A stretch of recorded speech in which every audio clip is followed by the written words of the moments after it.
Hi, welcome back guys. This is your friend, the DN WhatIf, with another fanfiction.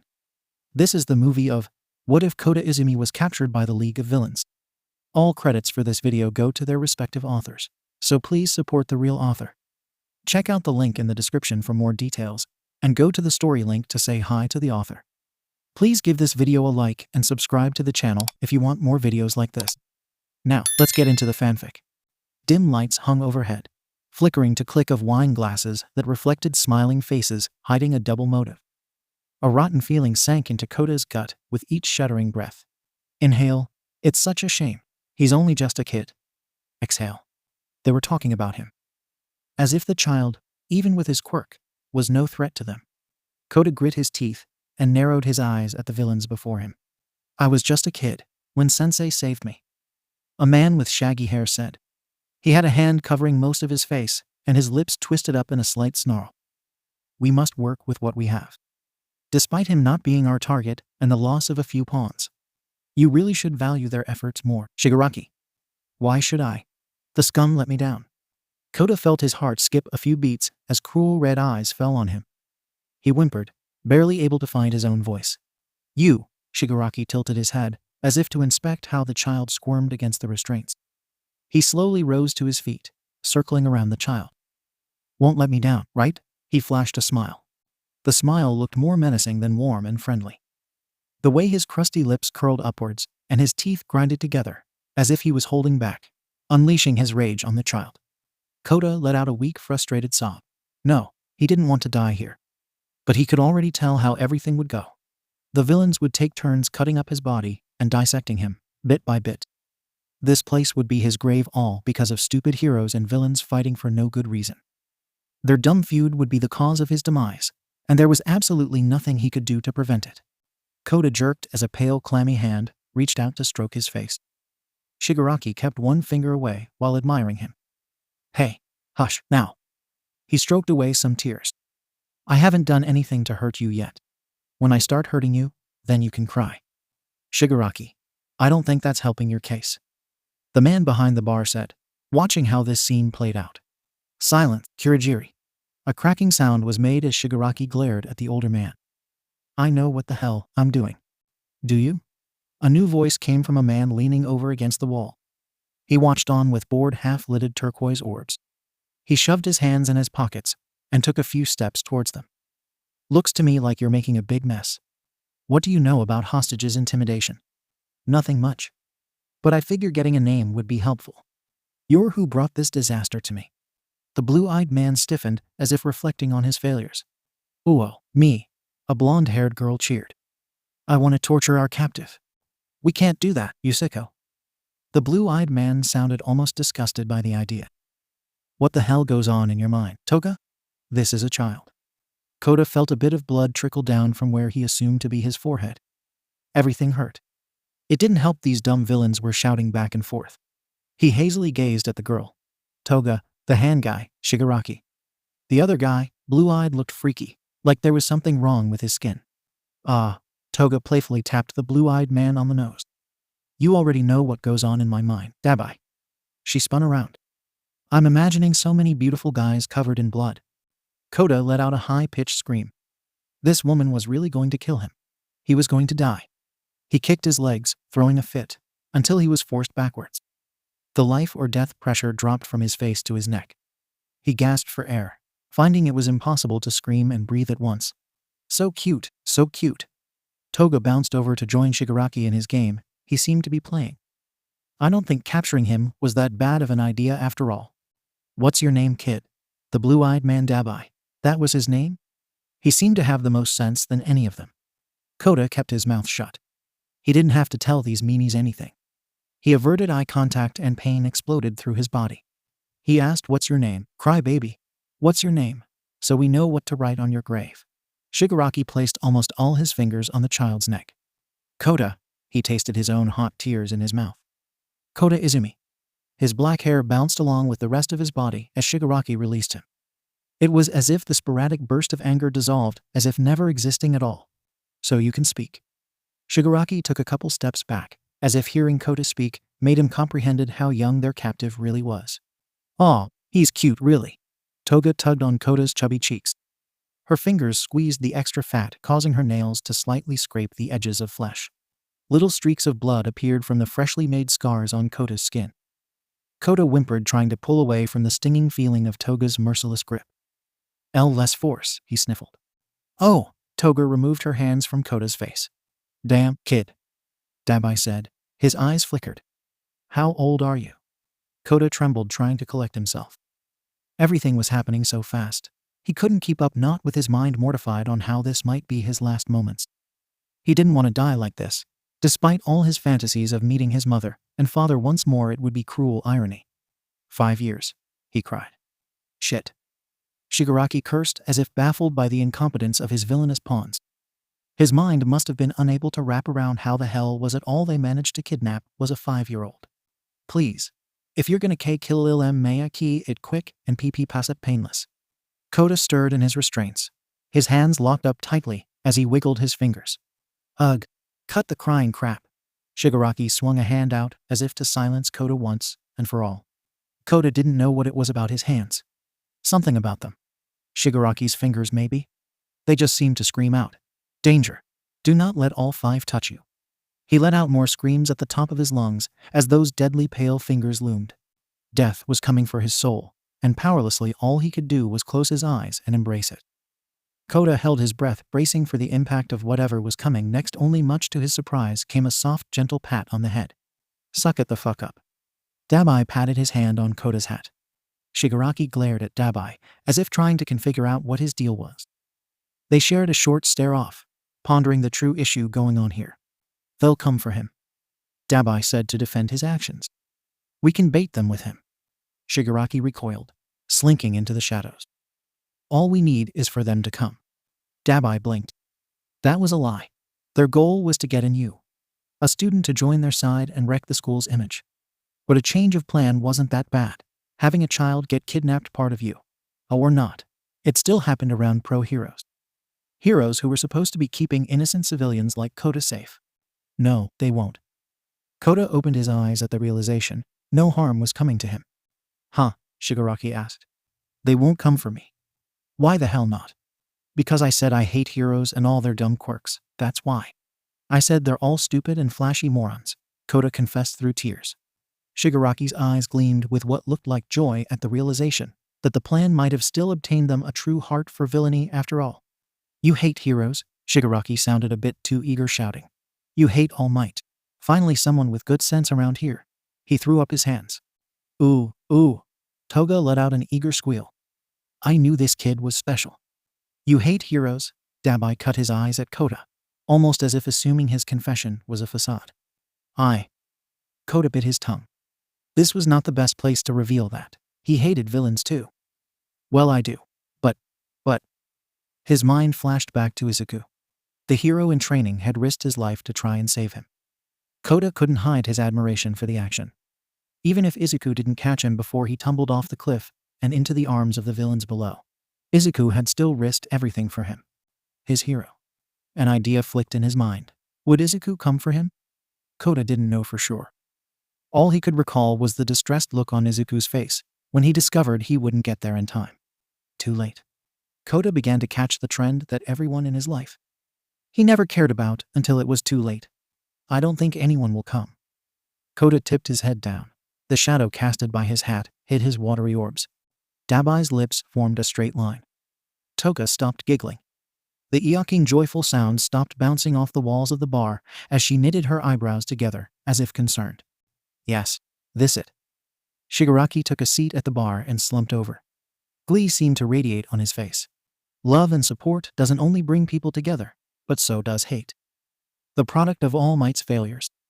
A new generation that hates heroes. Don't make me suffer, please, Kota shook. The tight chains on his ankles dug into his flesh as he thrashed, trying to break free. The anxiety gnawing on his brain was driving him mad. There was no point of waiting for someone that wouldn't come. Shigaraki, Kurogiri said. Do you think Master would approve of this? Not a chance. Sensei wouldn't say no. Shigaraki seemed full of himself, as if soaking up pride in this small victory. It's better to show we have a possible prospect on the rise. We get to keep him. Toga threw her arms around herself in a warm hug as if picturing she was snuggling Kota. He can be our little side project. We can call it Operation Teddy Bear. You make him sound like a pet or something. Dabai said. He is. He's our little Kota. Shigaraki frowned as if bothered on the idea of being a teacher. He drummed his fingers on the bar counter, as if in deep thought. Dabai felt like he knew where this was going. The only reason Shigaraki had him and Toga stay was because of trust. Everyone else in the League of Villains wasn't really worthy of being involved in the planned-making process yet. Which meant that Shigaraki had to choose one of them to care for the crying brat before them. Shigaraki closed his eyes and pointed at his selection. You. No. You will take care of him. Shigaraki cracked open his eyes to follow his wrinkly finger directed at Dabai. Not a chance. Dabai responded, his voice defiant. He raised his head to gaze towards heaven, reflecting upon how absolutely stupid this was. There was no way in heck he'd get tossed into caring for the brat. Uo, can I take care of him? Toga raised her hand. Let her take care of him. No, Shigaraki growled as if feeling like Dabai was challenging his leadership powers. I chose you to do it. It had to be a challenge, didn't it? Dabai had noticed how uptight and grossly amused Shigaraki always got, from getting a kick out of being the leader, even if he had to answer to some master. Yet when it came to absolute authority, there was a large offset in the balance of power and responsibility. Almost as if there was a line between them being Shigaraki's little pawns, and them being Stain's legacy. No one knew where they really stood in relation to the line. No one knew when they were about to cross it. Dabai hated it. The fact that stupid fucking line existed in the league. But he hated more was that no one but him seemed to acknowledge or blur it. I like to keep my villain work and my life separate. Dabai shoved his hands in his pockets. You understand, don't you? The League of Villains is my life. Shigaraki didn't give any reason other than that, leaving it on an open note. That's sad. No, it means I have dedication. I have dedication too. Just not for babysitting. Toga clicked her tongue. You're not really babysitting? You're watching our special project. Like hell. I'm spending my days in here watching that whiny brat. Take him to your home then. If you bring him home, it won't have to worry about coming here. Whoa, Shigaraki said. Toga's been actually having bright ideas for once. He pointed at Kota. Do us all a favor and take the crybaby home, Dabai. Dabai's turquoise eyes narrowed as a menacing chuckle came from his throat. There was some cold irony behind this, as if they blamed this whole mix-up on him. This wasn't his problem. But if they wanted to do this to him, he'd spite them. How annoying. Dabai stood in front of Kota and snatched the hat from his head. But if I'm caring for the little one, a delirious tone hit his voice as he cackled. Then I'll teach him at my leisure to be like me. He summoned flames in the palm of his hand. The blue fire crackled as the flames devoured the red hat. No. Kota let out a screech of bloody murder. Not his hat. That was the only thing protecting his brain from being fried. Give it back, he strained his neck, trying to take his hat back with his teeth. His favorite red hat was burning, destroying with it all his hopes and ambitions. Dabai crushed the ashes in his hand. The soot slipped through the cracks of his fingers as they fell to the ground. I don't want to be a villain, Kota tried to scream, but his words were muffled by terror. They came out more like, I do umiadfrp, bahaha, vilu. He didn't know what the villain's plan for him was. Kota felt sick to his stomach. He grew more lightheaded as his breaths became more desperate. His eyelids weighed downwards, dropping until his final sight. Dabai with a smug smirk on his lips. Every inch of sense in Kota's mind warned he'd be the death of him. When Kota woke, he was in a strange room with white walls. Light filtered in through a small window with broken glass near one edge of the floor. God, he felt so sore. He wondered how long he'd been out. Silence was the only answer to the question buzzing around in his mind. Where am I? Kota mustered up enough strength to lift his head. Was everything some kind of illusion? His mind kicked into action, searching for answers on how he arrived here last night. Everything that happened after being intimidated by the cruel villains was a blur. All he knew was that he was definitely not home. He could make out a blanket over his body, a box over his hands, and a bed shoved up by the window. The room looked like a small apartment or maybe a studio. Kota squirmed as a chilly breeze that gushed in the room. Darn, it feels like a freezer. He kicked his legs over, knocking them into a coffee table that bumped a lamp in the corner. He staggered to his feet, the heavy box over his hands, knocking over stacks of papers and magazines. He had to get out of here. Look for some keys. Escape, go back to his aunt. A low grumble came from a cocoon on the bed. Kota bolted away as the cocoon started to shake as if coming to life and producing the most horrible thing known to humankind. He traced a path to where the freezing air was entering from, straight to a busted window. Oh crap. There was a monster in here. A monster that climbed through the window and was sleeping in the bed. Kota picked up a pillow with his teeth and slammed it over the thing closing in on him. He used the heavy box to keep the pillow in place. Die, you monster, die, Kota shouted. WhatIf. The cocoon shook as if trying to escape the suffocating pressure of the pillow. Kota pressed down harder, shouting louder so the neighbors would hear him. He needed to find a phone to call the police with. That is, if the monster in the bed didn't kill him first. The cocoon thrashed, as if the monster creature was now fully awake. The cover and thin pillow over its face molded into its frazzled expression, as patchwork fingers reached up. Don't touch me, Kota tumbled backwards at the scorching touch. Go away, monster. He flicked the box up and the pillow flew into the air, revealing puffy blue eyes wide with aggression. I'm not a monster, you dumb brat. Dabai breathed heavily, thankful to finally be able to take in lungfuls of air. He turned on the lamp beside his bed. Don't you remember me? How could I forget a stupid monster face like that? Kota wrinkled his brow. The uneasy feeling in his gut didn't ease. You look funny with all those stitches on your face. Whatever. Dabai sat up. His eyes dashed over to look at his ruined coffee table. Were you looking for my keys? He looked at the front door, located near the kitchen. You didn't see they were right in there? I am. Kota felt his face heat up. Little kids are terrible at lying. Dabai said, getting out of bed. I really wasn't. Kota pointed at the large hole in the window. It's summer. The hottest time of year. Why is it so chilly in here? You asked too many questions. I gave you enough blankets, didn't I? Go back to sleep. Dabai said. I don't even know you, weirdo. Kota spun on his heels, making a mad dash for the door. I won't let you keep me hostage here. His socks made him slide on the hardwood floor, and the heavy box slowed him down. Kota would free himself, with or without any dumb hero's help. He charged into the dining room area, his eyes glued to the keys in the knob. He slipped right under the table, keeping his head low with his slippery socks propelling him forward. He regained balance along the end of the fridge, a few drops of water slowing his roll. Hostage? Dabai's devilish scoff vibrated air particles. I don't take hostages. They're dead weight. I have no will to use mindless pawns. A sharp pain shot up Kota's spine. The word, pawn, caught him off guard. He felt his world flip upside down. Wah! The stabbing pain in Kota's big toes became harder to ignore. But he knew he should focus more on the footsteps just behind his head. Little one? Got to be careful of that. Dabai drummed his slender fingers on the counter. It sticks out a lot. Easy to stub your toe in the dark. Auk! Kota swallowed hard, forcing himself to push through the blurriness beginning to cloud his vision. He could barely see the 7 steps. Only 7 more till freedom. Why do you have a complete idiotic counter like that? Money doesn't grow on trees. I choose to spend my money on more important things. You have a busted open window. What are you spending your money on? That's none of your fucking business. But I'm really getting sick of all these questions. The ends of Dabai's lips tugged towards hell. You don't want to see me go off. Now Dabai was standing between Kota and freedom. Kota whimpered. The gravity of the situation turned his legs to jello. I don't like repeating myself. Dabai snapped his fingers, producing a deadly flame. If you want to run away, go ahead. He waved his hand. I won't stop you.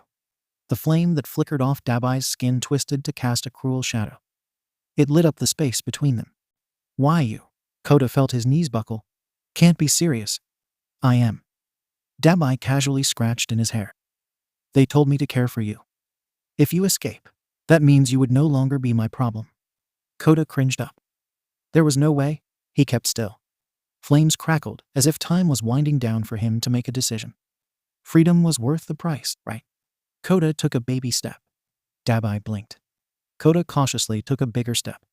It's a cold, heartless world out there, especially for a little 5-year-old with no clue where they are, no sense of direction, nowhere to go, no one to run to. Dabai gave a light sigh. It made the flame flare up wildly. A parade of blue exploded off the tip of his fingers.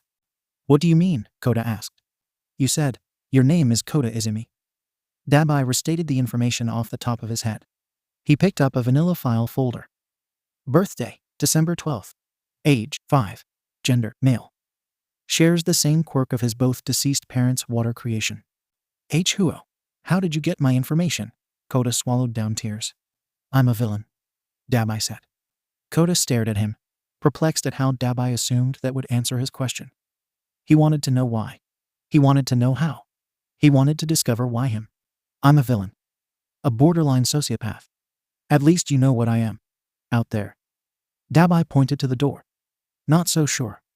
Kota didn't know if he should point out that he had no clue what a sociopath was. Sociopath. That didn't even sound like a real word. Could people make fake words to describe themselves? The person who killed my parents was a villain, not a soci. Whatever. Kota decided not to worry about the sociopath term, using that made him feel phony. The person who killed your parents was a rampaging lunatic psychopath, who got his just desserts. Dabai shrugged. Oh, psychopath. Another big word. Was the villain full of smart-ass vocabulary? He's in jail now. He can't hurt you, kid. Dabai's voice grew firm as if angry. People like him would have never made it in the league anyway. We have a vision. We have a few morals and standards. Dabai really wasn't saying it to inform Kota. More so, it was spoken to reaffirm himself. He wasn't a cruel monster. There was a real reason for doing this. Taking down heroes to prove how corrupt the whole system really was. Any innocent blood spilled hadn't died in vain. He's in ... in jail? Kota felt a shaky smile spread on his face. Izuku really did bust him up. No referencing heroes in this house. Dabai quipped. Him, Kota grit his teeth. A new hope bloomed in him to make a run for it. What if better was out there? He felt his feet start to move toward the door. I won't stop you. But once you walk out the door, Dabai placed the file back down. Toxic doubts began to sink into Kota's mind. What would happen if he went out the door? How would he get home? He had no money, no cell phone, no clue how to get home. You'll be your Aunt Shino's problem. Can't imagine how terrible it would be to die while under her care. Dabai said, just soft enough for Kota to freeze in his tracks. Kota had a concept of heartbreak. He knew his aunt meant well for him. It would crush her to learn that he died doing something like trying to outwit a villain. He'd end up dying the same way his. No, tears formed in the corner of his eyes. He backed away from the door. If he could, he would be strong. What made heroes Izuku strong? Your tears are annoying. Dabai got rid of the fire in his palm. So you have, he glanced at the clock on the stove. 1 minute to get the mental breakdown out of your system. And if you don't suck it up, then I'll send you to Great Beyond. Where nobody can hear. Yeah. How long are you going to keep me here? Kota sobbed. Don't know. Why? Why are you doing this? Just part of my job. Do you like your job? You like hurting people? Destroying families? What? What about your family? Kota felt a strong hand snatch him up. When there is no answer, you do not ask the question. Dabai held the child at a distance like he was a rat rather than a human. That's stupid thing to say. You're stupid. My aunt says there's an answer to everything. Kota whined. Dabai gave a little thought. Did he like his job? He found it thrilling. Each day a new adventure. Maybe he liked the euphoria of battle fighting for his life. The secret of it all, living on the lam. But that wasn't important. Finishing out Stain's mission was important. Personal emotions don't matter. I have no attachments. Dabai carried Kota over to the sofa, laying him down. I act according to my desires. Kota cried, pulling the soft blanket over his face and cuddling into the cushions. He was in a scary, unfamiliar place, and no hero was going to come save him. He was trapped here. He curled up in a ball, stiffening as Dabai pulled the blanket over him. The rough patchwork hands worked with suffering gentleness. Kota felt his shaking ease to just his body hiccuping out a sob. He held his breath until the warm yet dangerous fire-wielding hands departed. You work based off your desires? Well, do you desire to keep me alive? You won't let them kill me? Kota asked. I have no reason to let him. Dabai turned away from the child. You'll protect me? Kota peeked out from under the blanket. There was brief silence. Dabai sat down, his back pressed against the bottom of the couch. He was a villain, not a terrible monster. I'll set ablaze to anything that dares to walk through the door. Dabai yawned, leaning his head up. His blue eyes met black, and he saw what looked like drops of joy shimmer in Kota's eyes. Hand me a pillow. Kota handed Dabai a fluffy pillow. Dabai placed the pillow behind his back, keeping his focus straight forward at the door. Dabai took in his situation. He had to care for this spunky 5-year-old kid, who still had his hands trapped in a box. This was just his luck. Listen good, little one. I desire to keep you alive for now, but I'm no protector or savior. Dabai took a deep breath, then exhaled slowly. In this world, you are your own only hope. The second you lose faith yourself, you're done for. So, if you stub your toe on your next escape, just keep limping towards the door. Keep on going by any means necessary. And don't look back unless you need inspiration to keep moving forward. Why are you speaking like you've escaped something? Kota asked. Because I'm on the run, Dabai said. From the cops. From a vicious, merciless monster. Very scary. Cops can't even arrest him. He's been getting away with shit for years. Is he here? Kota balled his fist into the sheets. No. Luckily, he doesn't know where this is. I've outsmarted him. Dabai's eyes shot open. I'm the only one strong enough to destroy him. I have a fire quirk that can rival H. The stitches leading to his ears strained, preventing his jaw from jabbering anymore. A personal stop allowed him to second-guess speaking his mind. Dabai retreated to his lonesome, sweet silence. He blinked his half-lidded eyes, almost as if lost in a flood of emotions that he claimed to have none of. A single dust particle landed and disappeared, as if its existence was as internal as anyone's self-awareness in the universe. There was no point in bringing up something that should be forgotten. Heavy breathing filled the air, slowly becoming thick with mystery. Kota closed his eyes and embraced the darkness as it held its hand out to him. Is this a bed and breakfast or a prison? Kota rested his head on the dining room table. Because I really can't tell based on the crappy food. Dabai stirred more sugar into his coffee. The sound of his spoon clicking on the sides of the cup filled the air. The hot summer morning mood went with the chirping of birds and rumble of the air conditioner. He dragged his feet back over to the table, where 2 plates were laid out. If you don't want it, don't eat it. But if you don't eat, you'll be little forever. Dabai set his coffee cup down. What is it? Kota yawned. You really like to ignore sensory skills, don't ya? Dabai took a seat beside the child. Well, no one is holding you back. If you don't like it, you know where the door is. No, I'm hungry. Kota jerked his head upwards. I'm just not sure if you poisoned it or not. The fuck is your problem? You tried to suffocate me. Dabai sipped on his coffee. If anything, you think such accusations would be the other way around. I thought you were a monster. Kota knitted his eyebrows. You look like a zombie with your stupid stitches on your weirdo face. I guess I can be pretty scary. Goes along with the whole villain thing. Yes, you villains look crazy. You're too young to understand. Dabai placed his cup down. He reached for his fork and began cutting up his breakfast. Too naive. This menacing vibe is what sells. It allows people to believe you mean business. I don't think so. Zombie style or villain style, it's stupid. Kota narrowed his sight at Dabai's patchwork-like skin. The purple mixed with the actual flesh, dark bags under his eyes, and the silver stitches almost looked like staples, as if holding him together. You sound just like me at your age, but unlike me, you can't back your smack up. Dabai traded the fork for some napkins. He laid out a couple of napkins in Kota's lap. Yes, the heck Kota could, he frowned. Not a single bone in his body planned to submit to the will of the villains. Dabai was really just scary, from head to toe. The only motivation for him to stay calm was because he trusted Dabai to a certain degree. Kota wiggled his nose to the smell of food.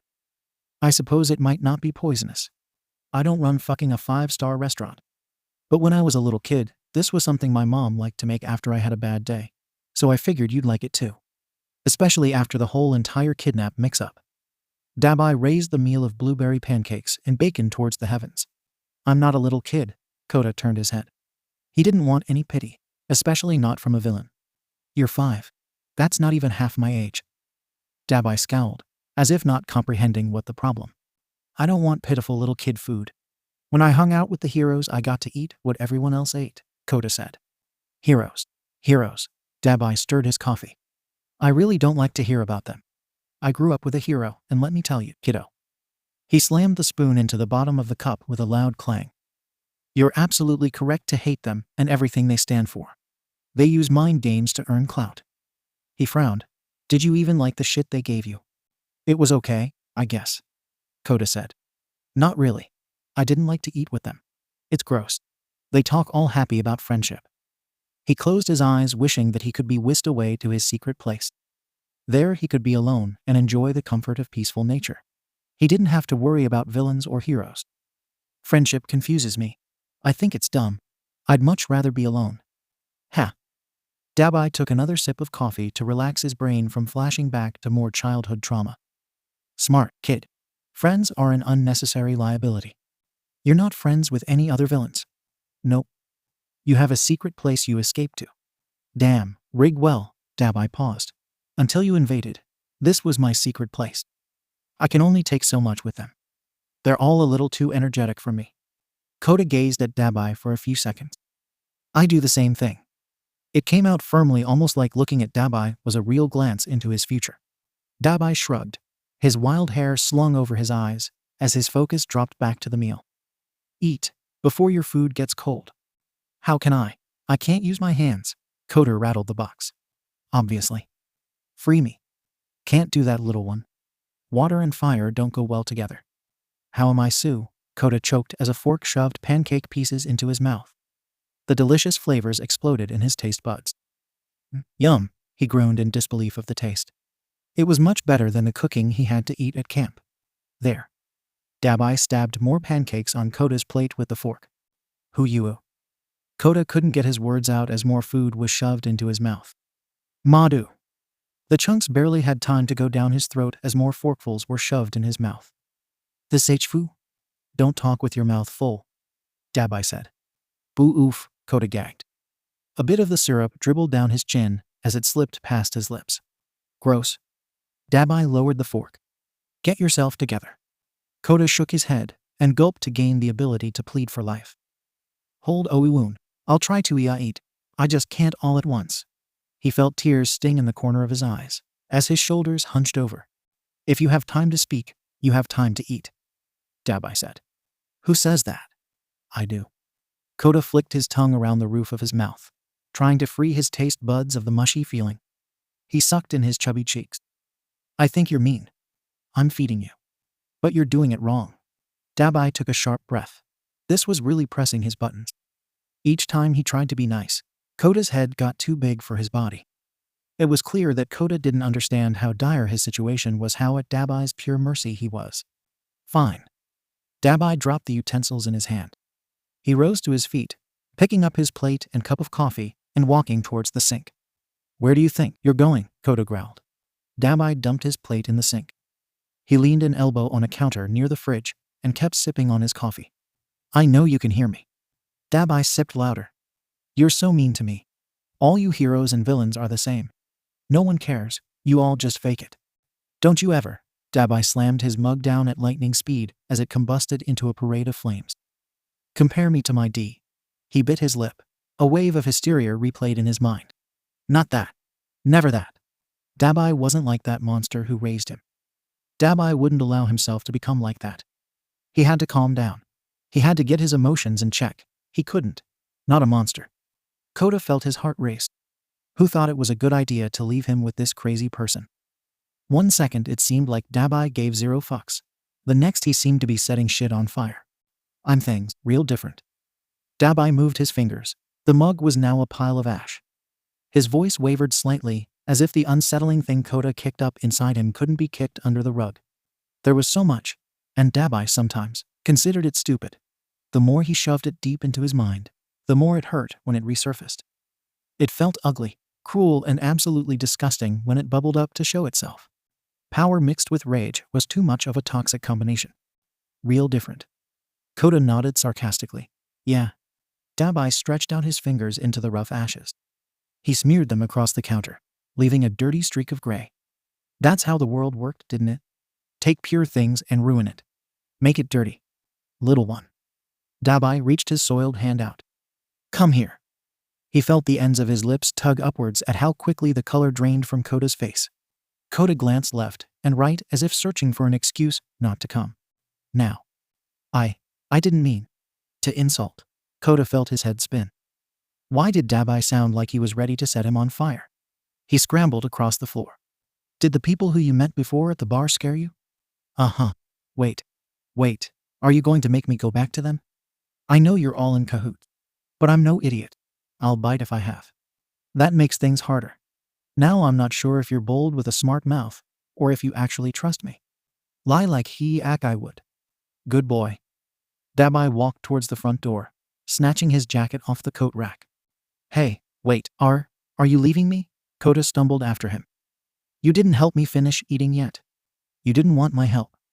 Dabai threw his jacket on over his white shirt. But. Kota chewed on his bottom lip, noticing how much Dabai was compared to him. He barely came up to Dabai's knees, even with his wild, untamed black hair. Dabai grit his teeth. He felt like he was having to be the parental figure and scold the child. Didn't anyone ever teach him not to be friendly with strangers? Didn't anyone warn him that nothing good came from playing with fire? Didn't anyone tell him it was all fun and games until someone got hurt? Look, Dabai didn't think he could be in this stuffy place much longer. He needed to go clear his head and collect his thoughts. No, you look, Kota snapped, as a rotten feeling formed in his stomach at the idea of being left all alone. I will burn down this whole apartment complex. Ah, that's the villainous spirit. Dabai saw something gleam as if flickering on and off in Kota's eyes. It was as if Kota was having a battle of will versus self-composure. Kota didn't want to be defenseless, however, he was too prideful to beg for aid. This feeling of rejection and internal displacement was something Dabai knew all too well. This is your home. How could you say that? My aunt didn't trust me with a knife or scissors. Yet here you are about to leave me near the stove, Kota ranted, unable to comprehend why Dabai would leave him where monsters could possibly harm him. I need to clear my head from your madness. Dabai leaned down just enough to whisper in Kota's ear. You shouldn't depend on people. People will always disappoint you. I know that. I've always known. I'm no fool. Kota pitifully looked at Dabai. You're right. Dabai pulled back, standing tall. He turned his back on the child. You're only a fool if you think that. I would leave you without supervision. Huh? Kota's eyes sparked up. I'm gonna go for a walk. Dabai pointed at the camera in the corner. You can rest assured if anything tried to get you. I could tell. He pulled out his phone. It's an app, and the alarm will go off if anyone comes in. I understand.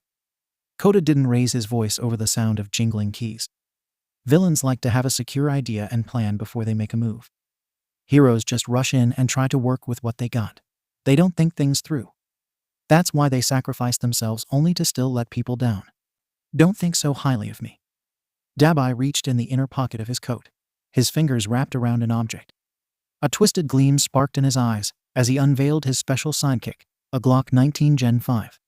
He placed the gun to his head. I'm a real firecracker. Kota's eyes grew wide. Is it real? It seemed like a dumb question to ask the villain. Why would the gun not be real? Maybe the question had come to him because he'd never seen such a display before. Hey. Dabai narrowed his already half-lidded eyes. You want me to shoot so you can see? A single finger slipped around the trigger. It twitched, uneasily awaiting commands. My aunt says guns are not toys to wave around. They're just as powerful as quirks and can be used for good and evil. Kota blinked. Ah, yes. But this, Dabai nuzzled his head against the barrel of the gun, is only for evil. You really wouldn't, would you? Answer me this, little one. Do you want me to die? Kota moved his lips, but no sound came out. He tried and tried again, but nothing happened. All he could do was stare at Dabai. A sly smirk rested on his lips as his eyes burned with maliciousness. His finger kept lightly pressing on the trigger. He could already picture Dabai with his brains blasted out. Blood would splatter on the floor when his skull busted open after his body fell limp. Kota was no stranger to bloody dead bodies. He'd seen his parents' mangled bodies. I don't care what you do. Kota shrugged. It's your life. Oh yeah. Dabai shuddered, as if reaching a stunning realization. This is too easy. If I die for you, if I leave you. The smile on his face flipped as he took a robotic step towards Kota. That be torture, the opposite of what I'm qualified to do. His stone-cold face seemed to ask, do you think you have a monopoly on pain? He spun the gun in his hand, then pointed it in the air. He pulled the trigger rapidly. I have to hurt others. Bang! Kota braced himself for the sound, the impact, the blood. His eyes squeezed shut, and he took a deep breath. It's empty. Dabai waved the weapon around. No rounds. No bullets. No small but powerful life-ending metal. Kota opened his eyes to see the stitches on Dabai's face scrunched up. Only cowards use guns to make themselves feel strong. I'm no coward, Dabai said. There was an unspoken rule of the universe that he understood. Own a person's loyalty and own their mind. He searched Kota for any sign of fear. But you spurred it on. I what? Kota wrinkled his eyebrows. If I would have killed someone or myself, you wouldn't have flinched. Dabai nodded his head in time with the clicking of the clock on the wall. He held the gun out, running his hands over the smooth metal. You have guts. The real question is, would you aid me in my dirty deeds? He aimed the barrel of the gun at the floor. I don't do dirty. I hate mean people. I hate monsters, Kota said. Do you hate me? Dabai lowered the gun to his side. I'm a villain. Lots of people hate me. Well, they secretly hate me. The real me. He ran his tongue over his teeth. I mean, I can be very psychedelic. He walked to the living room, placing the gun down on the table. I know you just met me, but I'm willingly providing more accurate adjectives to describe me, because calling me a monster irks the fuck out of me. I would rather have you refer to me as anything but that. Think of a new name. If you refer to me as you know what again, you might actually see how merciless I can be. Kota felt a guilty feeling gnaw at him. Dabai casted out an aura about him that was somber, lacking a brute spice. Was there a purpose that he missed in Dabai's actions? Had Dabai been testing him? Dabai walked past him again. Kota couldn't understand why the villain seemed to have the decency to treat him like a real person with feelings unlike all the others. There was something off about him. I think you're goofy. You use dumb big words trying to sound smart. Kota crossed his arms. But you're angry. He chewed on his bottom lip. You and I, are we trying to escape from the monsters or ourselves? Dabai stepped out the door, finding reassurance in Kota's words. The kid was powering through his fear, seeking answers for stuff he craved to comprehend. He was sure at one point, he had such an open mind to accept conclusions without much proof. Not anymore though. Now he was a man on a mission. You just keep pondering that. I don't have brain cells to lose on nonsense. Dabai closed the door. He didn't lock it, just in case Kota wanted to make his grand escape. He figured no one in their right mind would willingly stay with a lunatic like him. Not even his parents wanted to. Dabai was a professional at blending in. He made sure he stood out so much in this already fucked up world that he was the only thing that made sense. Everyone in his apartment building knew him. But they didn't question the weird times of night he'd get in, or the ashes and smell of smoke on his clothes. Everyone assumed makes sense == irrelevant =. No need to waste brain power figuring out this mystery. Dabai waved, giving his signature. Hello morons, face as he walked into the courtyard. His shoes crunched leaves against the concrete as his black jacket blew behind him. Hey, Dabai, sleep well last night? The security lady, who guarded the gate to the apartment complex, was always awfully friendly with him. She'd always smile with her dark red lipstick and wink at him in between her sentences. Guess so. Dabai barely batted an eyelash at her. He stood by the gate, completely at the lady's mercy to let him go. But he knows she will. All he has to do is keep playing not interested. The lady drummed her fake nails on the button. Really? Her lips pucker together as her eyes zoom in, as if to observe any sincerity in the man. Rumor in the complex is the landlord put you on ice last night. I'm shocked he didn't call the heroes. Of course, people can't keep their mouths shut. Dabai couldn't stand how everyone blabbed. Blah, blah, always spitting knowledge like they were some benevolent asshole. About how heroes had pride and duty. Fuck that. He supposed Kota wasn't getting chills from fear. It might have actually been cold in the apartment. Guess they're not too happy about my past due rent. Dabai withheld a chuckle. A fire quirk made it real funny when people tried to freeze him out. You're 3 months past due. Just don't have the funds currently. The woman raised her eyebrows. If you need money ~wink. Money isn't a problem ~wink, for me. This was the crap Dabai was talking about. The real monsters in this world were right here, right outside his door. I'm not the type of person who'd do anything for $1, Dabai said. How tragic. The lady hit the green button allowing the gates to move. You'd be a wonderful dad. The landlord loves kids, you know? You might even get excused for not paying rent. Dabai didn't even know if there was a proper response to that. He was 22 years old, so having kids was the farthest thing in his mind. He had to make the world a better place for his unborn child to live in first. I'll keep that in mind. He kept his head low, walking out into the city. He focused his mind back on searching for a heart made for villainy. It was really hard to come across good villains these days. Most of them were wannabe posers with no better things to do in their life than torture, abuse, or rob innocent people. He hated scum like that. He dragged his feet, kicking up a flyer. The paper read, "You are a safe place to be raised into a hero." It was a petty advertisement that wasn't strange to see. He peeked his eyes upwards, noticing a lot of UA flyers and ads seemed to have been ripped off buildings and disregarded as trash. A huge sign that once hung on a billboard was now covered in graffiti. "Action leads to positivism." There was a tagger underneath the art. Its tag was bizarre enough that such a thing couldn't be done without a graffiti quirk. "This is someone that we need." Dabai admired the art for a few minutes. Someone with a vision. He stole a look back down at his feet to see the UA advertisement. What made UA produce heroes so powerful anyway? Was it really the lessons? Could you really teach someone to be a hero? Heroism couldn't really be taught. It had to come from the heart. Sure, you could have muscles, brains, but if you didn't have a heart then. A picture of Endeavor blew past him. It was another thrown-out ad. "Number 2 and coming to save you." Dabai cringed, and the advertisement burst into flames. Without a heart, you could work hard and never be a hero, but you also couldn't be a villain. Villainy comes from the heart. Dabai crushed the ashes of the burnt paper. "It's truly in my heart to disobey. Laws are only a suggestion." He charged into the traffic, turning a deaf ear to the pissed-off drivers. "Because if justice was real, it would have saved me from this hell inside my head a long time ago." Dabai had daylight to kill. He was attempting to murder it. Hunger can really drive a person mad. Kota's mouth was painstakingly dry and his stomach was crying out in agony. "Stupid!" Kota knocked the box on the leg of the table. What a stupid box. Why didn't all this racket and bashing make a dent in it? The table was raised high above the floor. Kota couldn't really see near the top unless he stood on his tippy toes. It hurt like heck to do.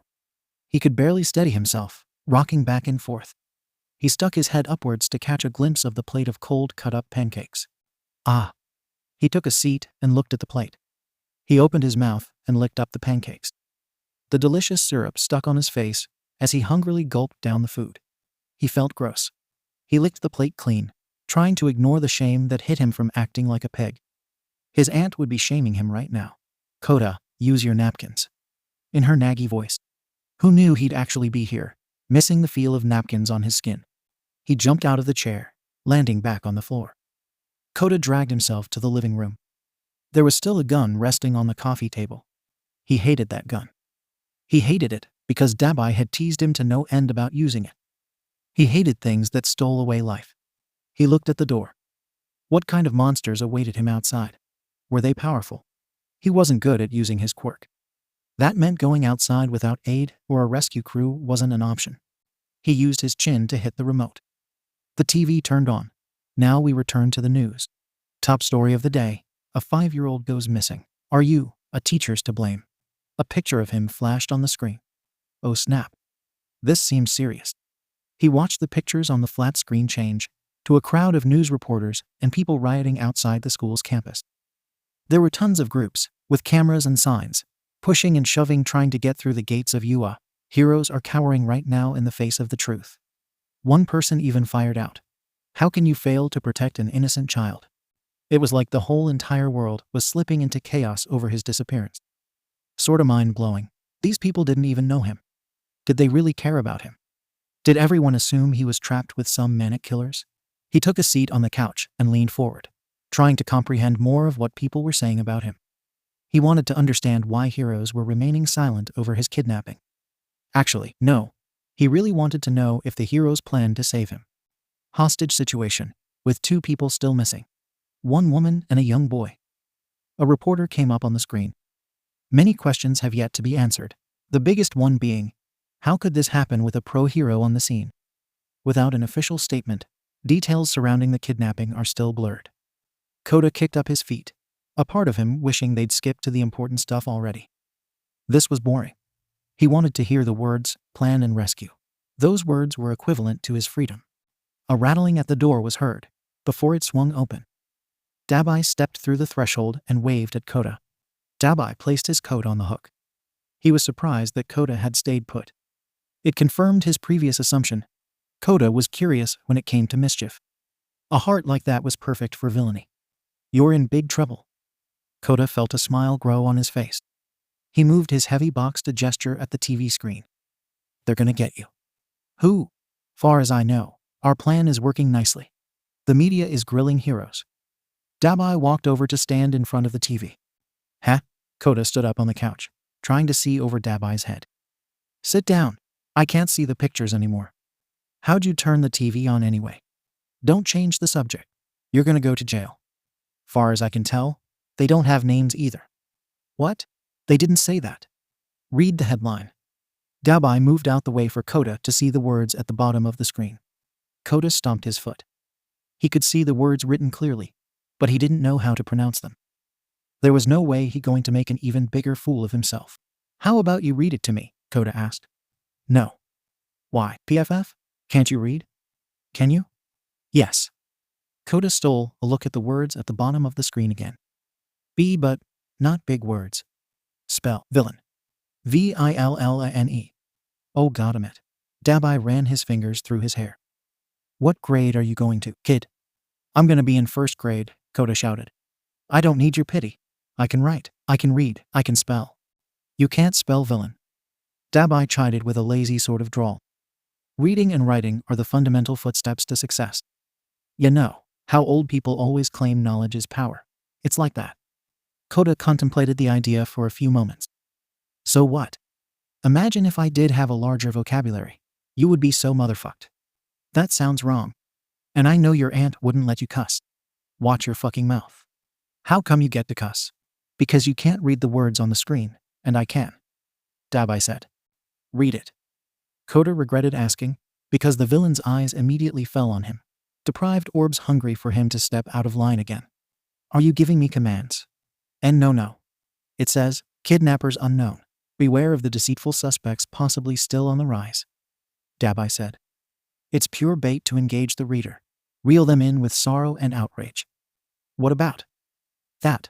Kota motioned to the picture of himself in the side corner. What does it say under my name? Does it say something about Izuku? Izuku? Dabai repeated the name. What do you know about him? At the camp. He was the only person who knew my secret hideaway. So? Kota gazed downwards, unable to ask. If there was a chance Izuku might save him. Well, in that case, no. It says nothing about him. It's a description about you. Dabai said. It says obsidian hair, midnight eyes, not caring to read the rest of it. He waved his hand. You know all that fluffy crap. What does obsidian mean?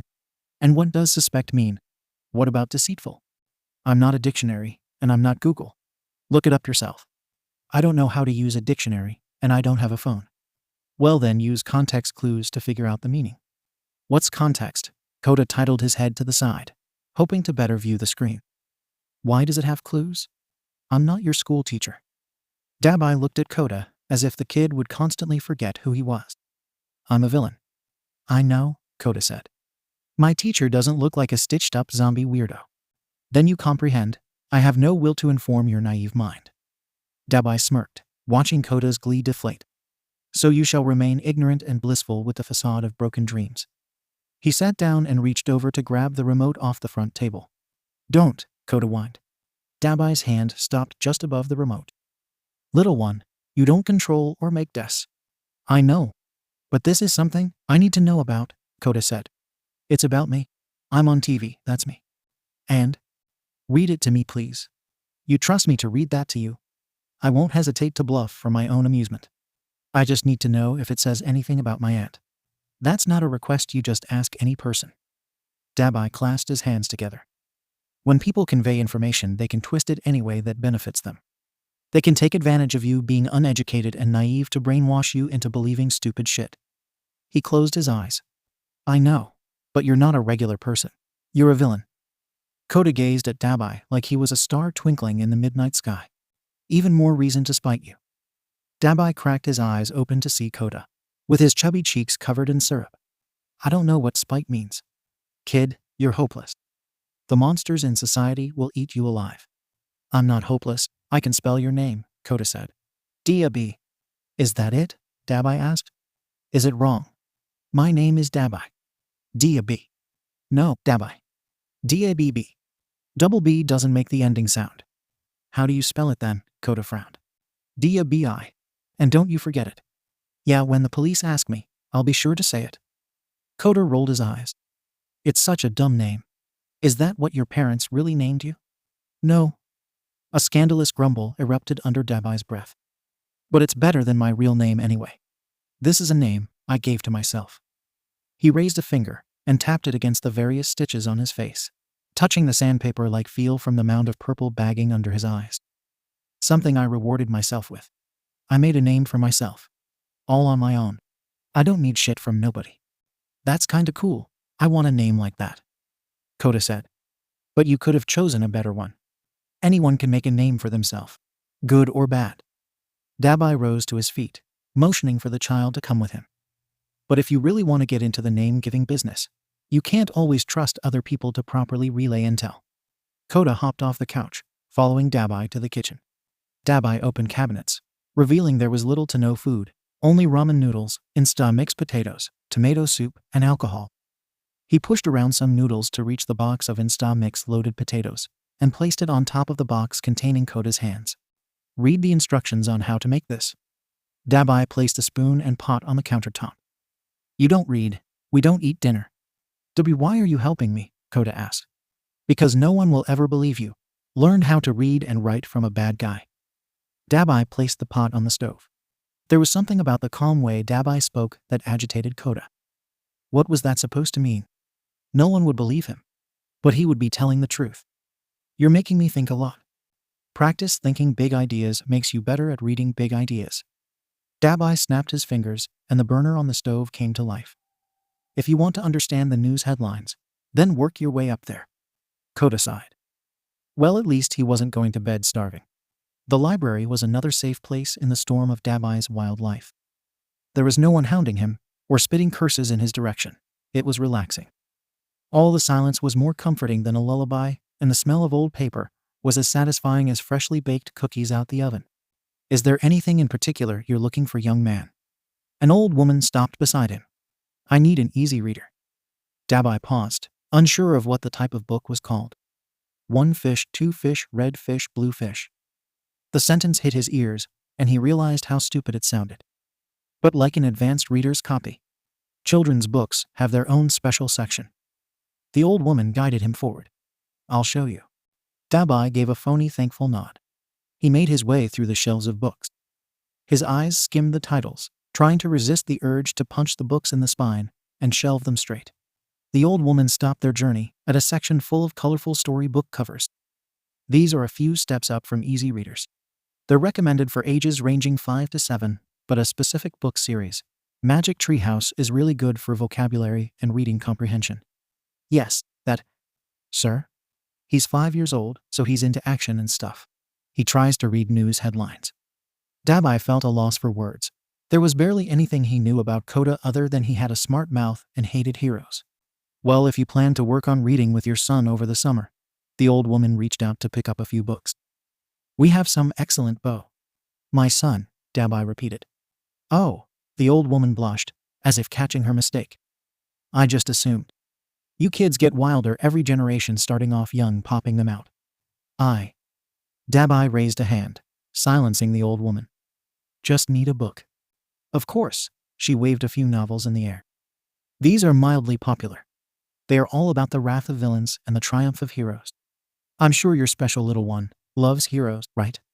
Dabai didn't understand what the heck this old woman was on. First she was assuming he was a father. Now she was assuming he supported heroes. She was the terrible stereotypical trash he tried to keep away from. This was pure toxic energy. We don't appreciate heroes in my home. All they do is provide false hope. Dabai knocked the books from the old woman's hands to the floor. They use saving people as a way to get famous, then step on them afterwards. The old woman's jaw trembled. She seemed to look at Dabai with a newly found fear for today's rowdy young adult crowd. She hobbled down to the floor, scrambling to fix the mess. For example, Dabai grabbed a book on the bottom shelf, Abacus of Anarchy.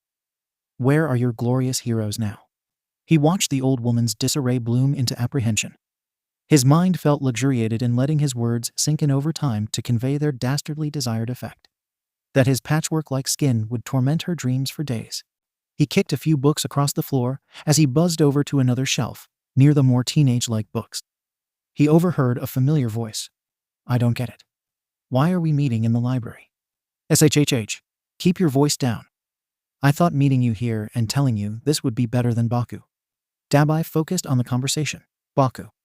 It was clearly short for Bakugu, who used to be their target, which meant that these kids were brats. He popped up his coat collar and used a book to cover his face. He peeked over the pages to catch sight of two teens, one redhead teen and one with white and red hair. The half and half teen had a voice that was way too familiar for comfort. I'm not yelling. The half and half one said. This is my regular voice. I know. It's just the library and... The redhead must have noticed a perplexed expression on his friend's face. Never mind. I was just thinking about asking Momo to make another device to locate Kota with. I think it's a good idea. It doesn't seem like the heroes are doing much of anything about it. You're gonna invite Bakugu along, right? Yeah. But I was also considering Izuki to tag along. I don't know. He's been really on edge lately. It's like anything about heroism is obsolete to him. Losing Kota really broke him. Maybe this is what he needs to get back up into the flow of things. A rescue mission? It will be just the four of us. We'll keep it small. For sure. We would have to be secretive about how we break in the hideout and take back Kota. Shit. Dabai grumbled. It was crazy how those brats were smart enough to use a tracking device. But it wasn't on Kota, was it? He would have noticed something of the sort. Damn it. Damn it. He needed to get home and shake down that kid. The last thing he needed was for a bunch of piss-poor attitude heroes breaking down his front door. You're back early. Kota was happily watching cartoons. Similar to yesterday, the remains of breakfast still lingered on his face. It's 9 p.m. Get a good concept of time. Dabai pulled off his shoes, making a note fall from the door. Well, joke's on you. I don't know what concept is. Seamer, I got you something. Kota inched over to the door, afraid that something might jump out and get him. This was the first time after getting kidnapped that he'd caught a glimpse of something outside the apartment walls. It didn't look that scary out there. But he couldn't see past Dabai's shoes resting on a white sheet of paper that had weird huge words written in red on it. What does that say? Evacati note? He reached for the note. EVVVVICCCCCCCCCCC. Eviction notice. Dabai snatched the paper from Kota. Kota rocked on his heels as he observed how quickly blue eyes skimmed over the paper. Whatever this eviction notice thing was, it pissed Dabai off. Did you hear them put this on my door, kid? Dabai couldn't believe how downhill this day was going. Too much misfortune at once, and too little time for him to meditate on a way to solve all of it. No. It was just cold for a few hours, like it was at night. Then it was like everything returned back to normal. I didn't hear anyone. Kota shook his head. Dabai growled a few curses under his breath. Sick bastard trying to be slick and kick me out. He slammed the door to his apartment close. At the loud bam, the room seemed to rattle. Kota jumped back anxiously as Dabai held up the book in front of his face. The first warning signs of vulgar actions flinching. I might be mad, but I'm not gonna hit you. Dabai pulled his hand back. The monsters are out there, remember? Kota slowly lowered the box he had raised to protect his face. I know. But you just came from out there and seeing that paper upset you. I thought, maybe. His black eyes drifted down to his feet. The scary part not. And knew what monster because I know you don't like being called that. I need a new word. The sociopath. Sociopath? Is that it? I feared that was going to come back out of you. You think I transform when I leave this place? Dabai placed the book down on top of the box. Yes. Well, I'm not a monster. I never turn into one. When you first captured me, you... What part of me is monstrous? Dabai lifted Kota high into the air, allowing the child a chance to view him. Look at me. Tell me, what part screams monster? Kota whimpered, closing his eyes. He wanted to say everything, from the strange silver marks forcing the gross purple to knit into his actual skin, to the multiple ear piercings that looked more like staples than actual studs, the super intimidating way he talked, and how when he spoke the purple mass of flesh bulged against the holders making blood to spurt through at random times. That's what I thought. Dabai carried Kota to the bathroom. He set the pouting child on the sink counter, getting a good look of them together in the mirror. The glass reflected a family picture. Damn, you're almost a perfect copy of me. Dabai ran his fingers through Kota's tangled nappy locks. Your hair is black. We have a similar facial structure. Yours is just a little younger looking. It also might be due to my stitchings. I seem old enough. Kota looked at his small upper half being reflected in the mirror. Then he set his sights upwards to see the tall man. You have bluish eyes. Mine are black. That's good. Dabai nodded, making his ear piercings rattle. He moved his hand to tuck back some of Kota's hair strands to observe his ears. Yours aren't as formed as mine. Could be because you're young though. A single finger brushed downwards to poke at Kota's cheek. The baby fat helps sell it. What are you talking about? Kota asked. I have a plan. Dabai grinned. Such a simple plan. He held up the eviction notice in his hand. Aren't those always the best? You must have a hole in your brain if you think I'll assist in your stupid villain plans. Kota stuck out his tongue. Ah, but little one, this benefits you too. Dabai drummed his fingers on Kota's box, as if he might just atomize the object himself. How would you like to get this thing off your hands? You would never, Kota said, not taking his eyes off Dabai's hand. But I will. Dabai leaned forward, his eyes luminous. I'll advocate for your freedom, little one. His tapping flouted swiftly to the speed of seconds on a clock. You'll what? Kota narrowed his eyes. He hated how Dabai would suddenly use big words like some sort of smart ass. Dabai descended to meet eye level with the 5-year-old. I will get you free of this box. Kota dragged his tongue back into his mouth, awestruck at the sudden grand statement. It sounded too good to be true. What's the plan? You pretend to be my chip off the old block. You're what? My son. Dabai announced, his words echoing off the walls in the small bathroom. We walk into my landlord's office and play the guilty card. Our story is simple. He took a breath, as if gathering up the greatest lie he ever told in his life. Recently, your mom died in a car accident, so you showed up at my doorstep, claiming to be my kid. I think it's a mistake and a terrible one-night stand gone wrong. But out of the kindness of my heart, I take you in showering you in affection. But, isn't that a lie? Kota asked. Dabai felt a shudder rocked through his body at the word lie. It was such a harsh term. Everyone lies. It was almost as natural as cursing. Kid, look. There are a bunch of lies in the world. People in power lie all the time to maintain their power. So the only way to beat them is to outsmart their lies with half-truths. Be somebody. Be who you have to be, to steal back all the clout and trust they con from gullible assholes. I don't want to be fake. It's not fake, it's acting. It's delivering a huge fuck you to what society stands for, but doing it in a discreet way. Same thing.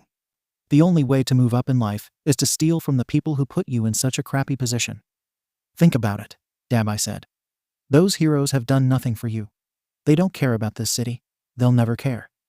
He drew upon his inner stained discipleship, recalling the original message. Heroes care about power and money. Stop trusting them and take action yourself. Will you? Kota gazed at his restraints. Really get me out this box? I have a real plan. More of a plan than they have. Dabai confirmed. But your plan is crazy. It will never work, Kota huffed. Everyone knows what I look like. I was on TV. He supposed this was a perk of being famous. Everyone knows who you are. They won't tell it's you. I'll go out tomorrow, buy you some new clothes. Dabai sniffed the air at an odd smell. You can wear them after you shower. This would work out nicely, since when Kota touched the water, he would know if there was any tracking device on him. I get the box off before I shower.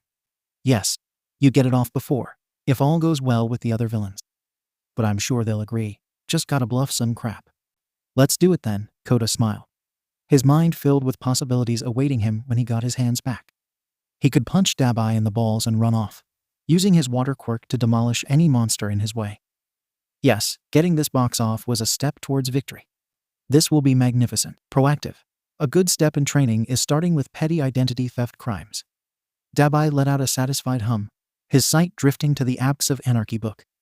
In fact, I think this is letter T in the story before bed you have to read tonight. This is a bedtime story. Kota set his eyes on the book. My parents used to take turns reading me bedtime stories. A feel bloomed in his chest. Was this guilt from his previous thought of running away and punching Dabai in the balls? Maybe he wouldn't punch Dabai in the balls too hard. There was nothing that Dabai hated more than being told no, or the dreaded 5-letter word. Later, they both basically meant the same thing, that it was never going to happen. So at a young age, he practiced skills to ensure that he'd get his way. He talked less, glared more. Occasionally, lit a few bodies on fire to prove his will as superior. Dabai slumped against the brick wall, scanning over the faces of his comrades. Mr. Compress was showing Toga and Twice a new magic trick. He stuck a penny in his glove, then blew into his palm, making it disappear. It wasn't anything really impressive, but it was a slow meeting day. Kirigiri was cleaning the table. Shigaraki had one finger tapping against his shot glass. His eyes seemed glued to the TV. The one TV in the bar was on the non-stop news coverage of Villains Attack Summer Training Camp. Kota is progressing well. The brat isn't turning into as much trouble as I thought he'd be, Dabai said. Kota? Twice tapped his chin. Ah, wait. Is that the kid we kidnapped? Correct. Mr. Compress sort of half laughed, half sighed. I remember. He was really whiny. He placed his top hat back on his head. I'm surprised you two get along. You guys seem like total opposites. I always knew Dabai had a soft spot. Toga wrapped her hair around the grip of her knife. She twirled the strands into a sloppy side bun. Dabai is totally weak for kids. I could tell when he reacted. Really? Were you a school teacher by any chance? Twice started scratching at the same spot he tapped, as if absent-mindedly picking at his clothing. Dabai sometimes scratched through parts of himself in times of weakness. Did they do it for the same reason? Can you pass me some rubber bands? Toga knocked her hand over to nudge Twice. She seemed to want to draw his attention away from messing with his costume and more on helping her. I have to admit, even I'm baffled at your sudden change of script. Kirigiri placed down the cleaning spray. His yellow eyes seemed to dim, a sort of foggy, faraway look to them. Your concerns are apprehensible. But with Kota under my wing, I plan to see. Is he suffering? Shigaraki asked. I want to see the change, the blooming transition from hope to hopelessness. I don't deny you're doing a decent job. You put up with the brat for 4 days, no complaints, so that's a plus. Yes, but Ria, I sort of want to see the child. It might be impressive to see how much you damaged him. The media won't be able to comprehend it. The son of a hero turning into a villain. This is a much better plot than what we originally planned. I honestly don't know how everything perfectly keeps falling into place. So glorious. Dabai gave up trying to explain. When Shigaraki got going, it was like he had no off switch. That really pissed him off. It was so annoying. Halfway through the rant, Toga must have zoned out as well. Are you really training him to be a villain? She focused her attention on Dabai. I suppose. Dabai kept his voice low, careful not to let Shigaraki notice they were ignoring him. I am teaching him to understand choices. Last time you said you'd teach him how to be like you. Toga spoke in her sing-song voice. Dabai found it kind of creepy. Toga always smiled like there was nothing in the world that bothered her. He didn't understand. What was there to smile about in times like these? It takes baby steps. There is no running right in on this, Dabai said. So I won't get any of his blood from torture. Oh, that's no fun. Toga said. The knives and various needles she kept on her hip clicked against each other. This operation was my idea. You named this operation Teddy Bear, Dabai said. Kota looks like a cutie pie, teddy bear. I couldn't help it. If anything, you already reap benefits of having that crybaby in my hands. I like it. Toga hummed as if throwing unexpected curveballs in people's lives was her guilty pleasure. But be warned, I happen to take what I want, nevertheless. She tied the rubber band up to hold her bun in place. It's been so long without bloodshed. She broke into a chant. Blood, blood, blood. SHHH, look, Dabai hushed her. You'll get your bloodbath soon. I overheard some Yua brats talking about a tracking device. Tracking on who? Mr. Compressed asked. Don't know for sure. But it might be on the kid. Everyone should check their clothes and stuff. Wash off to get rid of any scent. Dabai grit his teeth. The real risk fell on him around here. If anything went down, he'd have to bounce for real. Impossible. Twice moved his hand. It looked like he would go back to picking at his costume. But instead his hand stretched out a spare rubber band. He fidgeted with it. It's been days. If they were tracking us, wouldn't they have busted in already? Maybe, or they're forming up some ultimate plan to raid us. Mr. Compress said. Flesh meat to carve up. Toga seemed to snap out of her trance. She darted her eyes around as if trying to make sense of where she was at. In that case, I vote that we establish extra protection. What's all the commotion, Skranks? I'm talking here. Shigaraki spun around on the bar stool to face them. Dabai said that heroes might be tracking us. Toga wrinkled her brow and bit her bottom lip. Pro-hero, assholes? Shigaraki's eyes darkened. The hand over his face prevented the showing of any emotion, but his disgust was evident in his tone. Pro-heroes are gonna raid the place. I heard they were tracking the kid. Dabai knew that those kids were for sure not pros, but there was a possibility that pros might tag along. It was better safe than sorry anyway. He internally sighed. Once again, he was lying to protect these crazy people. I figure it's impossible. I searched Kota last night. Checked in his hair, behind his ears, on his clothes. It might be a scent. Yet in that case, it could be they're easily tracking one of us. Shit. Shigaraki's curls bounced as he slammed a fist on the table. I must talk to Sensei about this. But for now, we should follow Toga's plan of action. His voice seemed to turn into one of a real leader for a few seconds. The world needs villains. It keeps the balance and encourages people to notice the corrupt turns in society. Who else will point out how their symbol of justice is nothing but a false made-up hope? Justice is just a moral that can be bent anytime and anywhere. No matter what, heroes must suffer the wrath of the seeds they planted. Okay, nice speech. What's the plan then? Twice asked. Kota is an excellent representation of a mold-able young influence. Shigaraki leaned his elbows on the table, pushing the shot glass away. The kid hasn't let me down. He's attracted all the media's attention and demolished people's hope in heroes to keep their kids safe. He tilted his head as if daydreaming. But picture how humiliating it will be when Kota winds up crushing the hopes of the same heroes who try to save him. He laughed dryly. Heh, Kota will be our symbol of justice. Operation Teddy Bear has a new goal then? Other than the care and raising of Kota, it's advertising how villains can be just as humane as heroes. Toga said. Dabai felt himself smirk. This was working out nicely. His technique to get what he wanted never failed. I think we should let Kota's hands out of the box, Shigaraki announced. We can't be brute to our symbol. He has to cherish and accept this role. From now on, nothing but respect for our symbol, Kota. He turned to Dabai. You have permission to let him go. Dabai nodded his head. It was the unacknowledged easy victories like these that reminded him how thrilling it was to be a villain. Kota was confused. He felt like somewhere he went wrong, and whenever that terrible flaw took place, it planted some irreversible feeling he couldn't wash away. There was only two things he knew for sure. Dabai was dangerous, but he had a weakness. He had to deal with a criminal in exchange for his freedom. He frowned. If anything, he could always run away. Dabai had said he wasn't going to stop him. He really didn't want to. Dabai didn't deserve the betrayal. But he had to do this. A hero. Any hero could have saved him by now. He could keep living on a single prayer that Izuku. Kota drifted his sight to settle on the broken window. My hero. He put everything into getting rid of the monster who tried to kill me. He listened intensely. Silence. Why was he searching for a response or anything? All this nonsense about hope, thoughts and prayers didn't seem to be solving anything. He had to take action for himself. That was the only way his situation was going to change to get any better. I can save myself. He said the statement aloud in the empty apartment, trying to sound brave. All I have to do is try. He walked around, planning the quickest escape route. He had to get the hell out of here. Soon as he could use his hands, it was over. That would put an end to this weird feeling he was having. The front door opened and Kota ran over to the couch. He pretended to be interested in the TV. It was his only connection to the outside world. The only thing keeping him from losing his sanity. He looked at the time in the corner of the TV. 11:57 p.m. I've brought good news, stylish clothes, clean shoes, and pizza. Dabai walked into the apartment. Pizza? Kota wiggled his nose.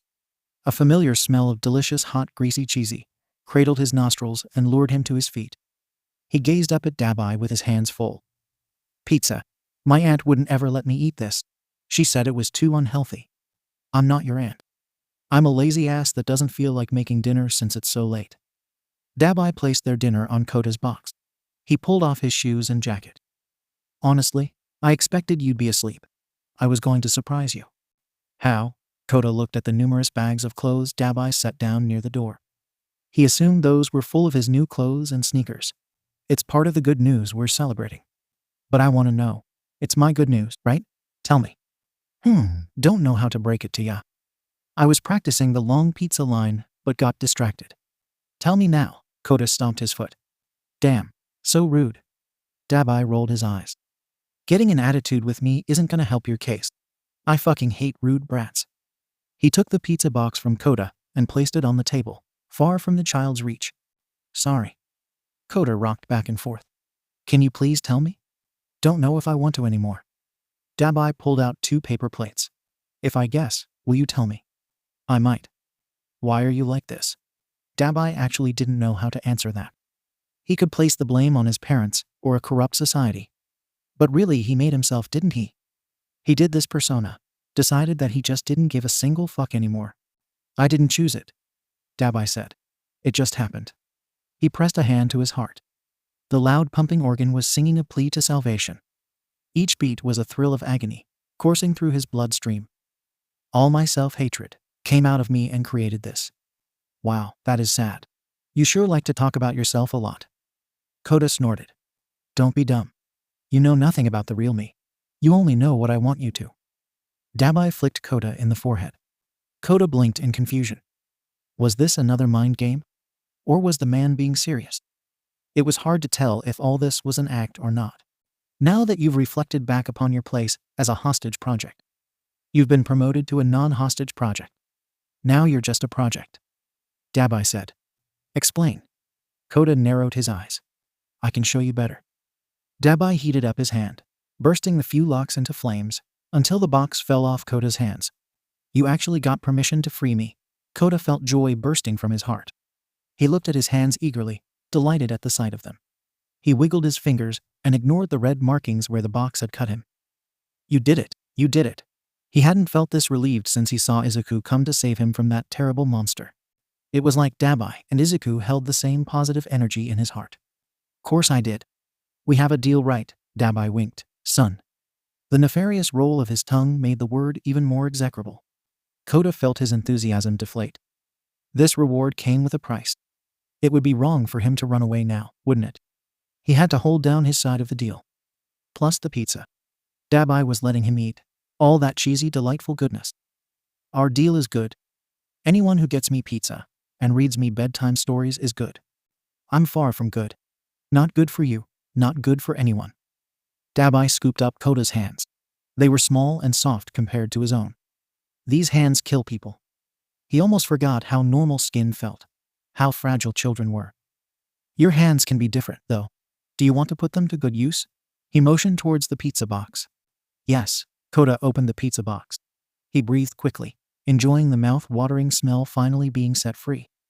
His stomach growled loudly at the sight of the steaming hot cheese, half of it decorated with extra yellow, the other half covered in exquisite meats like pepperoni, hamburger, and sausage. The meat lover's side is mine. The cheese is yours. Dabai held up the plates. What do you want me to call you? Pops? Kota tore apart a few slices of cheese, placing them on a plate.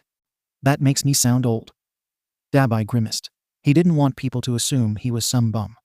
Papa? Kota tore off a few pizza slices from the meat lovers. It sounds fake, Dabai said. Daddy? Kota placed the meat lover's pizza on Dabai's plate. Is Daddy fine? At the title, Daddy, Dabai's mind spaced outwards, triggering a series of emotions. Disgust, rage, hatred. So much hatred. He shook, his bones betraying his goodwill as he struggled to remain calm. Blue flames danced around his fingertips, sending out heat waves across the apartment. Sorry, Kota nervously took a few steps back. Dabai felt sadness congeal in his throat like sour milk. He could see himself in Kota's eyes. How crazed he looked, the disheveled way his clothes hung off his body and manic gleam in his eyes. Ha ha. Dabai let a laugh slip out instead of a sob. Sound particles bounced off the walls of the apartment, back into his eardrums.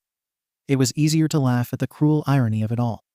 Easier to hide the word failure between bursts of obscure laughter. Daddy. I called my da. He swallowed up the rest of his sentence in more dry laughter. Ha ha. Back then when we were close and all. Even then a ringing sound hit his ear. It was like a loud static. He clutched the fabric over his chest to try and calm the pounding of his heart. Breathe. In and out. Breathe. He clasped his hands. He was a strict man. Kota stared at Dabai. Was the villain okay? He noticed the villain's hands, how they clasped together as if in prayer. Did the monster attack him or something? He had rules. Dabai focused on calming his flames. Most of them I hated. The most important rule was the number one. He held up a single finger. Daddy knows best. Nobody talks back to Daddy, or they are brutally punished. The title, Daddy, had this sharp edge about it. It was ruthless, demanding respect, absolutely dictating, granting power to the wielder and slamming something inevitable to demolish any threat to smithereens. It was the dauntless combination. Dabai loved the respect and the demand to be noticed. I like that. Dabai took a deep breath.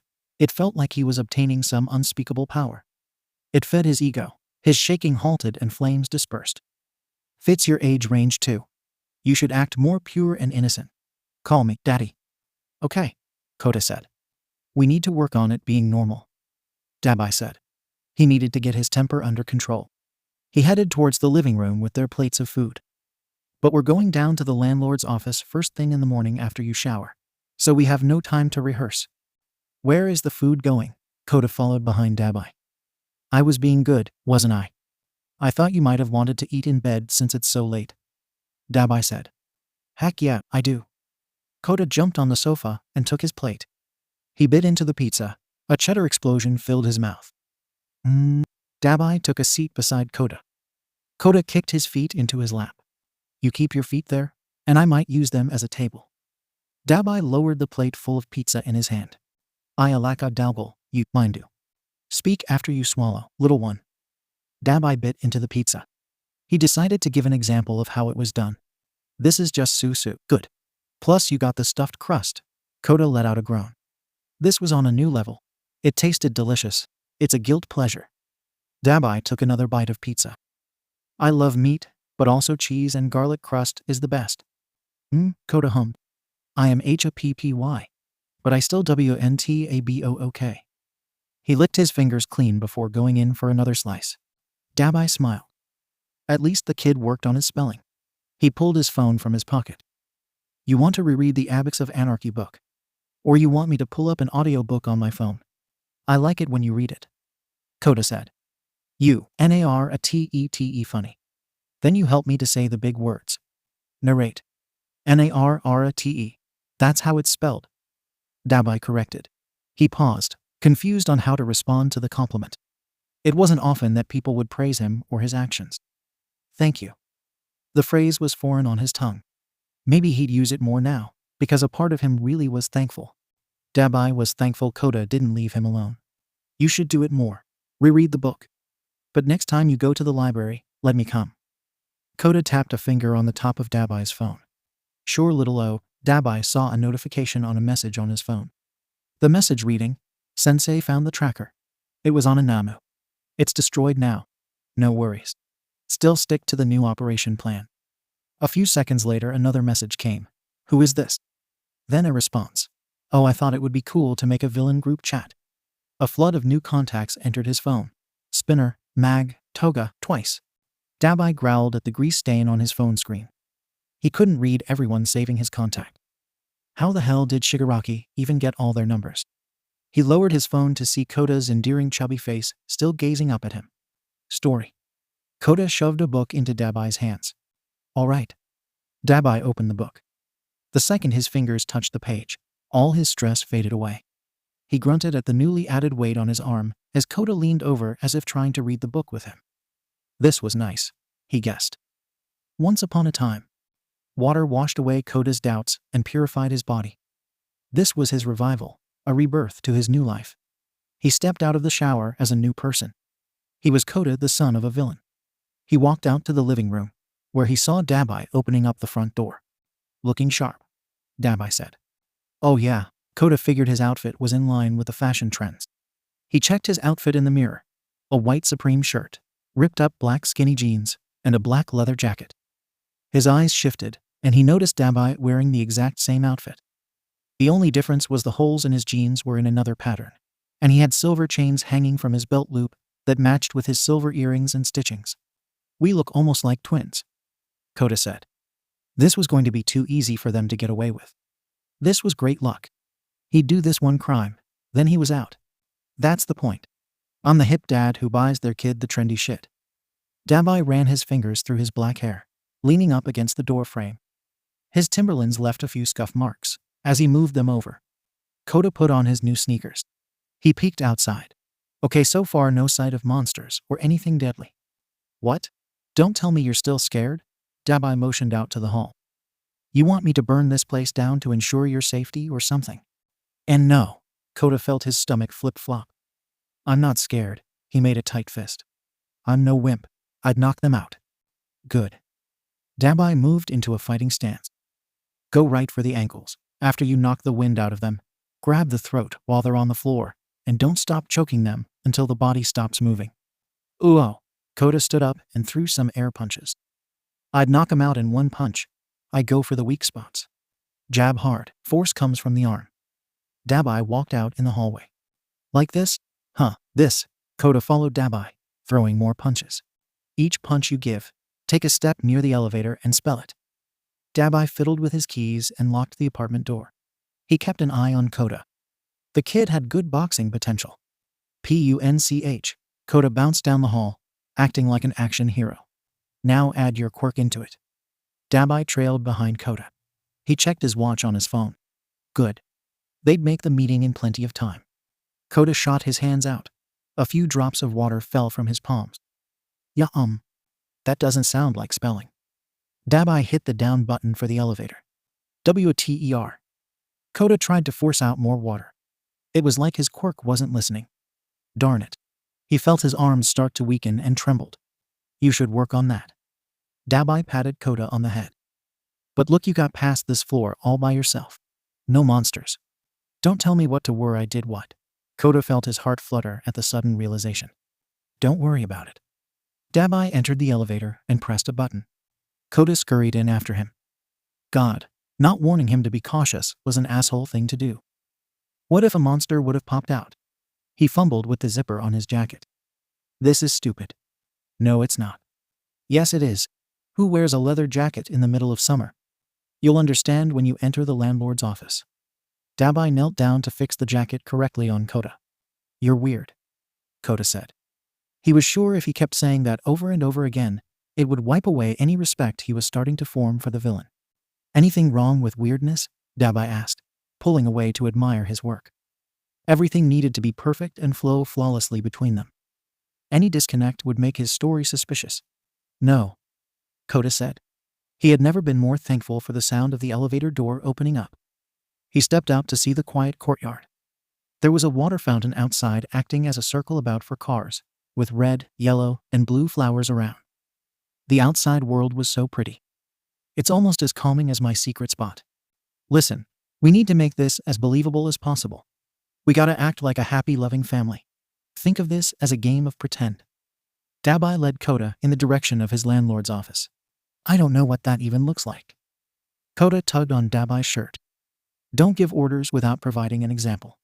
I did give an example. I said happy, loving family. I don't know what that looks like. I barely recall any of the time I spent with my parents. What about your aunt? She loved and cared for me, but I don't think of us as happy. She was a hero. I spent my time alone. Kota held up a finger on each hand to show the distance between them. I guess she only spent time with me 'cause she had to. We love each other though. That's sad, kiddo. Dabai glanced over his shoulder and noticed how Kota looked ready to cry. Damn it. Now he felt bad. But inspiring because no matter what, you still care about them. What about your family? Was your childhood happy and loving? Kota sniffled. Love my family. I hate it. How could I love? Dabai felt his legs buckle. His family was hellish, broken, disruptive, verbally abusive. Everything that was the opposite of what Kota and him were supposed to be. He could still hear the loud arguments his parents had before bed. The shouting rang through his ears loud and clear. He felt a pressure on his arm. It stung like little pinprick cuts. Burning. Shaking him. Hey.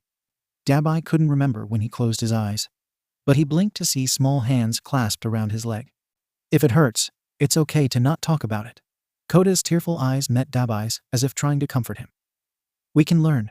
Pretend together. I always thought house was a stupid game, but being a happy, loving family can't be that hard.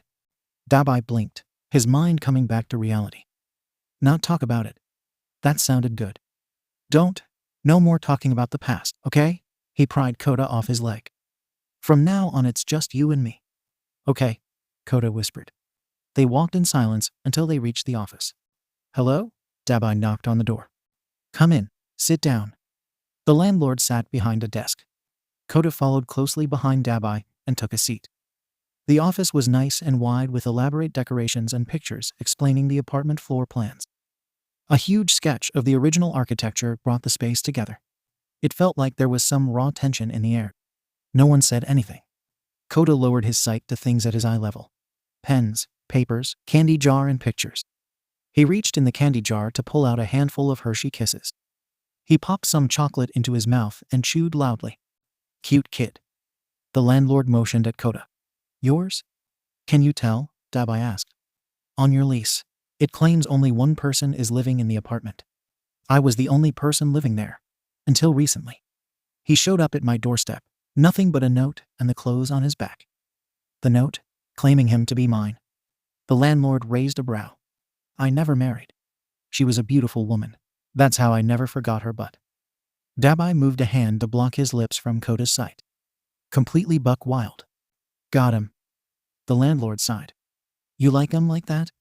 Is that why you never flirted back with our security guard? Yeah, bad bitches. Dabai inhaled sharply as if recollecting the memory. One night stands. You know how those go. The landlord exhales for a long time, as if trying to piece together all of this. You became a daddy at 16? Guess so. Dabai relaxed back in his chair. Didn't know my own flesh and blood existed until tragedy struck. I'm so sorry. It was a car accident. At least, that's what the police report said, drunk driving. Luckily, the little one was at daycare and not involved. That must have been so hard and unexpected. No pity needed. I mean, currently I'm searching for a job. Unemployment checks can only get you so far. The little one is growing.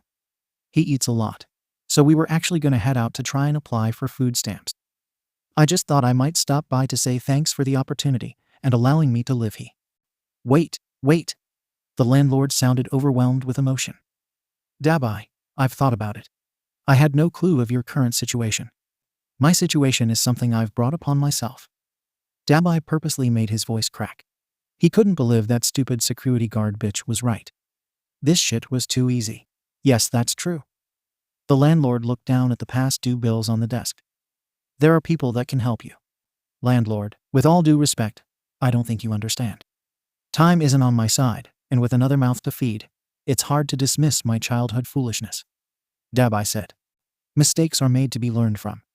It's clear that you learned, by staying true and trying to provide for your child. The landlord looked at Dabai, then nodded at Kota. That kid is a representation of your humane attitude to put others before yourself. Kota tossed the candy wrappers in the trash. He tried his best to avoid the gaze of the landlord. It made him feel fake. Telling lies wasn't something he did. What's your name? The landlord asked him. Kota turned to Dabai. Tell him your name, son. Dabai nodded. He couldn't be serious. Kota bit his lip. Dabai wanted him to give his real name. If he put his name in the conversation, it might be a real serious crime. His mind drew a blank. He shoved more candy into his coat pocket and ran out the office. Dabai looked at the landlord, back at the empty seat beside him, then at the landlord again. He's real shy. He stood up. I'll drag him back in. Kota was a good few steps away from the office. You never said anything about having to speak. He pushed Dabai away. How was I supposed to know they would ask you questions? Dabai shrugged. Kota hated how Dabai acted like this was nothing. Sure, he hadn't seen cameras in the office, but there might be one or an audio recording. What would his real parents think watching from the afterlife? Were they rolling in their grave with disgust and disappointment? I can't do this. Kota felt sick to his stomach. Little one, we had a deal. I know, but I can't be a villain. You're not. You're helping me. Heroes help people, and I don't want to be a hero. Kota felt tears sting his eyes. He wanted a hero Izuku to come save him. Get him out of this terrible situation. He didn't know why he agreed to this in the first place. That's not true. Then what is true then? Dabai clicked his tongue, frustration rattling him. He didn't know what the hell was true. Maybe the world was an illusion, and when you die you just wake up. Maybe everything was fucking fake. True is a vague word. It splits everything in black and white. Life isn't like that. There's so much more to it. Dabai raised his arms, showing off his wrists riddled with ugly scars. Life gave me this. I took it, unable to reject the cruel family and world I was born into. He tugged at his stitches, holding together his fleshy framework. But when I had the opportunity, I swore to be better than the monster that created me. What do you mean? I'm saying, this is not something evil. It's not making you a villain or a hero. This is a favor, our deal. You getting your hands free was collateral for our equivalent exchange. Dumb that down some more, I'm 5. We are equally getting what we want. Dabai said with a lazy sort of drawl. Kota felt like he had heard this speech before. It was the same terrible speech the monster had lectured him. The excuse the monster gave to kill his parents. This is the result of us both doing what we want. Kota clamped his hands over his ears. I don't want anything. I don't want any of this. He hated it. He hated villains. He hated heroes. All of this was just stupid. Okay, don't want it. Dabai said. Wants are ugly, selfish things anyway. But we're all wired for desires. You're just toying with me. Kota sank to his knees. He tried to will away his own existence. No one really stayed with him. They all would leave. He tugged on Dabai's jacket. After you use me for this, what will happen? Does it matter? Dabai held out his hand. People come and people go. You go on living through it. Because if they really cared, they would have never left you in the first place. No. Kota bit his lip till he tasted blood. Nothing really mattered. His parents were dead, and he didn't want his aunt to worry about him. All he had to do was just shove down the paranoia. He grabbed Dabai's hand. Good. Dabai guided Kota back to the office. Once we finish this meeting, I'll reward you with a milkshake. My mom would get me that when I was feeling down. You can get any size you desire. Kota nodded. He just had to focus on that instead of the rational part of his brain. He sat back down and listened to Dabai chatter on some more with the landlord. It only took a few minutes for the question about his name to come up again. Kota, he murmured. The landlord's eyes softened. That's a wonderful name. How old are you? 5. You're in school? On summer vacation right now. But I'm going to first grade. Daddy and I. Oh gosh, Kota couldn't believe the fact he just called Dabai Daddy. He tried not to fidget. Have been studying, reading and spelling. Reading. We have a bedtime story every night. I see. The landlord nodded as if finding a vision of the two being a wonderful father and son duo. I've been trying to make up for the years lost. Dabai patted Kota on the shoulder. This is my son. Ever since he walked into my life, I've done nothing but get him what he wants. Kota shivered. Was that puff of smoke his breath? Was this room getting cold? He rubbed his hands together. I get it now. The landlord breathed a blast of cold air. I choose to forgive your high debt. For now you and your son can live here free of charge until you get a job. Kota felt his eye twitch. So that was why he had to wear the heavy jacket. The landlord had some kind of winter-causing quirk that was caused by strong emotions. He turned to Dabai. Dabai had a smirk on his face. His arms crossed over his chest, like he was a king. Many people want and ask for more time, but you so humbly didn't even dare to. You go, love your child while you still can. The landlord paused, looking at the pictures of family on the desk. My kids are all grown up now. I miss them every single day. I treasure my little one. Dabai looked down to see Kota snuggling in his leather jacket to get warm. Their eyes met, and for a few seconds, it was like they shared a moment of sincerity. My daddy is the best. Kota chartered his teeth together. But he'd be better if he got me out this cold. Heh, Dabai stood and pulled the chair back to let Kota hop down. You know how kids are all pushy. Yes, my kids used to be the same way. The landlord agreed. Bye. Kota waved, exiting the office. Relief washed over him. The lie was over. He followed Dabai toward the elevator, watching the deceitful smirk grow on his face. The diner was loud. Meaningless chatter, laughter, and music. The food was good. Everything was greasy and loaded with extra cheese. Cheese and Oreos. Dabai picked up a cheesy fry from the basket in the middle of the table. Ever tried it? He dipped the fry in his milkshake. Gross. Kota stretched out his legs. The booth felt cramped. He looked around to see the families eating at the surrounding tables. At one table, a woman was trying to hush her crying baby, while her husband argued with a waiter. It was like no one noticed him as the kidnapped child. All they saw was a father and son sipping on their milkshakes. Don't knock it till you try it. Dabai ate the fry. Weirdo. Kota angled his straw downwards to sip his large milkshake. He looked up at the TV over the sports bar. It must have been the only TV on changed to the news. Either police suck at their jobs, or we're the best fake family ever. It's both. Dabai dipped another fry in his milkshake. People like living blissful lives, so they won't question us in fears of offending someone. He handed Kota some napkins. Oh, Kota wiped his face. Ouch. He tensed up. Was this brain freeze? The first con always gets a little nerve-wracking. My first time, I had a cowardly moment too. Dabai said. You did wonderful, kiddo. You even hit M with the sappy. Daddy and I, old people eat that shit up. It wasn't all that. I think this is stupid. Kota slurped harder on his milkshake. The chocolate mixed with fudge brownie chunks mix, creating a delicious party in his mouth. Let's not talk about it. It might attract heroes. You don't want one to save me, right? It would damage your plan. Ah, Dabai sipped some of his shake. You see, that's the difference between you and me, kid. I don't need a hero. He threw his hands up as a smile crawled on his face. I'm my own fucking hero. Kota flinched at the sudden outburst. He returned his focus to his milkshake. So no one can disappoint you. Dabai's facial expression dimmed. You can disappoint yourself? Kota clenched his fist. That way there's no one to blame, no one to be mad at. How foolish was he? How dumb was he to think Izuku would come back to save him? Now you're using your brain. Dabai crunched on Oreo cookie pieces. But heroes can only fake relief. Most of the time neglecting one for another.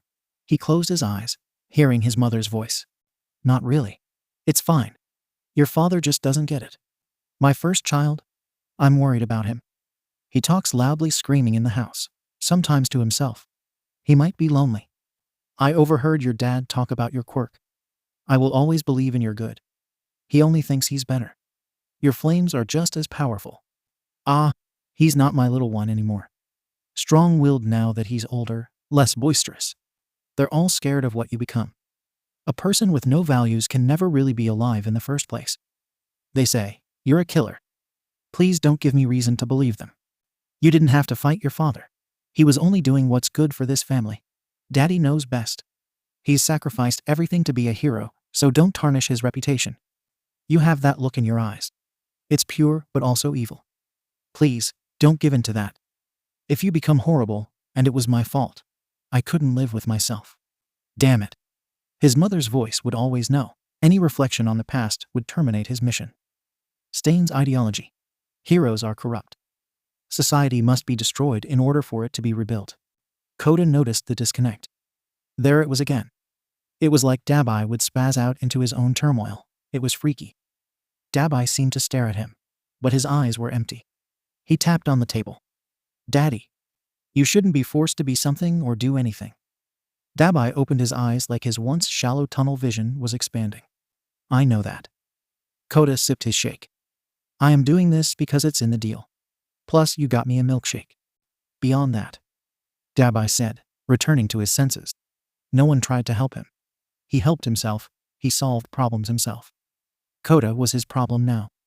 A problem that the solution for was ever-changing. He didn't appreciate this sudden uncertainty. It was the same uncertainty he faced when his mother would defend the monster who she married. Of course, the hero was perfect. Dabai was the mistake. The heart for villainy was the mistake. Why couldn't anyone else but him see the hero was the monster? I don't even plan on what I'm doing tomorrow. Kota rolled his eyes. Do you want to? Dabai asked. I'd rather hang with you than be out spotting new prospects. He swallowed some more of his shake. It can be fun. We can work on this family dynamic. Yes, Kota agreed. I want to test this out. Our family. Our power. You are my son, aren't you? Dabai picked up his milkshake and stood up. He motioned for Kota to follow his lead to the exit. Kota followed in every single one of Dabai's footsteps. He pushed past a few people, careful not to spill milkshake. Stay calm. The glass damped his hands from the condensation, as more sweat from his palms loosened his grip. He clutched the glass tightly, until he felt the sun hit his skin. The heat was a sweet relief. Relief. Gosh, he had started using that word a lot. He spun around on the sidewalk, catching a glimpse of the diner's neon sign out the corner of his eye. Rule number 1, don't look back. Dabai took a long sip of his milkshake. Kota could have sworn he heard his neck pop. as his head was redirected forward. A force pushed him. Keep walking. Kota stumbled, viewing the cracks in between the sidewalk. Don't look back. Don't look. He swallowed down the bile, threatening to come up the farther he walked away. Ditching without paying and stealing the milkshake glasses. No. It's the glee earned from demolishing the waiter's paycheck. Dabai dropped his milkshake. The glass shattered all over the sidewalk. Liquid spilled out and ants flocked to the sweetness. Ruining lives, making people feel like trash and causing disruption to make them truly see how little their precious fucking heroes care about their predicaments. He stomped his foot on the ants and kicked the glass shards. But you ain't seen nothing yet. Tell me what you desire. He grinned. Go ahead. I like candy. I like toys. I like pizza. I like action. Kota squinted at the dead ants. They were in a pool of sugar, their fellow ants circling around their body to collect the Oreo pieces. He used his glass to push the ants around. No need for them to disrespect the dead. His milkshake was just as good. They could keep it. Toys then? We'll get you some. Dabai crossed the street to the toy store. Kota left his milkshake to the ants. You pick out whatever you want. We'll steal it. We can work on you using your quirk too. Stealing. Kota repeated. He wanted to keep a tab on all the laws he was breaking. We pick it up and run. He pressed his face to the cool glass and peered inside. A vast layout of toys stretching all the way to the back. Heck no. Dabai held open the door to the toy store, allowing Kota to walk in. We are classy, not reckless imbeciles. He looked around as if taking note of all the security camera angles. What's an imbecile? Kota traced his hand over a wooden shelf full of knickknacks. Not important right now. Look at the toys. Choose any you want. Dabai said. Kota smiled. The toy store was huge. There were large teddy bears, mini ball pits, at the end of every aisle a candy station in a wonderful display. Cool. He gasped at the sight of the tall castle of cards. You're impressed with this? Dabai asked. Well, you can't build it, so don't talk. Yeah, but I can ruin it. It would be cooler to see it topple over.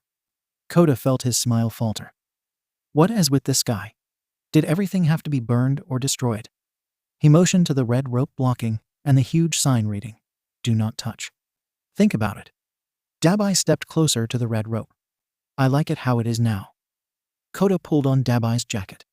I also like Legos. You will keep those sinful spawns of Satan out of my apartment. Dabai said. But you said any toy. Kota dragged Dabai over to the Legos. He scanned the multiple sets. Which one to steal? He reached for the Build Your Own Dragon kit. This one had the potential to be cool. He turned to show his selection to Dabai only to see a guy with brown wearing a blue apron. Do you need something, kiddo? Kota almost jumped out his damn skin. An employee. His hand retracted back to his side, and he forced a smile on his face. I guess. Where the heck was Dabai? He spun around to see Dabai at the other end of the hall, as if he was afraid to walk down the Lego aisle. Sure thing, the employee said. What can I get down for you? He pointed at a kit. How about the Endeavor Lego put-together kit?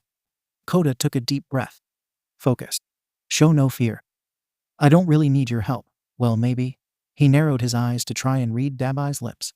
Do what you need to, kid. Dabai grabbed an art chisel and made stabbing motions with the chisel. I'll take out the trash. Take out the trash. What the heck did that mean? Kota turned back to the employee. Or if you're not a hero person, we have basic rescue sets.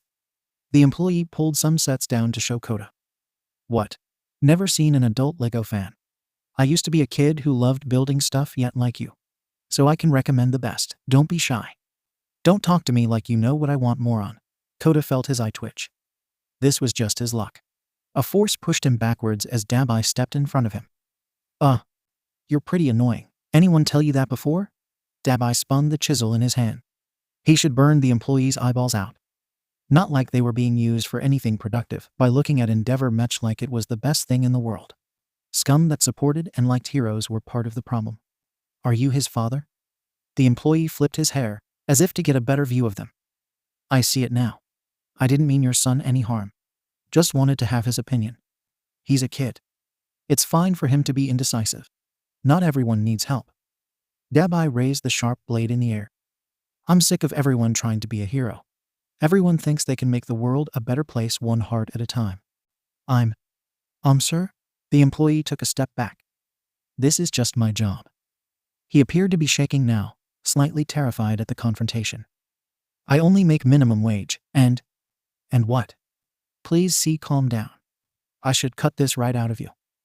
Dabai hovered the blade just above the employee's eyeball. He studied the terror forming on the employee's face. It was incredible how easily cowardliness took control of a pathetic mind. I could and I should. But since you're not a whiny bitch and I hate playing with my victims, I'll make this quick. Wait, Kota shouted. His heart pounded at the realization. You're gonna kill him. Do you think I will? Dabai twisted the employee's arm. Why you? You can't, Kota said. No way. He didn't want someone to lose their family because of him. I have to. Got it. I got it. Kota hugged the dragon kit close to his chest. Let's go. Leave him. Well, stabbing is not my style. Dabai dropped the art chisel. Thank God. You? The employee's mouth engulfed in flames. Kota let out a silent scream. What the heck, what the heck, what the? Dabai blasted fire down the employee's throat. Stupid hothead. I'll wipe the world of people like you. The blood that dripped on Dabai's arm evaporated from the heat. Your nerves will lose feeling as your organs burn to nothing. I told you not to kill him. What's your problem? You moron. Kota screamed hysterically. Kota. Dabai said, the child's name for the first time. He dropped the employee to the ground. Help. Kota threw the Lego set at Dabai. I need a hero. Be quiet. Dabai put his hands on Kota's shoulders. Let me explain. Get away from me. Kota swung his arm back, about to punch Dabai where the sun didn't shine. He heard the sound of footsteps. Good, security. Someone help. I did it so you can test your quirk. Dabai silenced him. I didn't set him on fire on the outside, or it might kill him instantly. I wanted to give him hope. Why you? You did this for me? Kota stopped his punch. I told you, we'd grow your quirk. Dabai ran his fingers over Kota's palm. Kota curled his toes as hot breath tickled the back of his ear. Now is your time to shine, little one. Raise your hands and spray. You're sure no one is really hurting right now? That man looks like he's in pain. Kota felt himself tremble at the sight. The employee convulsed, his chest heaving up and down. You have to use your quirk. Dabai positioned Kota's hands. Aim like this. He closed one eye, as if the bags underneath sometimes diluted vision. Kota sucked up his snot. Okay? No one would die here. He wouldn't be responsible for anyone's death. This would be fine. All he had to do was use his quirk. Use his quirk. Wait. I'm not. I can't. Kota pushed the water from his hands in a weak gush. I'm too nervous. He felt his knees buckle. You can do this. Hit him in the mouth. The water will ease the ache of my flames. Dabai held Kota in place. What if I can't? You must try. Trying is essential. I'm not sure. Just close your eyes. My intuition knows best. I'm going to ensure your success. Kota squeezed his eyes shut. He couldn't watch this. He felt warm hands grab hold of his wrist. He could hear the water shooting out his palms. It roared like a waterfall. The hold on his wrist tightened, as if grounding him from flying backwards. He felt water droplets sprinkle against his clothing. There you go, kid. Not too bad, you're doing it. Dabai said. I'm using my quirk. My quirk, my parents gave me. Kota cracked an eye open. The water gushing from his hands seemed as powerful as a water hose, as it drenched the employee. Damn right. Dabai whistled. It's so natural, when you're all worked up. That was why you couldn't do it this morning. Not strong enough emotions. I can do it. Kota put more force into the water pressure. I can be like you. He looked at Dabai. I can be my own hero. Make a name for myself. No longer believe lies people feed me. That's the spirit, little one. You and me, daddy and son. After we overthrow this toy store, it's just the beginning. Let's show people the error of their wa. Dabai's words were cut off by the sound of police sirens. Have no fear, for I am here. A familiar voice shouted out. Kota tensed up, stopping the flow of water. Crap. He picked up the Lego set. Scratch that. We're getting the hell out of here. Dabai swung Kota on his back and took off. The toys passed in a blur. Kota wasn't focused on them. This was wrong, all wrong. Why did he think doing this was a good idea? He needed an emergency exit. He needed to exit this building, exit away from Dabai, possibly exit away from life. I don't want to go to jail. I haven't put together my Lego set yet.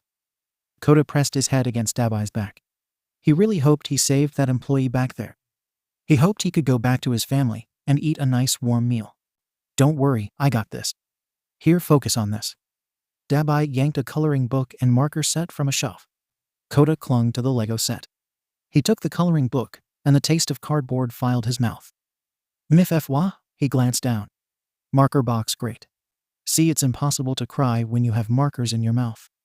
Think positive thoughts, like at least they're not being shoved down your throat. Holf, Kota whined. Dabai dropped the child. Hide here. Kota sank into the ball pit. He held tight to his stolen treasures and pulled the markers out his mouth. What about you? What about me? Dabai sounded thrown off guard by the question. He looked left and right. Keep your head low and hide. You're not gonna hide, Kota heard the sound of footsteps. Okay. He moved the balls around him. Guess it wouldn't work, since you're so old. I'm not old. You're old enough to be my dad, that's old. I'm in my 20s. I would be in college if I didn't drop out. Old, old, old. Kota banged his hands on the plastic pit. Dabai placed a hand over Kota's mouth, as if to hush him. Kota pushed Dabai's hand away. His fingers brushed against the purplish, wrinkled patch. The patches seemed to be used to conceal burnt flesh. Feels as weird and creepy as it looks. Kota rubbed the patches. You said hatred did this, but I don't believe it. He thumbed the rough texture. When my parents died, I felt hatred too. I hate heroes and villains. But all my hate. His fingers land on the groves where the connection and flesh mashed up. A bit of blood stained his thumb as the silver stitch retracted like a chain finally being broken. Dabai didn't flinch. There isn't anything for you to search for, little one. I'm no saint. Dabai said. I'm as blunt as they come. He raised a hand to his heart. I've killed. Did the world many favors, ridding them of monsters. The marks on flesh bulged as his hand twisted the cloth over his chest. My own mother worried more about my father's hero reputation. He shook his head. He didn't deserve it anyway. Parents are supposed to have their kids back. Mine were terrified of what they'd created. So when you could, you left? My stupid asshole poser dad turned his back on me first. Kota gazed at Dabai for a few seconds. The story had many holes in it. But it wasn't his place to ask for more answers. He knew the feeling of abandonment all too well. He glanced down at the purple patchwork on Dabai's arm. It now looked more like a twisted display of emotions. If Dabai's parents were disgusted by him, his parents might as well be dead. Just like Kota's. Through hatred, I became a hardcore rebel.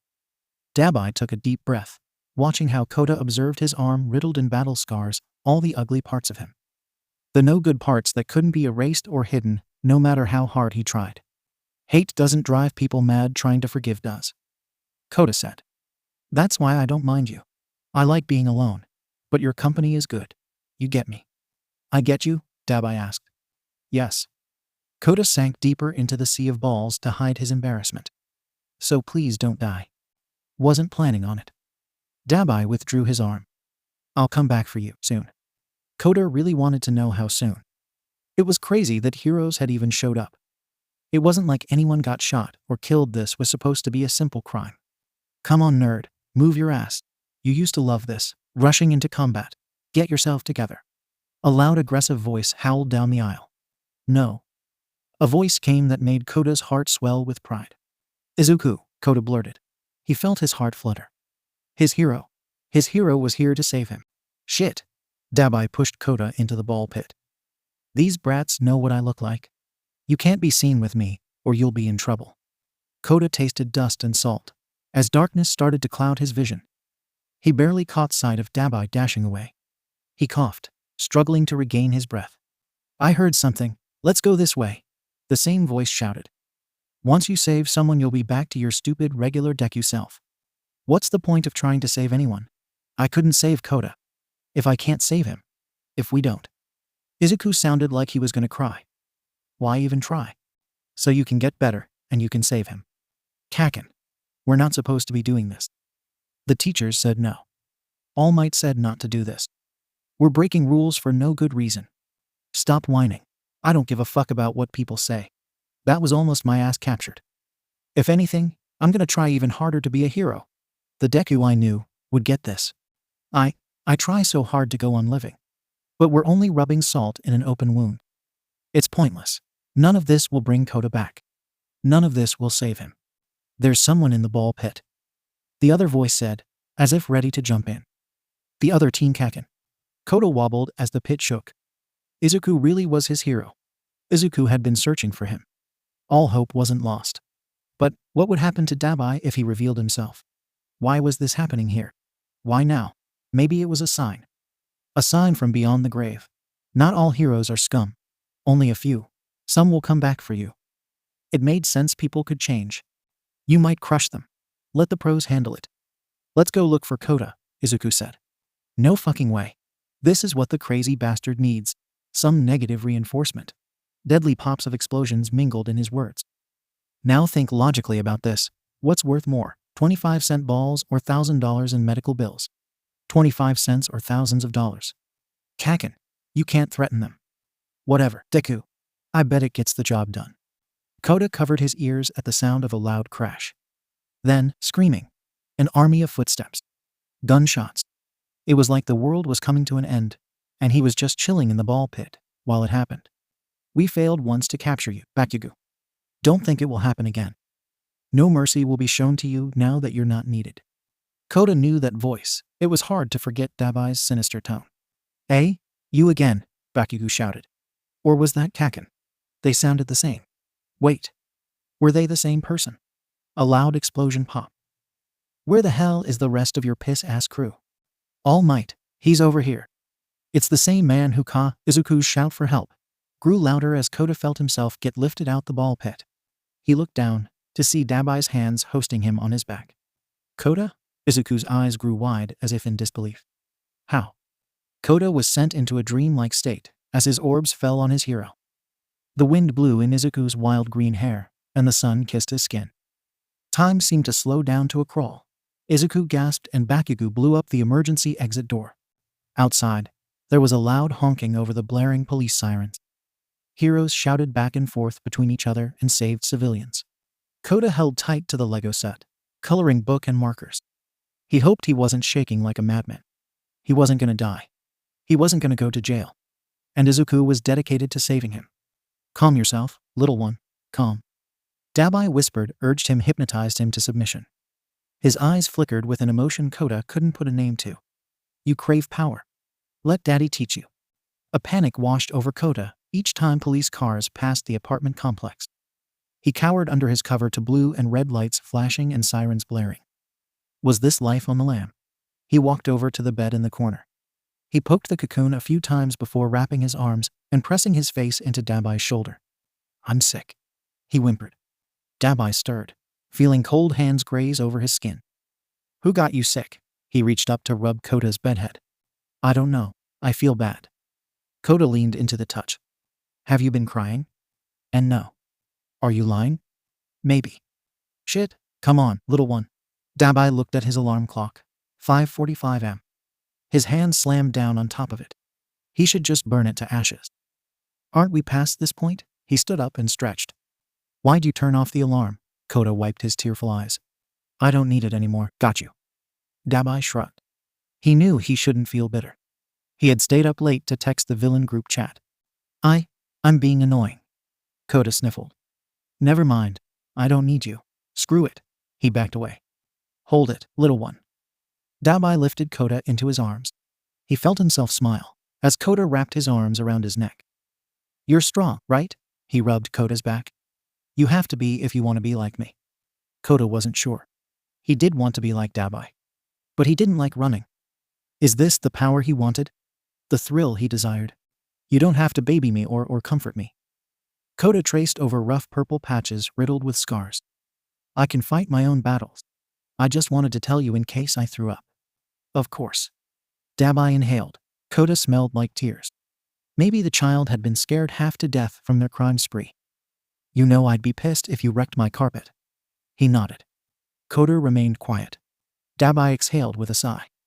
Why was this kid getting all sappy with him? He never comforted anyone in his life. He was always on edge.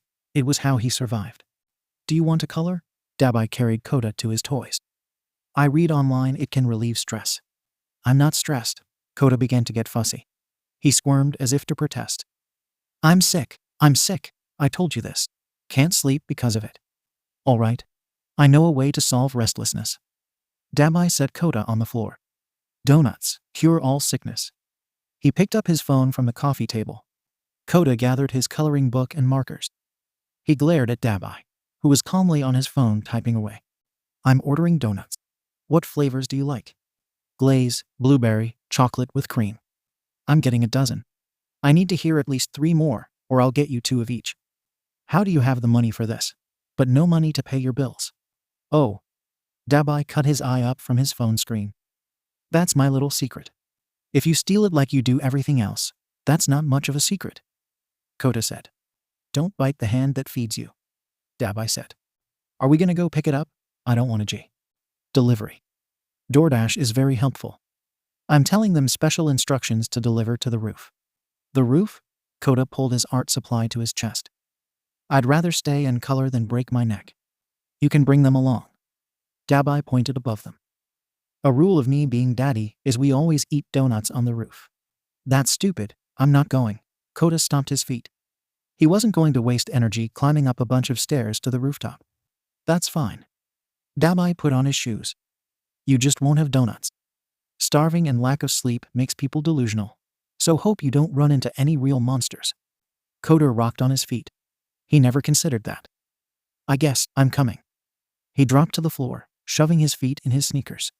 Good choice. Dabai tapped away on his phone. And donuts are on their way. Atmosphere was a very important part of the mood. It seemed to control change. Kota was the atmosphere. His mood was everywhere, and he suffocated Dabai in his presence, making it known that something was changing. Change was coming and Kota was slowly making it happen with each stomp of his feet. I figure the view isn't too bad. I like trees better. More fresh air. Kota said. Not so special. My secret place was better. This place isn't a secret.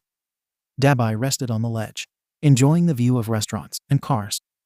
Everything looked so small up here. So insignificant. Anyone can come up here. Even more dumb, Kota sat behind Dabai and grabbed his art supplies. Are the donuts almost here yet? He flipped through the coloring book. Soon. Dabai cocked his head over to observe Kota. What? I just want to see what you color. Don't watch me. Go back to looking at your stupid city. You villains and heroes are always obsessed with stalking people. Can you even spell stalking? S-T-O-C-I-N. Wrong. It's S-T-A-L-K-I-N-G. That doesn't even sound right. Course not. Words are dumb made-up things to you, huh? Dabai sucked his teeth. What type of answer was he even expecting? No, Kota scowled. I know they're here for a reason. We gotta talk, right? He streaked the paper in red, blue, and yellow. I'm not dumb. No one insulted your intelligence. Dabai returned his focus to the city. I would never do that. I know what it's like to be treated like trash. He knew how harsh verbal abuse could be. People always let each other down. They were two-faced, untrustworthy. What was he doing anyway? Searching for himself in a 5-year-old kid. Why did G think even for a second that Kota could be the key? I don't think I've been treated like trash. Kota scribbled harder on the paper. I don't relate. Not to that part. I can hold a grudge for a long time, so it's no big deal. Dabai shrugged. But you tried to. You want to forgive them. I saw it in your eyes yesterday. Kota said. Dabai frowned. It wasn't something he could deny. Maybe it wasn't his mom's fault. She was trying to be a good wife. Not her fault she married an asshole. But why did she pick a monster over her own child? Sometimes, Kota spoke softly. I try to forgive my parents for leaving me. But it only upsets me more. I think that's why I woke up like this. He loved his parents more than anything. He loved them so much it was impossible to accept the fact they choose being a hero over staying with their son. Don't focus on that. They died knowing the world is in your hands. It's in everyone's hands. Some people just don't know how to take control and grasp it. Dabai reached his hand downwards, crushing his fingers together as if destroying skyscrapers. But if you can run the world, if you can beat the system in place, then you win. It's hard to win, but you can break even and get out of the game. What game? Kota gazed downward at the few people who were hustling down the street. His hair blew from a gust of wind as if directing, look closer. He put it together. The game of life, huh? He licked his lips. Life is all a game of chance, like luck. Somewhat. But there are always advantages people have over others. It's just not fair. Dabai sighed. I hate it. Society as it is now. He fell backwards against the roof. I don't believe in luck. What? Kota asked. You don't believe in luck? He spun around to stand on his feet. You're the luckiest person. You lie without getting caught. How can I believe in luck? Dabai cut him off. How could you even say that I'm lucky? If I was lucky, then why the hell did my dad disown me? Why is my quirk so disastrous? My own mother, I trusted her. His voice cracked slightly, as it seemed to slip into disparity. No one knows, it's better to burn it. His arms combusted in what looked like a shield of blue flames. Burn the memories. He glimpsed at Kota. Get rid of everything while you still have time. You're young. You can learn from my mistakes. Don't feast on your anger. Harbor it till you need to demolish your enemies.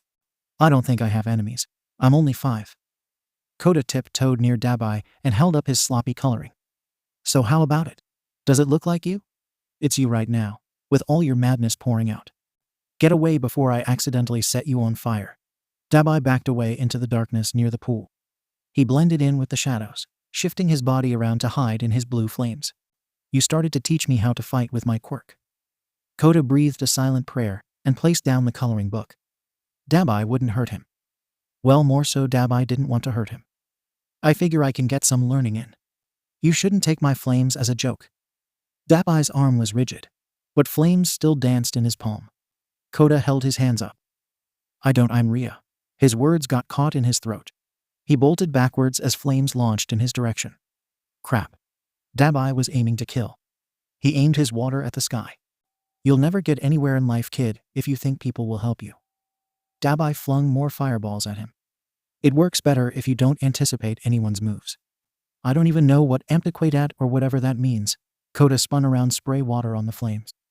The elements clashed, and he could see what everyone was so afraid of. Dabai, mad, made even the darkness retreat. The roof lit up in blue flames. It became impossible to ignore the scorching feeling on his skin. But I want to learn. I'm staying here so I can learn.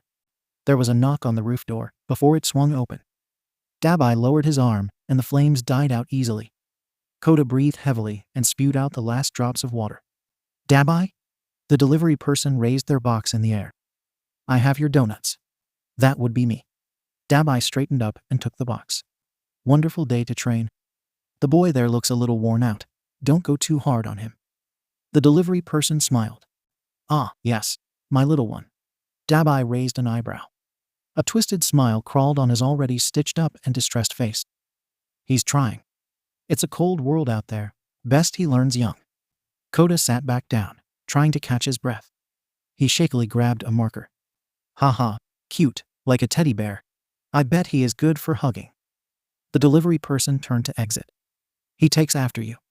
Soon as the door closed, Dabai dropped his nice guy act.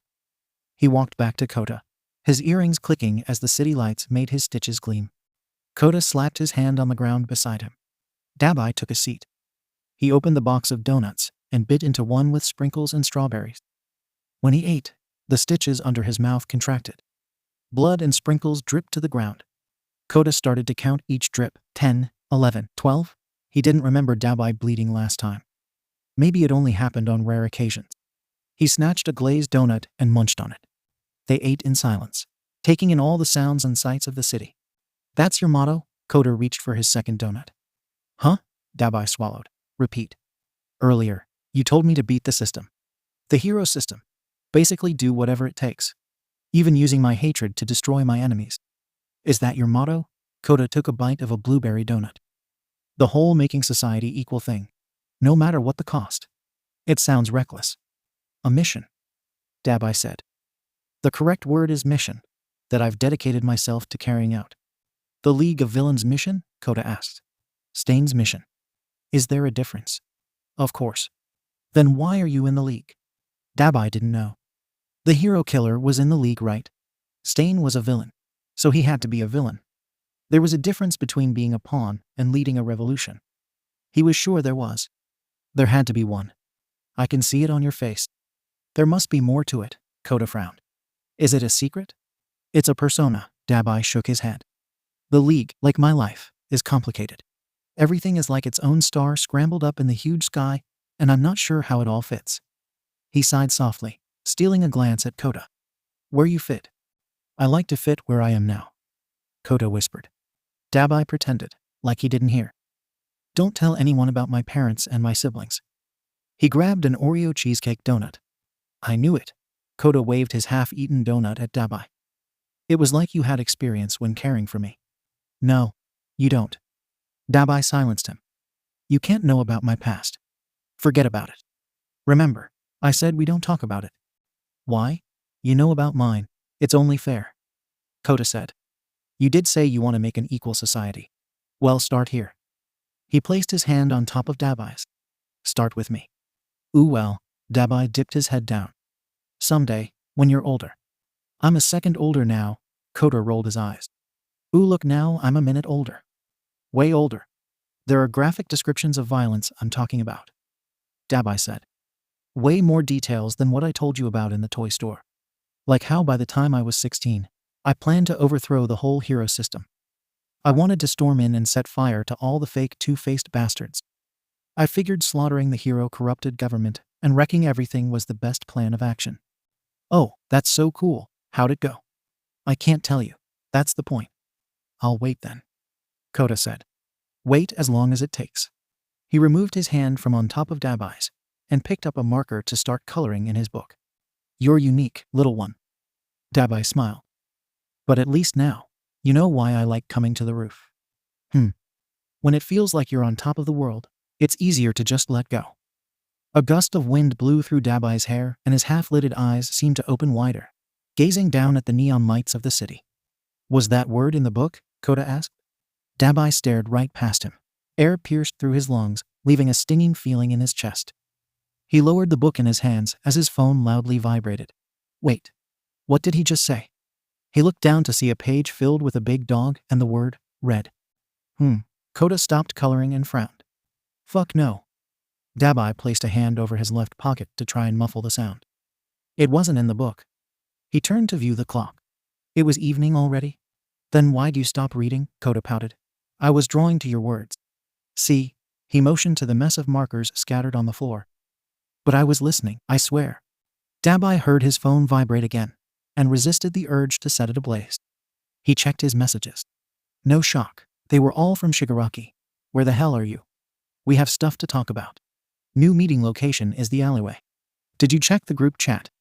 Ugh, we are going to start without you. Get here when you can. We might or not be here, slow ass.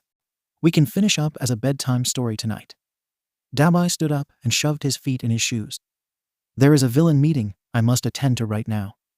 He took his jacket off the coat rack. Study the spelling words I left you. Kota stole a glance at the recently searched up list of vocabulary hanging on the fridge. It's easier to learn when you read them in a book. He got off the couch and ripped a page out of his coloring book. It's not fun to study without you. It feels like real schoolwork. I hate schoolwork. Ah, but you're learning well. Dabai chuckled.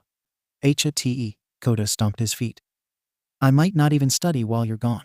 I hate it so much. If you don't study, I might not pick up anything for dinner. What? Look at these bare cabinets. Be careful not to get too comfortable, little one. Dabai patted Kota's head. I am still a villain. He unlocked the door. Make me proud, will ya? Wait. Kota took his folded up artwork and slipped it in Dabai's coat pocket. The hell is this? Dabai asked. It's something I drew for you. Kota smiled. I hope you like it. But don't. Not here. You can't look at it here. His fingers fiddled together. I want you to see it when you need to be happy. Oh. Dabai stepped into the hallway and patted his coat pocket. I won't let anything happen to it, till then. You better not, moron. Kota crossed his arms. Dabai turned the corner down a dimly lit alley. Both his hands jammed in his pockets. One of them brushed against the paper Kota gave him. He wondered what it was. It was probably a picture of that stupid book they were reading. What was it about again? Some big red dog. There is the slow ass. Took you long enough. Did you rob another toy store with our symbol? Shigaraki sneered. Where is everyone else? Dabai walked deeper into the alley, glancing around the brick walls encasing them. Toga came into view. Everyone mostly left already. You took so long. She pointed at her cheeks. Not even my cuteness mixed with twice as cheesy jokes could get them to stay. No. That's what drove them away. Idiot. Shigaraki jumped on top of a dumpster. He drummed his fingers on the lid as if it were his throne. Really? Toga shrugged. I was having such a good time, I couldn't even tell. She held her arms out as if wanting a hug. Hanging with everyone is fun. I missed you with us, Dabai. Without your heated gaze, shit is not the same. I'm touched, Dabai said dryly. But if you blew my phone up for some intimate get-together, then do. I have a reason. The wrinkles on Shigaraki's face tightened. The reason is our protection. Our base might be no longer safe. He sounded pissed off.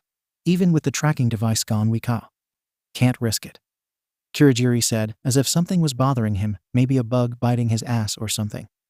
But the dangerous sass in his tone warned Dabai was walking on razor-thin ice. Protection? Dabai asked. Since when did we actually need that? I've never been a coward.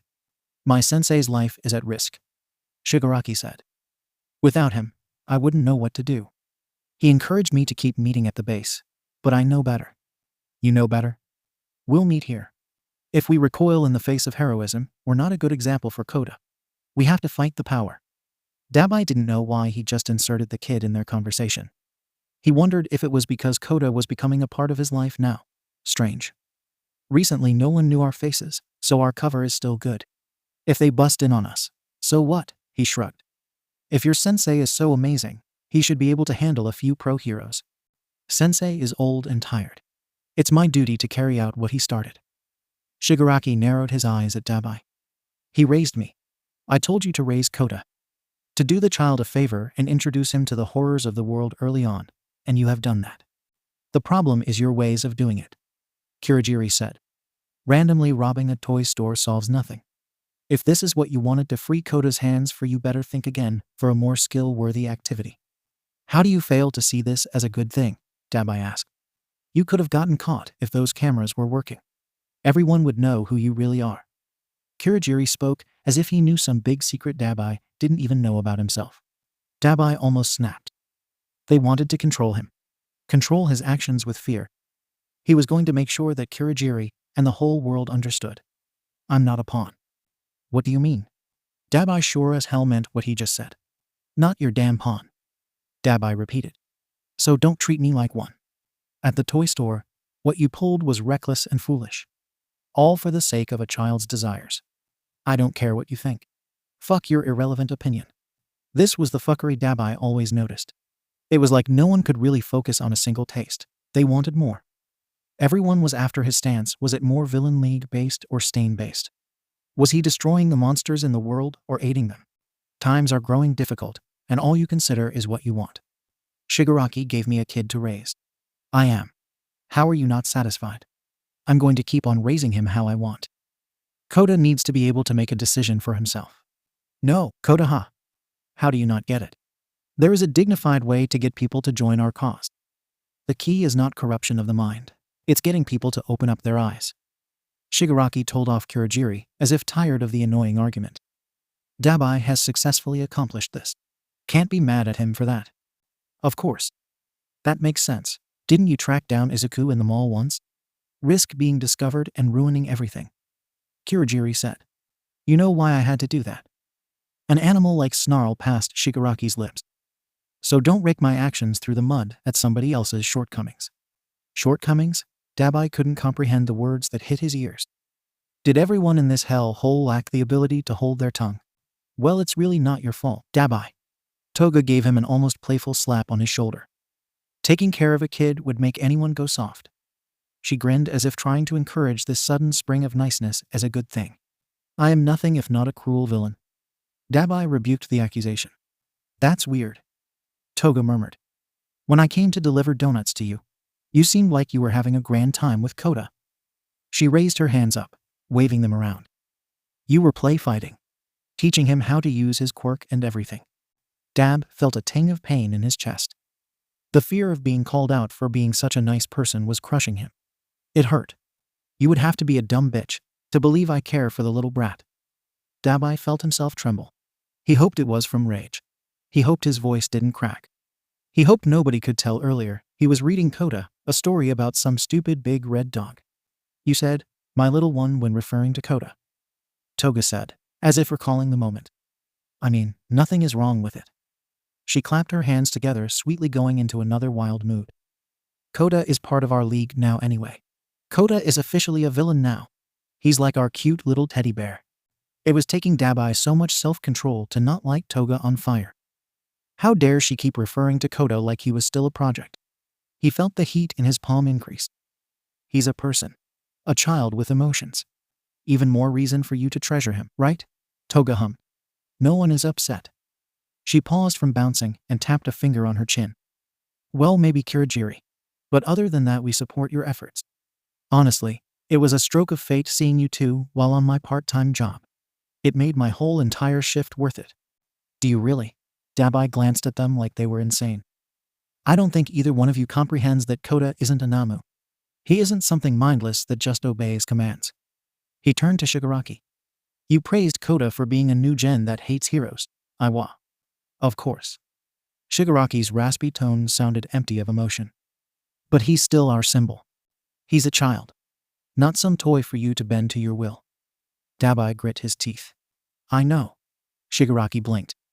This plan wouldn't work if Kota wasn't the child of pro heroes. He made a fist and slammed it into his palm, as if imagining crushing all the heroes' hopes. I've thought this thing out. I'm not making a brash decision. For the sake of that 5-year-old brat you're attached to. I never. Dabai bit his tongue. Did he and Kota have a little bond? He couldn't risk destroying it. But, Shigaraki threw a hand up.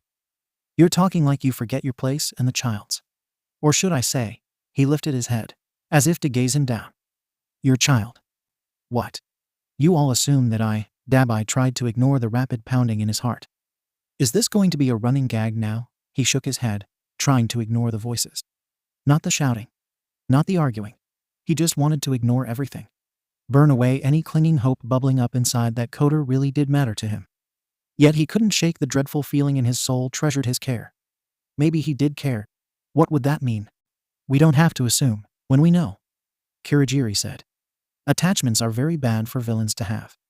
But if you seem to be working well as Toga claims you are with Kota, I promote you carry on. Just don't let something like Kota leaving hurt your heart. PFF. Dabai grit his teeth. The kiddo won't hurt my heart. He likes me too much to leave me. He must have said it with uncertainty, because of the pitiful look given to him. I don't think attachments are that bad. I mean, we're like a family. Shigaraki sounded a bit sympathetic. And I know how it feels to have your family betray you. His shaggy hair fell over his darkening eyes. If you care about Kota, that's cool. He is part of the league, part of the family now. We do need him. Plus the heroes are on our asses now more than ever. They're not so tough. Dabai said. They couldn't stop me and Kota back at the store. They won't do it now. In fact, I recommend we break into a newsroom. Deliver a PSA of our real message. Call a few heroes out. Right now, when the media is implanting seeds of doubt in the public's brains, and now that they see Kota cooperating with us willingly, this is the prime time to strike when they're weakened. Hee hee. Shigaraki grinned. I like where this is going. What heroes did you have in mind? Endeavor. Dabai smirked. Shigaraki didn't look too impressed. All Might. Dabai added to the list. Shigaraki erupted in praise. Yes, we make a fool of All Might on live television. We allow people to see how weak and hopeless their symbol of justice really is. We erase that symbol with a new symbol, Kota. He raised his hands as if picturing the name up in lights. We can't show our faces to the world, but Kota can deliver it for us. His youth and energy will empower people to rise up. I'm so happy. I can finally get to chop people up again. Toga gave a cheerful squeal and swung her knife in the air. Cut, slice. It will draw out so many pretty boys. Maybe even Izuku. Yeah, we need that hero brat to show his face. Imagine how much it will damage him seeing Kota all happy with us. Shigaraki beamed as if delighted at the idea of causing pain to the world. Those damn heroes think they won because they might have discovered our base. But we'll show them. I'll tell Sensei, we should use our old base as a trap. Make them think we're in there. Only to lure them in to be slaughtered by Nomis. While they're taking L's, we broadcast our message on TV. This plan doesn't sound too bad. Kirigiri agreed. It will take a few days to prepare for at least. He seemed to be thinking ahead to any unseen consequences of this going wrong. Plus you have to tell the other members. That's no problem. Shigaraki cracked his fingers. Each crack was like a second slipping away on the clock of sanity. We have plenty of time. We shall ensure that unlike our last mission, this one goes smoothly. Kota hasn't failed me yet. He cut his eyes upwards towards the setting sun, rays slicing past the poorly lit alleyway to uncover some shred of hope.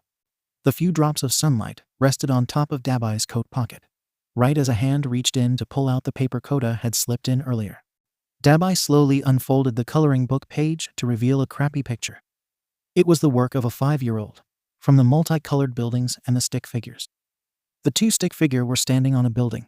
There was an arrow pointing to the small one reading, me, then to the tall one with an extra long neck. You. Then there was a huge speech bubble coming from both their mouths reading, "Fuck you world." Dabai stared at the drawing.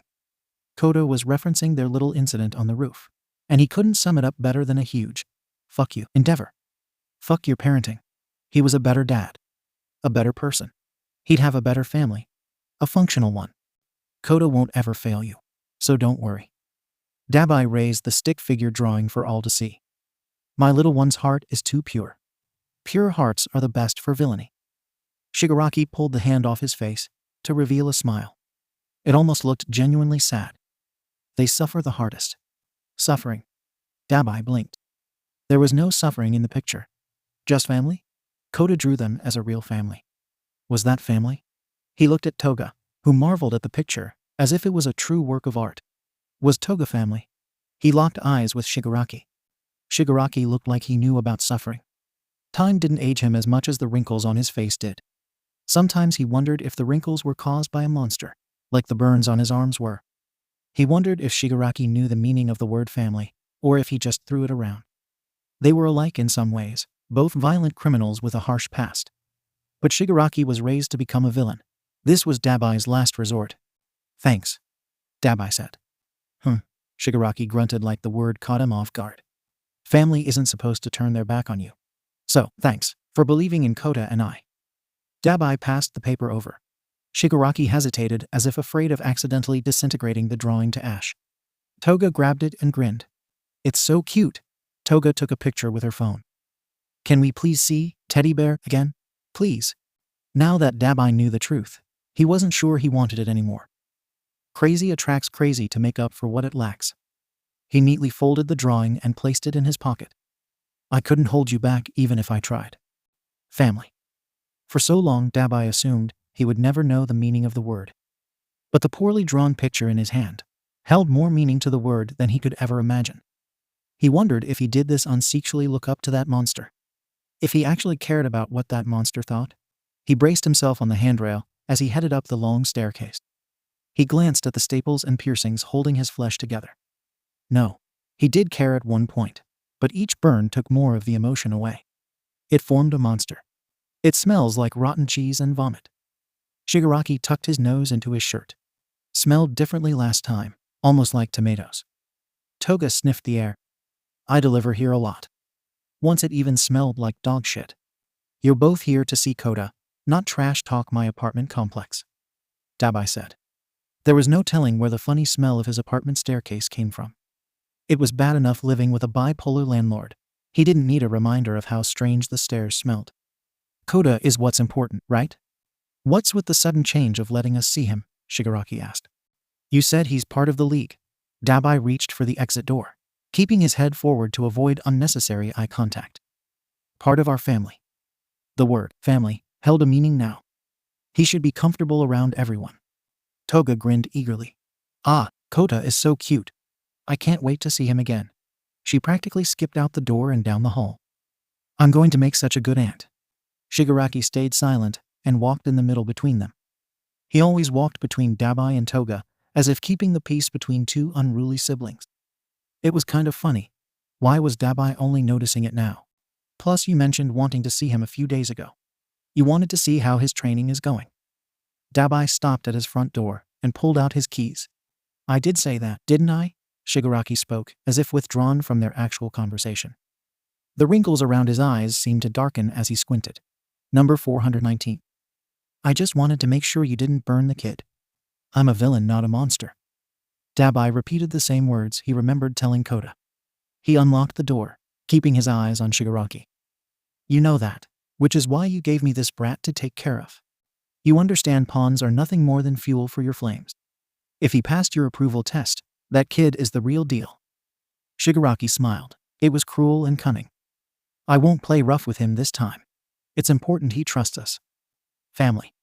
You're supposed to be able to trust family. Dabai learned that from the league. Sure, everyone was a crazy nut job. But he trusted them with his life plenty of times. All right? You two here. I'll bring him out.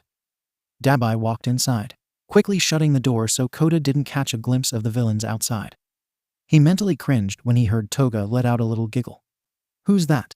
Where's dinner? Kota was sitting on the floor, drawing on the coffee table. There were a bunch of papers scattered around. Is that any way to greet someone coming in from work? Dabai asked. You don't work. You scheme and lie. Kota crossed his arms. He noticed how Dabai didn't take off his coat or shoes. It was strange for the man to walk on the carpet with shoes.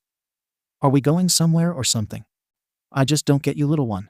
First you insult me, then expect me to feed you. Dabai walked straight to the kitchen. He opened a drawer filled with pens and pencils to place the drawing inside. He turned to see Kota behind him, almost like an obedient little dog following their master. You've got guts. Kota lowered his sight to the floor. Dabai walked around him to exit the kitchen.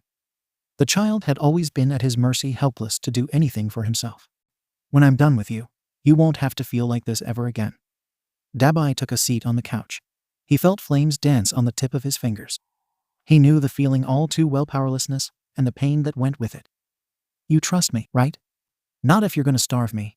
Kota stood in front of Dabai to block his view of the TV screen. Dabai stood up and looked over Kota's head. He ignored how the child bounced up and down. Remember when you asked me if I was friends with any other villains? Yeah, Kota stopped bouncing. He twisted the crayon between his fingers, chipping off the color. You said you didn't have any and it's better to be alone. Ah, so you can heed important advice. Dabai knelt down beside the child. He glanced at the drawings all over the coffee table. Kota had practiced writing the words, dog, hero, honey, dime. You also practiced words. Very good. I guess you deserve a little reward. More donuts? No. You're coming with me to a family dinner. Family? Kota asked. I thought you said from now on it was just you and me. He could remember the breakdown Dabai had the last time he brought up. Happy, loving family.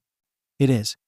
But the reason I don't consider myself friends with the other villains is because now I see they're more like family. Dabai grinned. He watched the confusion and maybe borderline disgust flooded Kota's expression. Come now, don't be like that. He patted Kota's wild black hair. Be a good boy for daddy. I told you before, they scare me. Kota grunted and crossed his arms. There was something mysterious in the way Dabai dangled that title, daddy, over his head like some benevolent leader. I swore to protect you from any monsters. Dabai held his hand out for the child to take. I would never lead you to any. They're a little extra at first, and even I'm still learning to tolerate them. But we just had a meeting, and I'm starting to think that even if family pisses you off, they're also there when you need them to be, and sometimes they let you get the upper hand to boost your confidence. How do you know I'll like them? Kota jumped up to sit on the couch. He sank into the cushions and pouted the last and first time he met the rest of the League of Villains.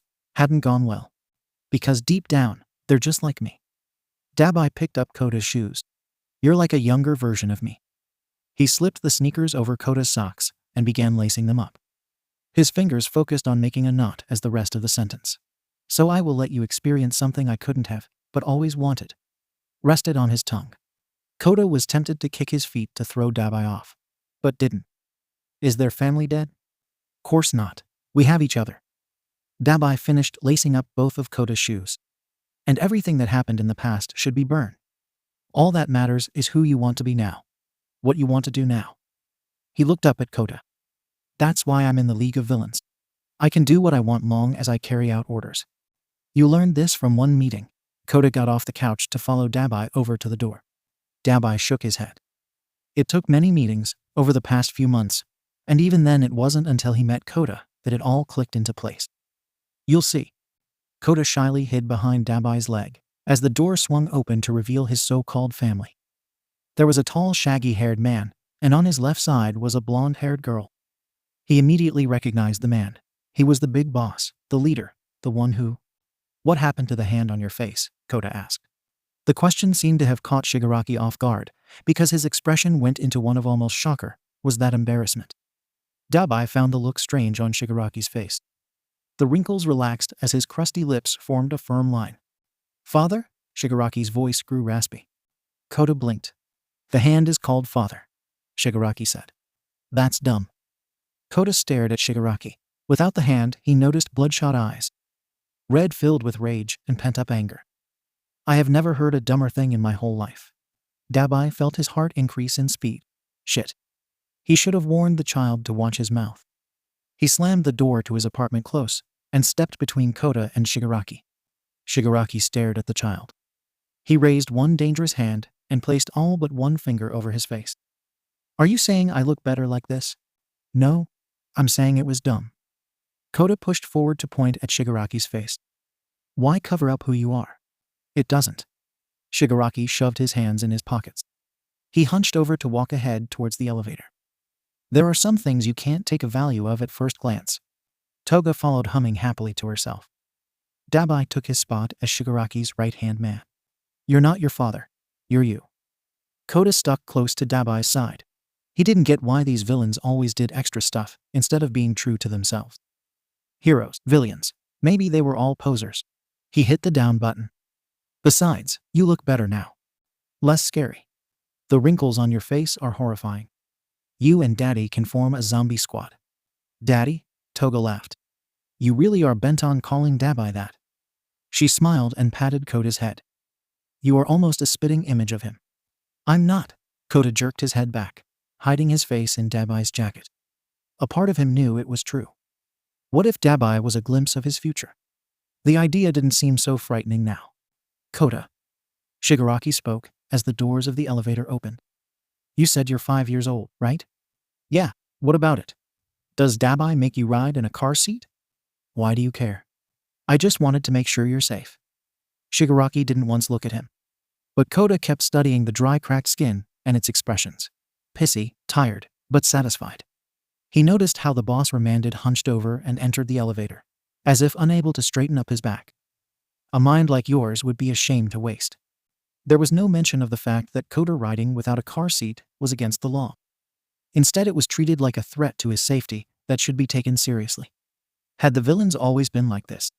Treating laws like a suggestion, and only obeying things that were convenient for them? Last time you threatened me. Kota whispered. Threatened me. Dabai corrected. Same thing. He was being mean. Kota raised his voice to almost a shout. You're all so mean. No. I said you can cry when I hurt you. Shigaraki snapped his fingers and Toga pressed the button for the ground floor. The elevator doors closed shut, and a little humming was made as they began to descend floors. Kota felt his breath hitch. He turned to Dabai for some reassurance, but the villain provided none. Dabai stood with his usual lean to the side, one hand out as little flames danced in his palm. It made shadows parade over the villains' faces, bringing out their gruesome features. A noticeable detail that separated them from heroes. A glimpse that darkness existed to remind people of reality. I don't plan to hurt you anymore, so you can't cry. Shigaraki spoke as if he came across some realization that the child might still be afraid of him. A tone filled his voice, somewhere between disappointment and regret. I saw the news report. You committed your first crime. Kota wanted to lie. He wanted to piss off the villain. Dabai made me do it. It's all his fault. Everything. The lie rested on his lips and controlled his actions. He shook his head and incoherent mumbles came out his mouth. Your nervousness is still evidence of your weakness. Shigaraki observed Kota's fidgeting. Dabai, I trust you'll take care of this fear. Of course, I won't allow him to be annoying like those Yua brats. Dabai smiled, as if prideful that Shigaraki seemed to approve of his job so far. His strength will match his age. I want him to grow gradually, not put up some scam. He'll be drowning his enemies in no time. Shigaraki nodded. All this talking is making me hungry. Toga mumbled. I like to drink blood, but I want some real food now. She drummed her fingers on a little side bag that made a clicking sound as if containing her knives. What do you want to eat, Kota? I could really go for some ramen right now. Do you like ramen? HMP, don't play games with me. It doesn't matter how nice you all act. That doesn't excuse the fact you can kill me at any minute. Kota felt really cramped in the elevator surrounded by villains' murders. You've killed people. He paused, taking a deep breath. Murder was bad. Murder took people away from the people they cared about. The memory of his parents almost choked up his breathing. Just because you want toit sick. The door to the elevator opened, but nobody stepped out until Shigaraki exited first. Don't get us confused with those petty thugs and low lives, Shigaraki said. We have a mission. One common goal we all share and separate ones we all want to individually achieve. He pushed open the exit door and held it, allowing Toga and Dabai to pass him so he could walk behind Kota. What's your goal, kid? Kota stopped and gazed up at Shigaraki. It was the first time anyone asked him what his goal was. He didn't have any real answer. To eat food. It was past midnight, and the Esipa City shopping district still looked wide awake. Bright neon signs of buildings with flashy advertisements lit up the night sky. People were chatting among themselves and carrying shopping bags. A few cars drove by, honking their horn at friendly faces. Kota stared out the large glass windows. Steam from the half-eaten bowl of ramen clouded some of his vision of the busy shopping district. An annoying sound of slurping came from the person sitting next to him. His eyes cut to the side to see eager yellow eyes dazzling with delight as her chopsticks rapidly shoved noodles into her mouth. It tastes so good. I can't remember the last time I had a meal that wasn't microwavable. Toga licked the sauce from her lips. Thanks so much, boss. No problem. They sell good liquor here. Shigaraki picked up his glass, churning the vodka with the ice. They're also one of the few places that stay open late enough to accept a few shady characters. Oh, Kota. Toga pulled out a few napkins. You have some sauce on your face. She leaned over to wipe the child's left cheek. Have you seen yourself? Kota squeezed his eyes shut. The girl, despite her abrasiveness from their first encounter, wiped his face with a bit more gentleness. Got to keep our symbol clean. Toga discarded the dirty napkin. Symbol? Kota peeked one eye open at Dabai for answers. Yeah, think of it like a perk. Dabai said. Heroes.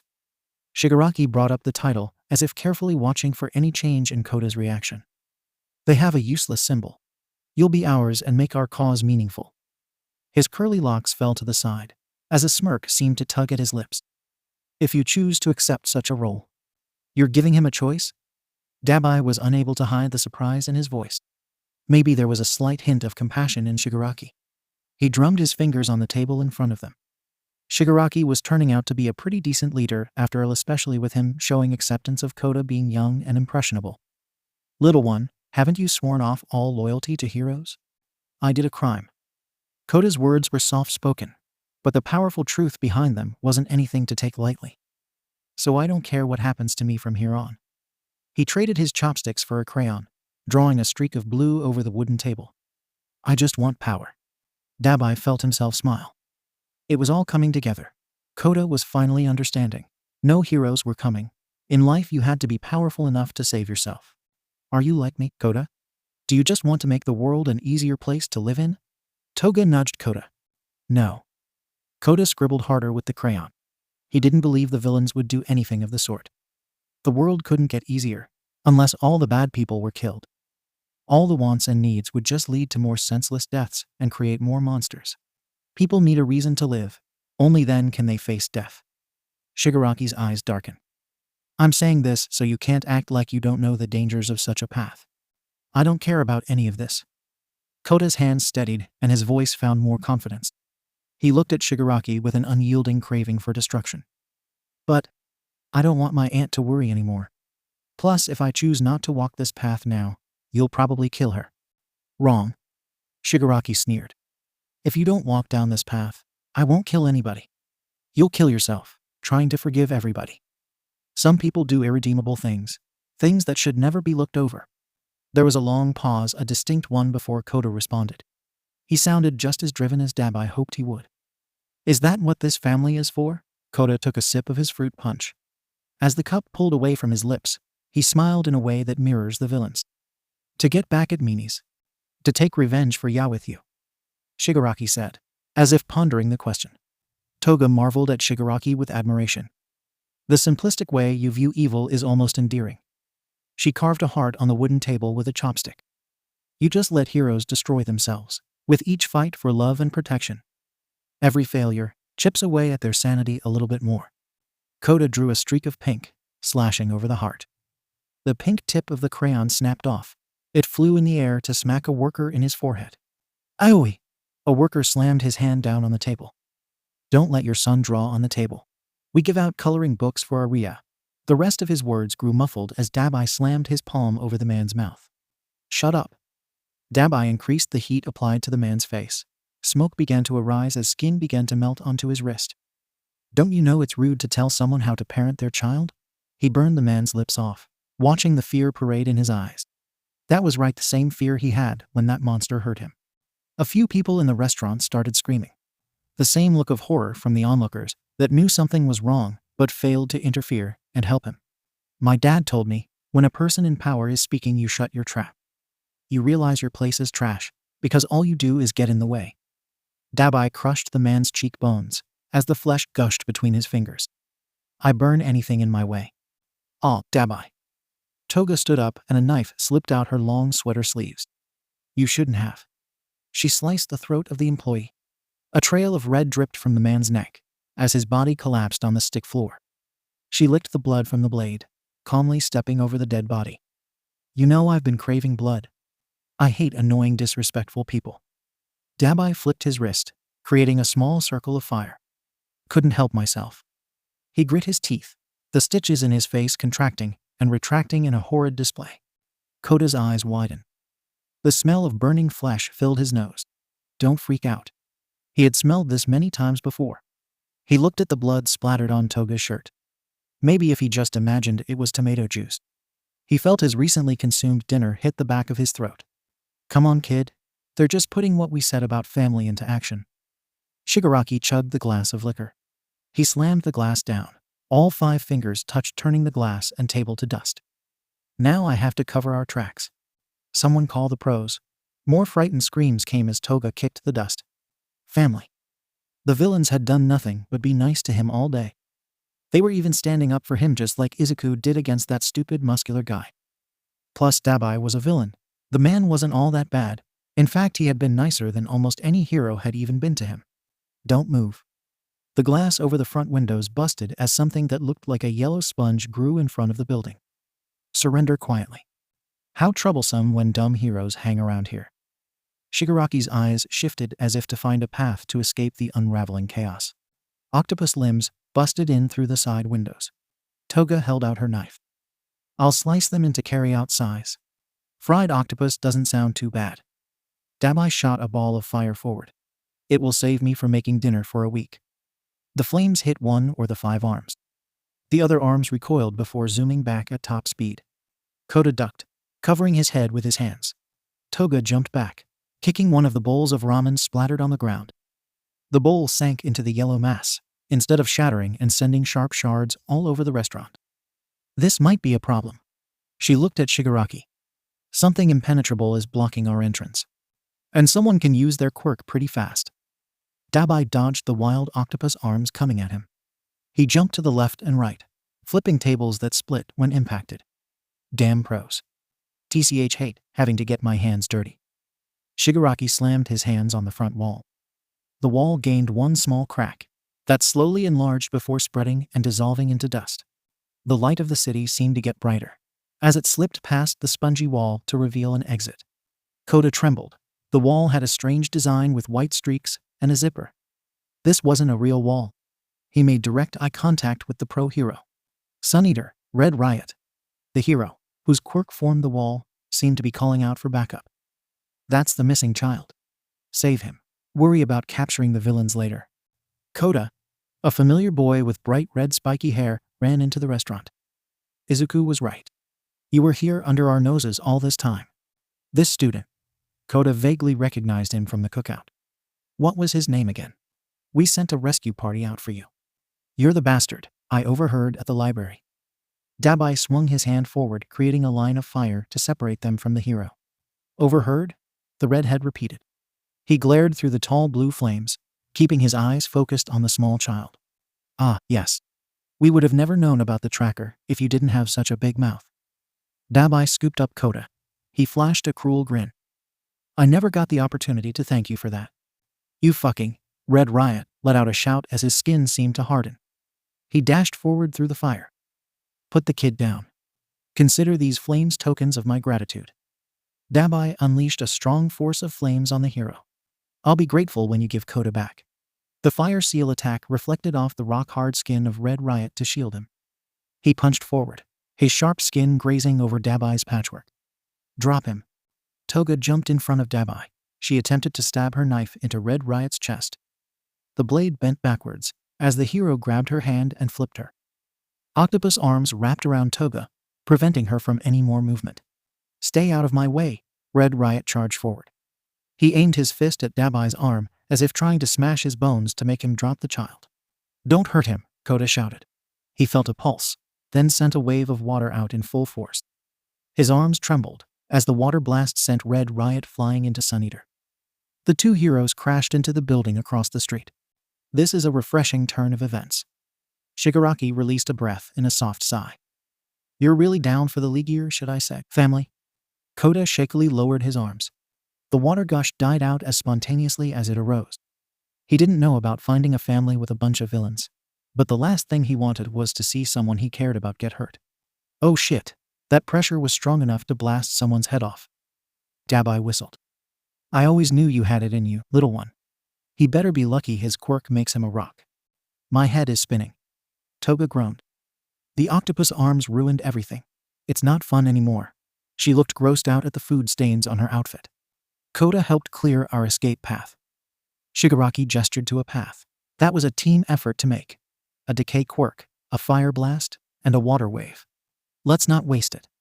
He turned his back on the burning restaurant, walking with a little pep in his step, as if the screams of agony was music to his ears.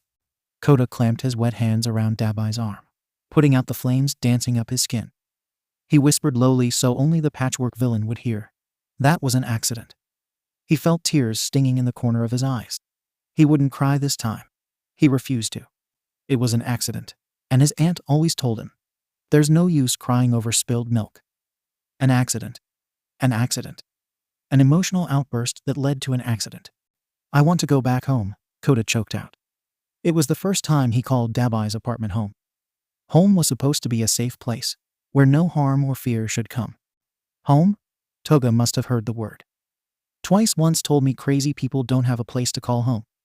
He said that's the kind of people who we look for to join our family. Dabai nodded, heeding Toga's words. That made sense. There was no true place in the world where he belonged. No place that would accept a crazy like him, except for a place with other crazy people. The child in his arms would no doubt be subject to the same scorn and rejection by society. Heroes were too busy physically saving people. They didn't consider the mental damage that hurt the most. The mental damage that made accidents happen, like what Kota did. The sick feeling in Kota's stomach must have vacated. He noticed its absence after weeks' worth of training. It felt like darkness was being ejected into his system. His skin itched. He scratched at his shoulder. Why was it like he couldn't scratch this itch? Hey, keep focused, Dabai said. Kota wiped the sweat from his brow. The darkness of the night encased them. Darkness, that's what monsters are born in, right? He looked below to see the lights of the city. He wanted to be down there, have wanted to stay in the light away from. I said, keep your head up and eyes on me, Dabai shouted, as if that would cover up the allure of the flashy city below. Those are the people who want to hold you down. They hate seeing you win. He shot a fireball in Kota's direction. Kota barely found the strength to move. The heat wave grazed against his back. His hands fumbled around, spraying water in a pathetic attempt to put the fire out. Dabai snapped his fingers, and the pain numbed. What did I tell you about speaking up when you're tired? Kota didn't realize. He was laying on the ground until he saw Dabai standing over him. He wheezed, a few droplets of water spurting from his palms. Pathetic. You're useless like this. Dabai tilted his head to the side. I need people to use, not dead weight. He reached down. Kota tried to get to his feet, pushing off the ground with his hands, but an excruciating pain shot into his shoulder. He winced. The air seemed to thicken and close in over his mouth. Why wasn't his body responding? He looked up at Dabai. Blue, cruel eyes stared back at him, and he could almost forget that the villain had once been a kid, just like him. Almost. Kota cringed as Dabai's warm palm, no, not warm, hot. It was hot. He could see it, a heat mirage off Dabai's stitched-up flesh. You want to help me accomplish my goal? Be useful to the league? Dabai slammed his hand down inches away from Kota's face. A wave of blue washed up like an ocean tide. Then from now on you have to start acting like it. He flashed a crazed grin under the mottled glow of roof lights. Kota averted his eyes. The lights flickered overhead, dimming enough at one point where the city below looked like a sea of blood and ash. We're gonna crush those poser heroes and all who support them, slowly killing them off one by one. Even though I'd much rather set a lot of them ablaze. Just reckless destroying them wouldn't be much fun. Dabai scraped his nails against the ground, balling his hand up into a fist. Need to destroy all their hope first, make them feel the same despair. He stood up straight, gazing out at the city. Watch all their heroic beliefs crumble. Kota wanted that. He really did. But it just felt like something was sitting in his gut like a spike ball. As if all the pain that had been in his head moments ago had now sunk there, waiting to be digested. Do we have to kill them? He croaked. If you hate something, kill it. Dabai looked at him, as if wanting to slap away an annoying fly. It's like Shigaraki said, weakness will kill you before you do, every time. Kota felt water ooze from his palms. That was right, he had to get more power. That's why you're so helpless, so pitiful. Dabai studied him. Kota was a mess. His lips were bloody, his face was bruised, and his words were coming out in fractions. He glanced around the rooftop. A few scorch marks were still evident on the ground. It reminded him of training with his father. So much fire, so much heat, so fragile, with skin that can easily peel off under too much heat. He lifted the tired child on his back. Shut up, I'm not helpless. Kota wrapped his arms around his neck. I could choke you out, right now. I'd set you on fire. Dabai kept his head down and lowered his voice.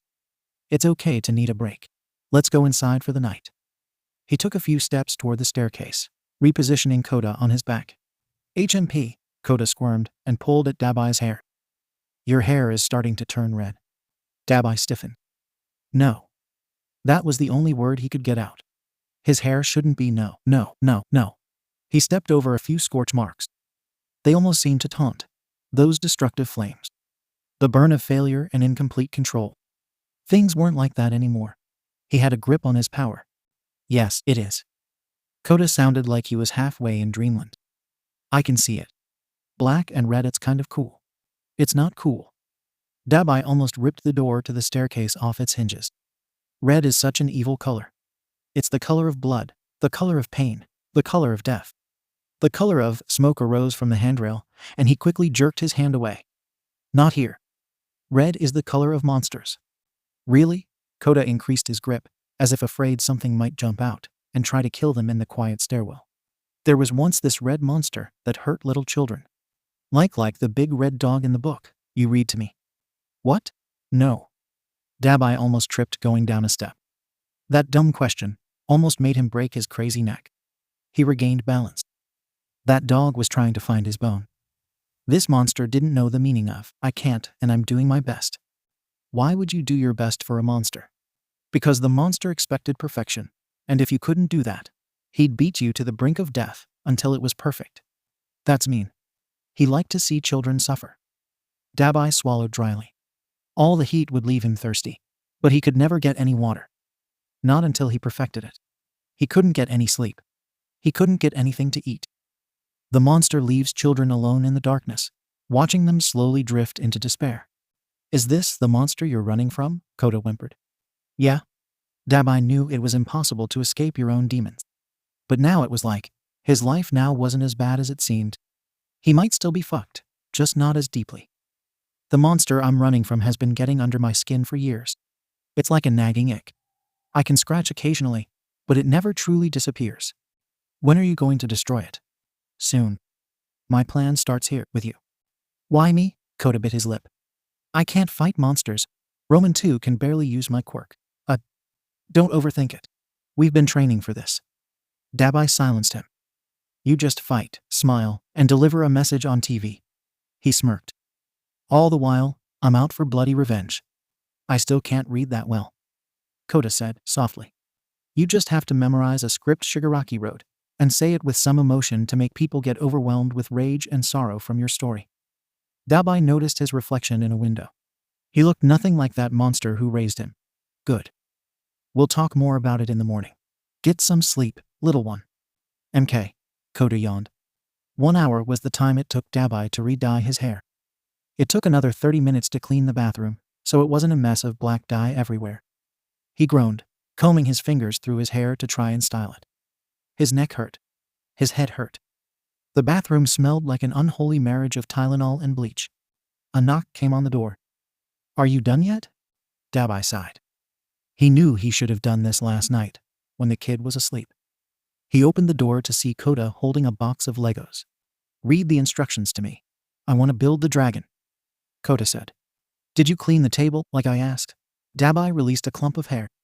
He pushed past Kota and walked over to the kitchen. The table still looked like a battlefield from brunch, with sticky syrup in random clumps, honey-soaked biscuit crumbs everywhere, pickle juice in little drops, and a single cold curly fry in the center of it all. "I tried my best." Kota stood on his tippy toes to add his Lego set to the display of destruction. "Let's do Legos.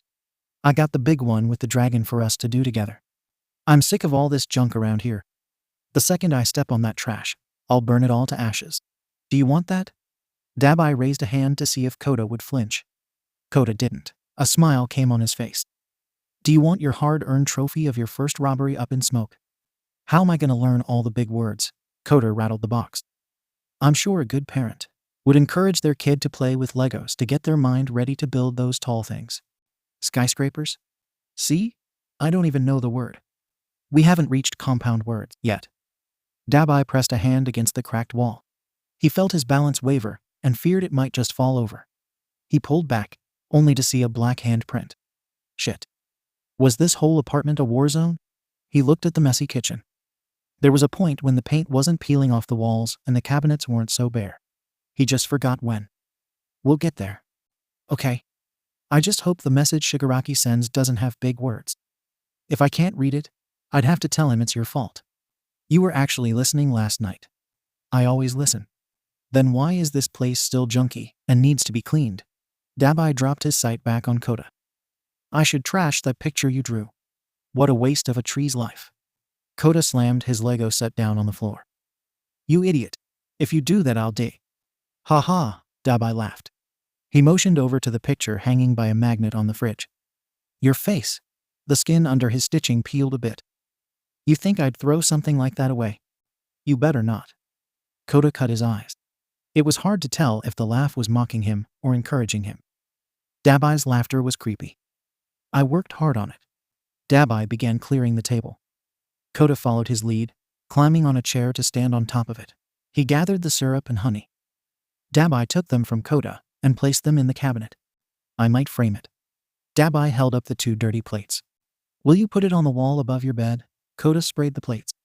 It felt good to be able to use his quirk at will. "My aunt put all my work on the wall, even the ones I didn't like. She claimed it would help my self-confidence or something." On the wall? "I don't know." Dabai put the plates in the dishwasher. He remembered how his mom would hang up family pictures, as if they meant something. When the walls burned down, it would all be ashes, just like the useless way she treated the memories. "I want to keep it for myself." He paused. "Is that too cruel?" "I'd like that better." Kota walked over to pick up his Lego set. He dusted it off. "It was a gift to you. You don't have to let others enjoy it." Dabai grabbed a sponge. He needed to clean the table before it attracted ants. His foot bumped into Kota. The child was sitting down on the kitchen floor, ripping open the Lego set. "What are you doing? Are you blind? If so, I can always place one under your foot." Kota picked up a single green Lego brick and grinned. "I'm sure you'll get a clue." "I'm cleaning. Get those out of the kitchen." Dabai wiped the table down. "We just cleaned." Kota waved around the plastic bag, spreading the multicolored Legos all over the floor. "The fun is making a mess all over again." Dabai really hoped he wasn't this annoying when he was younger. He took a step over to clean the other end of the table and heard Kota yell. He whipped his head around to see Kota in a crazed panic. "You can't step there. You said red is an evil color. So the red bricks are lava." Kota grabbed Dabai by his tank top. "The red bricks keep the monster from getting us. It's the only thing that can drive out evil, more evil." "Are you joking?" Dabai heard his voice crack. It felt like a wadded sock was lodged in his throat. "I'm going to defeat the monster. That makes me immune." Wait, was he going along with this? "Only red hairs are immune," Kota said. Redheads. Dabai tried to swallow the sock in his throat. It hurt too much. Nobody in this home then. Silence. We're going to have to build our way out. Dabai sat down and picked up a few Legos. How long had it been since he touched these things? 10 years? Maybe 15? Or build a weapon strong enough to kill the monster. That's not how you do it.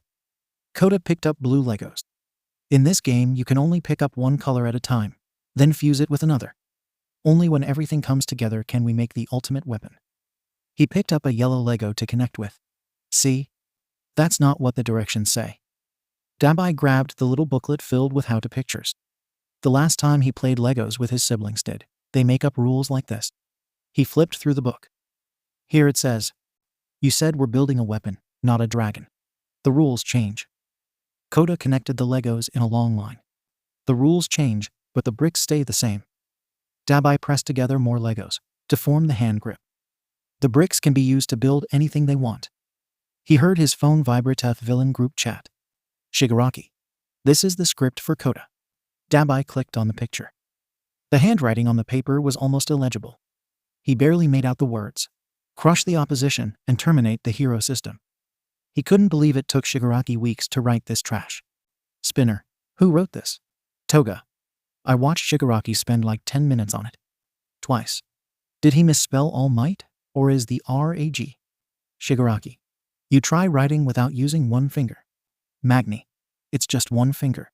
Should have lifted your pinky. Dabai considered muting the chat. He really hoped that everyone would work out the problem among themselves, so he didn't have to get involved. Shigaraki. Why does my handwriting even matter? Kota is just going to say it aloud. Okay, now he had to get involved. Dabai. How can I teach this to Kota if nobody can read it? Can't read chicken scratch. Spinner. I agree. Mr. Compress. Some of these words are going to be too hard for the child to pronounce. He's only 5 years old. Twice. Dumb this way down. Magni. And rewrite it. Shigaraki. Okay? So everyone has some type of criticism. But no one is trying to be helpful. Twice. We're helping you by giving criticism. Shigaraki. Toga. I think he just decayed his phone. Mr. Compress. Tell him. I'll drive over and be there in a few minutes. Toga. K. Twice. I'm coming too. Toga. KK. Spinner. I'm going to refill on gas, so the truck will be ready to go. Mr. Compress. Please, don't send Triple K. Toga. I'll send the new meeting location for tomorrow. Dabai scrolled up to see a new location sent to the chat. Things were finally coming together. It was only a matter of time before he could get to face that monster again. Why are you smiling at your phone like that? Kota asked. No reason. Dabai shoved his phone in his pocket. I was just thinking about something. He pressed more Legos together. We have to make the weapon big. Kota stacked a few Legos on top of each other. Big and sharp. That's how they always look in the cartoons. He pointed at the TV. Dabai hadn't noticed it was on. The volume was low, as the screen cut to a commercial about the news coming up. Missing kid found in Esopa City. Is he brainwashed by villains? Today at 4, we interviewed 2 heroes in training who were on the scene along with their mentor Fat Gum. They think you're brainwashed. Dabai said. Typical, people can't accept that you would become a villain of your own free will. This is why that message you'll deliver will be so important. Kota lowered his Lego stack from pointing at the screen. He placed it back on the floor to keep building on top of it. And then, you'll destroy the monster. Yeah. Dabai took the Lego stack from Kota and connected it with his own. He raised the small Lego sword towards the sky. I'll destroy him. It was the only way to permanently silence the demons in his head. Time to crush some heroes. Shigaraki placed the hand father on his face. Kota was starting to wonder if Shigaraki could even properly breathe with that on. Maybe it halted his blood circulation or something, because he was full of wild ideas. What? Is this not exhilarating enough for you, kid? Shigaraki must have caught him staring. His hair seemed to blow in sync with his long jacket tail. The wind hit him harder as the truck increased to top speed. Riding on top of a truck at almost 100 miles per hour. No seat, no seat belt, living on the edge. Kota increased his grip on Dabai's pants leg. He didn't know what exhilarating meant, but if it was another word for crazy. He tucked his head and squeezed his eyes shut. Dabai put a hand on Kota's head to brace him. I'm sure the little one doesn't even weigh 50 pounds. We gotta make sure our teddy bear doesn't blow away. Toga jumped up and down. She stumbled a bit and landed on her knees, a few feet away from going over the edge. Whoa. You better hold on so you don't blow away, Shigaraki quipped. Spinner could slow down a bit. Twice helped Toga stand back up. We don't want to attract cops. Spinner has Magni in the passenger seat. She'd tell him to slow down if needed. Twice crouched down and stared ahead at the news building. Kota peeked. It was definitely what was that new word he learned again. Oh yeah, a skyscraper. How do we know what floor to go to? Most of it is office space, Dabai said. Our target is the second floor. That's the floor where they broadcast the news. Hey, aren't those the same kids from the training camp? Twice asked. Damn it. Brats. They show up everywhere. I thought the tracking device was destroyed. Shigaraki cut his eyes at the crowd of people. It didn't sound like he could see them all through the windows and glass double doors. It looks kinda like they're on a field trip. Toga smiled, as her face reddened. That means I'll get to see Uraraka and Izuku all at the same time. She pulled out her knife. I can't wait. Can I go say hi now? Yeah. Go give those brats a warm welcome. Shigaraki sneered. Play around with them for a while. Toga let out an excited squeal. She spun the knife around in her hand. Go crazy as you want. Just don't kill them. Shigaraki let out what sounded like an annoyed sigh. Twice keep an eye on her. Okay, leave it to me, boss.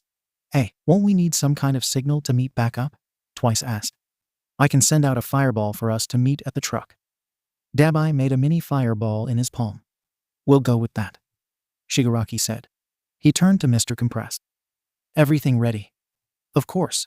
This will be a spectacular performance. Mr. Compress moved his hands to reveal 3 blue marbles. He took a bow and pulled a handkerchief out of his top hat. I'm going to go all out. Good.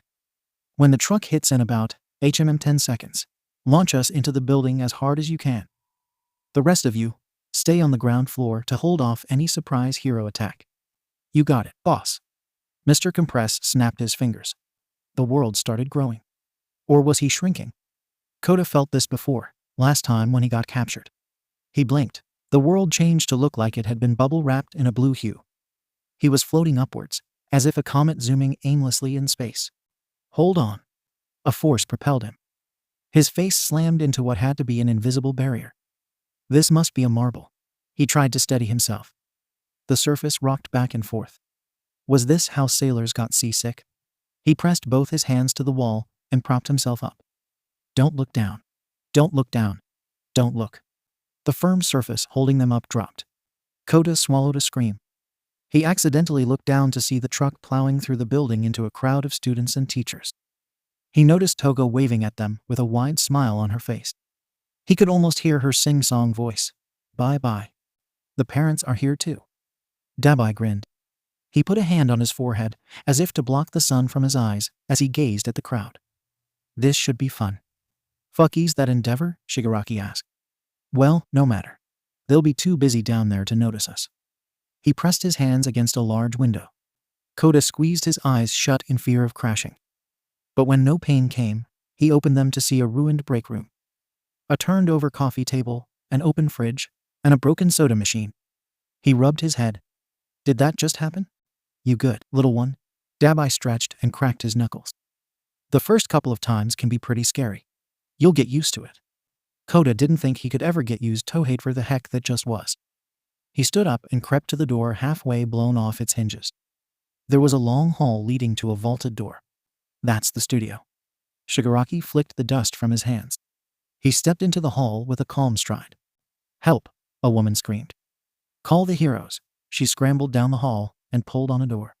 Whoa now. Dabai slammed his heated palm over her mouth. The woman's eyes grew wide and slowly rolled back into her skull.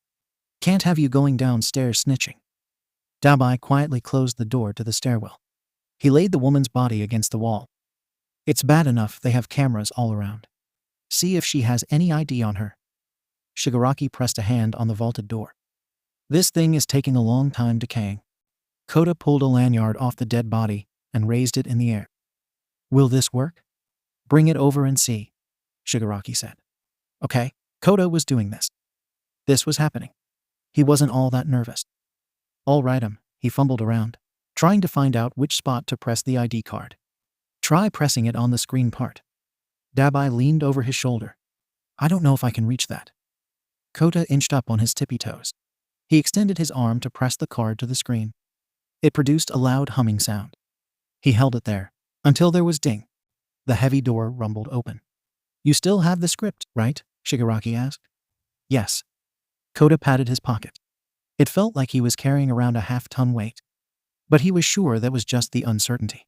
Stage lights shined, and it briefly blinded his vision. When his eyes refocused, he saw a desk in front of a large green screen, a few people with large boom microphones, and a lot of people going into a panic. Be quiet and keep recording. Shigaraki held a hand out inches away from touching the cameraman's face. The cameraman seemed to let out a silent cry. His grip on the camera wavered as he all but passed out. If everyone shuts up and lets us broadcast our message real quick, nobody gets hurt. Shigaraki raised his voice slightly, as if to ensure everyone heard over the screaming and the sirens in the distance. Kota felt a little pressure on his back. He looked up to see Dabai pushing him forward. He walked over to the main desk in the center of the room. The lady behind the desk looked pale, even with a face full of makeup. She scrambled to stand, knocking down papers and almost falling over in her two tall high heels. A man grabbed her hand and practically carried her to the other side of the room. It's your time to shine. Dabai gave him one last shove, to place him in front of the camera. Kota took a sharp breath. He could feel the tension in the air. One man gasped. That's the boy who was kidnapped. Kota froze. Finally, people were recognizing him. At the wrong time. It wasn't like these people could do anything to help this situation. Dumb people. Always too late to do anything. It's okay, honey. A woman gave Kota an encouraging nod. Keep walking and do what the creepy man says. The heroes will save us soon. She spoke out the last part in a whisper, as if it was some big secret heroes were on the way. Kota looked at all the employees, terrified, yet hopeful expressions on their faces. How could anyone be so scared and smile? He lifted his head to stare into the lens of the camera. What about people watching at home? Were they scared? Terrified? They must have seen the lady stumble away in her heels and feared the worst. But they couldn't see anything else. Not the villains holding the news reporters hostage. Not the smell of blood lingering in the air from the vent leading downstairs. They could only hear the bloody curdling screams coming from below. Imagine hearing nothing but screams of agony as a missing 5-year-old kid stood calmly in a newsroom. The image almost made Kota double over and laugh. Everyone is so stupid. He pointed a shaky finger at the camera. I bet everyone watching is freaking out. You're calling the pro heroes, and you don't even know why. The camera panned to keep focus as Kota made his way to sit at the table. And I bet you don't want to know why. You secretly couldn't stomach the destruction, the blood, the gore. Kota dropped his face into his hands. His shoulder bounced up and down as uncontrollable laughter fell from his lips. Nobody knows the pain I've witnessed, he sniffled. What are you calling heroes for? It's just to feed your sick enjoyment of watching people get what they want. Because you want what you want to see other people get hurt. There was a loud banging on the door. It had to the pro heroes. They were about to bust in and probably pull the plug on this whole thing. Kota stood up on the desk. Are you enjoying this? He held his arms out. This is what you want, right? You want to see action. So you can cry, laugh, feel some type of emotion that reminds yourself of humanity. He jumped off the desk and walked to the door. Want to see a 5-year-old? Throw his life away. Stop and I'll take care of this. Kota kept going. He wasn't sure what he was doing. Little one, I said stop. Kota bit his tongue. A stinging feeling slowly numbed his nerves. Dabai leaped in front of him. The door busted down to reveal a ramp of ice. Then a bunch of students slipped through.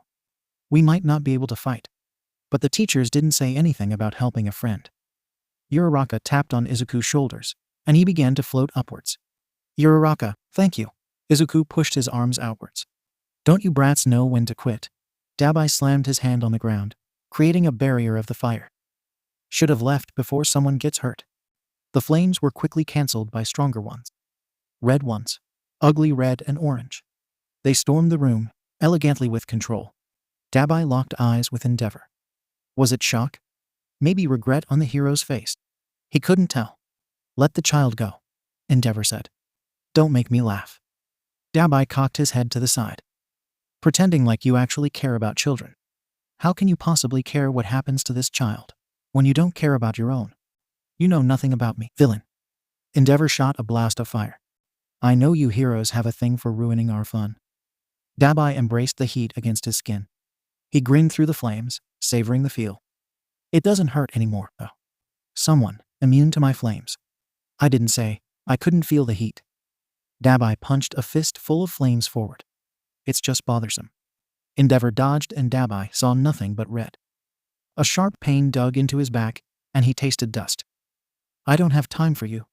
This is a rescue mission. Of course, you don't have time. Dabai shook his head. He had to make sure it was still on his body. His back ached as his ears rang. He let out a slur of curses under his breath.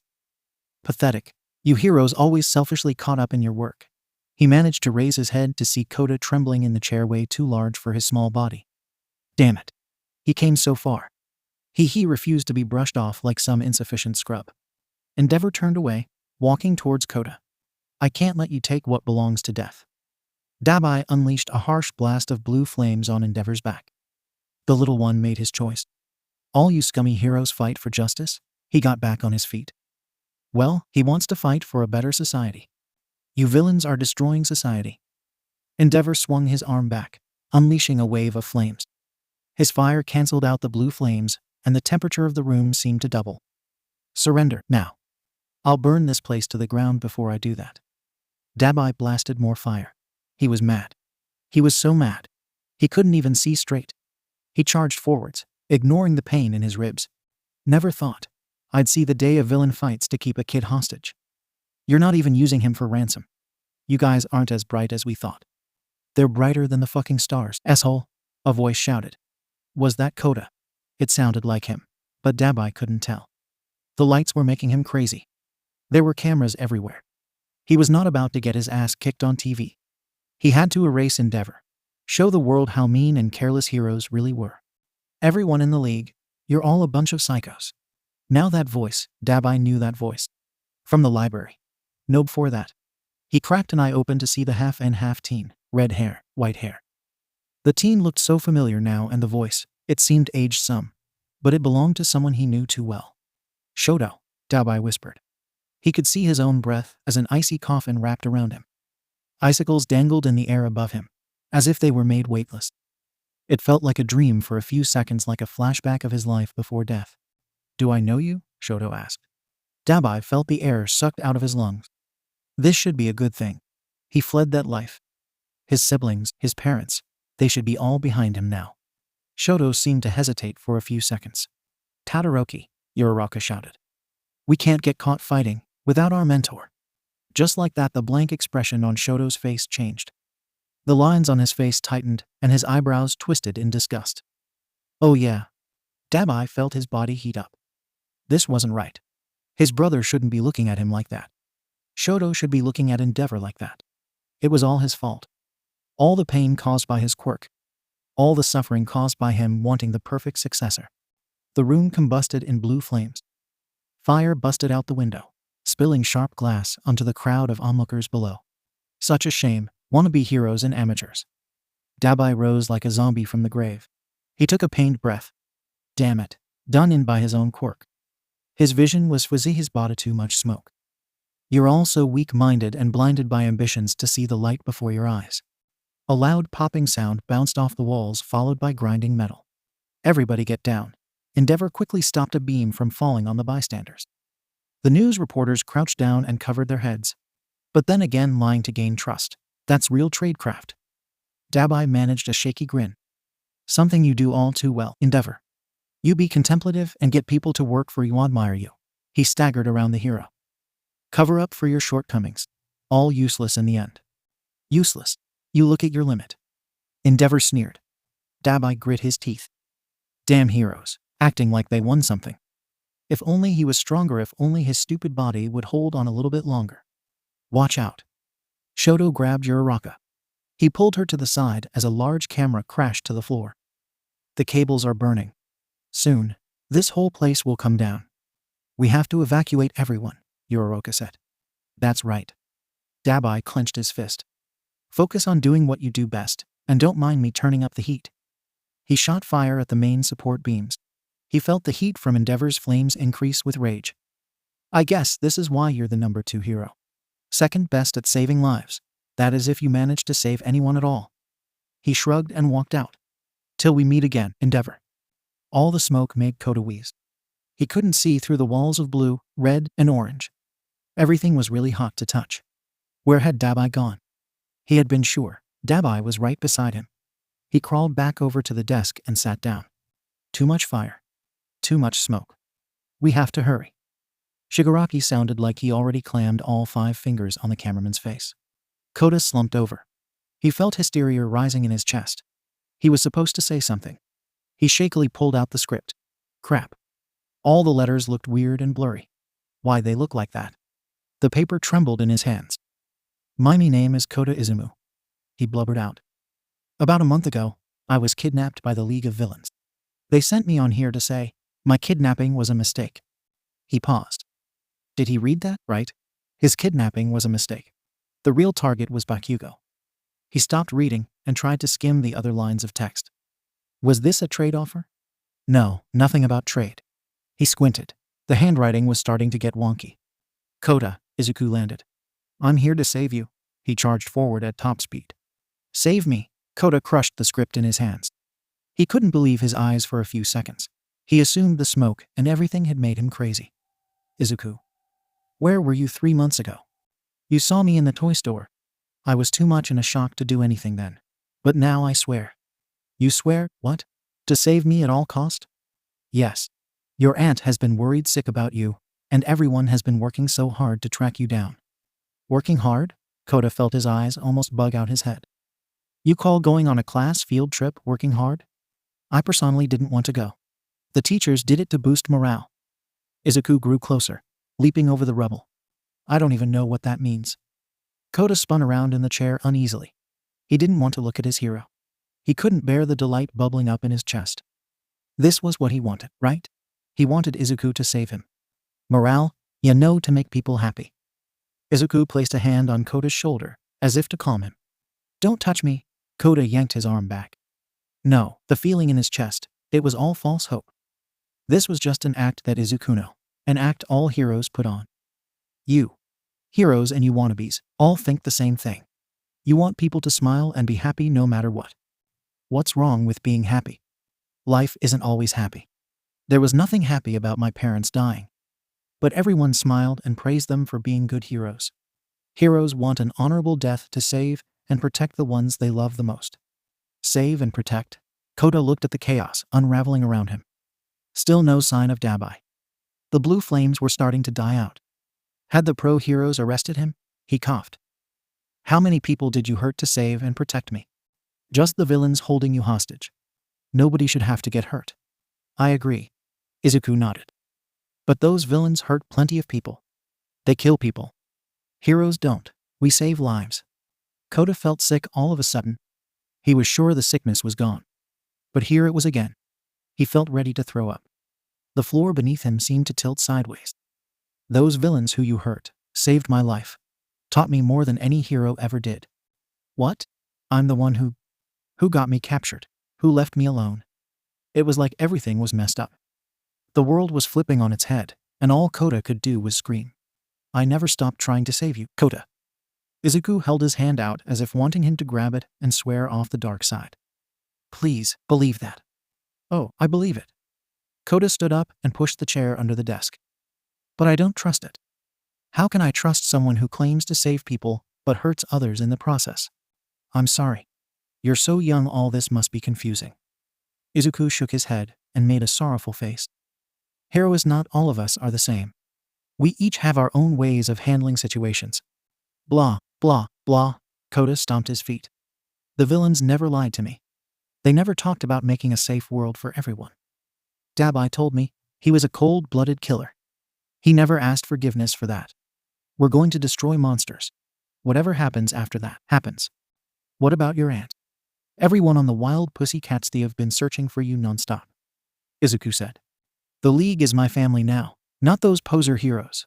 Kota regretted the words as soon as they came out of his mouth. He felt his heart drop as Izuku's expression molded into one of anger. Is that so? Izuku's body trembled with what looked like uncontrollable rage. They really did brainwash you, huh? Green sparks danced off his body as his eyes darkened. That's all right. There's a hero who can take care of that, no problem. I'm not. Everything I'm saying is because I want to. Kota heard his voice crack. He wanted to run. Hide. Izuku looked scary, pissed off. He needed to hide. He was sick. He was so sick of all these feelings and so scared of. You're going back home, Kota. Izuku grabbed Kota's wrist and pulled him to the side. The shadows that clouded his face were more menacing than any of the villains. For a few seconds, Izuku looked like a monster. I'm going to save you. Kota puked. His lunch spilled out in brown and green chunks all over the floor and on Izuku's shoes. The red shoes that he kinda liked and thought were pretty cool. They were ruined, along with all of his admiration for his hero. It's okay. Izuku kicked the throw-up away. Once you get back to your aunt, you'll feel better and this whole nightmare will be over. Let go of me. Kota used his free hand to blast water on Izuku's face. He felt the hold loosen and slipped his other out. I never said I wanted to be saved. His water went a bit wonky, accidentally hitting the news camera. A bright blue fireball hit the desk. Kota took off running in the direction it came from. He slipped between the cracks of debris as the building continued to shake and rumble. Kota. He heard Izuku yelling his name and ran faster. He wouldn't let that monster catch him. He couldn't. He kicked his feet faster and rounded a corner. Stairs? Or the escalator? The stairs were guaranteed safe. He yanked open the door to the stairwell. Izuku jammed a foot in the door before it could close. This isn't like you. Kota ran down the stairs. He glanced back to see Izuku hot on his trail. I saw your face when I saved you before, Izuku said. You were happy. Happy feels good, doesn't it? Kota tried to grab hold of the handrail, but his hands were sweating too much. He panted. Was this how Dabai felt? Always running from a monster. This was exhausting. I might not be able to fix what's wrong with you, but some hero can. I accept I don't have all the answers, but don't give up hope because of me. Kota swung open the door to the ground floor, then stopped dead in his tracks. What the heck? He gawked at the sight of All Might. Was that All Might? He looked kind of funny. The symbol of peace was kicking the ass of some freaky faceless dude? A villain? United States smash. All Might slammed fist into the villain. All Might, Izuku shouted. He stopped dead in his tracks, as tears formed in his eyes. He reached out to grasp air. What's happening? Izuku. A short woman pulled Izuku into a warm, protective hug. You ran off and had Momo worried sick. It was like soon as you disappeared, a fight broke out. Tell me, how does it feel? Kota made a fist. He stared at All Might, weak, scrawny, and pathetic. Izuku. He felt a broken smile spread on his face. When someone you care about dies trying to be a hero. Izuku slumped over in his mom's arms. He sobbed loudly. Kota took a step back into the stairwell. He closed the door behind him to leave a barrier between him and Izuku. There would always be a barrier. Izuku still had his mom. Izuku still had someone to love and protect him. He didn't have that benefit anymore. He went back upstairs to the first floor. The building was probably going to come down at any moment. He pushed out the way some turned over chairs and around people running wild. The idiots. They acted like the world was coming to an end. A jabbing pain hit his head. He growled. He bumped into someone or something. Little one, you made it. I'm impressed. Dabai put a hand on his shoulder and led him along. Let's get out of here. You look terrible. Kota knitted his eyebrows together. He looked at how Dabai staggered around, his jacket half burned off and drops of blood on his white shirt. There was a fight. Accidents happen. A fight? Did you destroy the monster? It was close. I'll have to kill him later.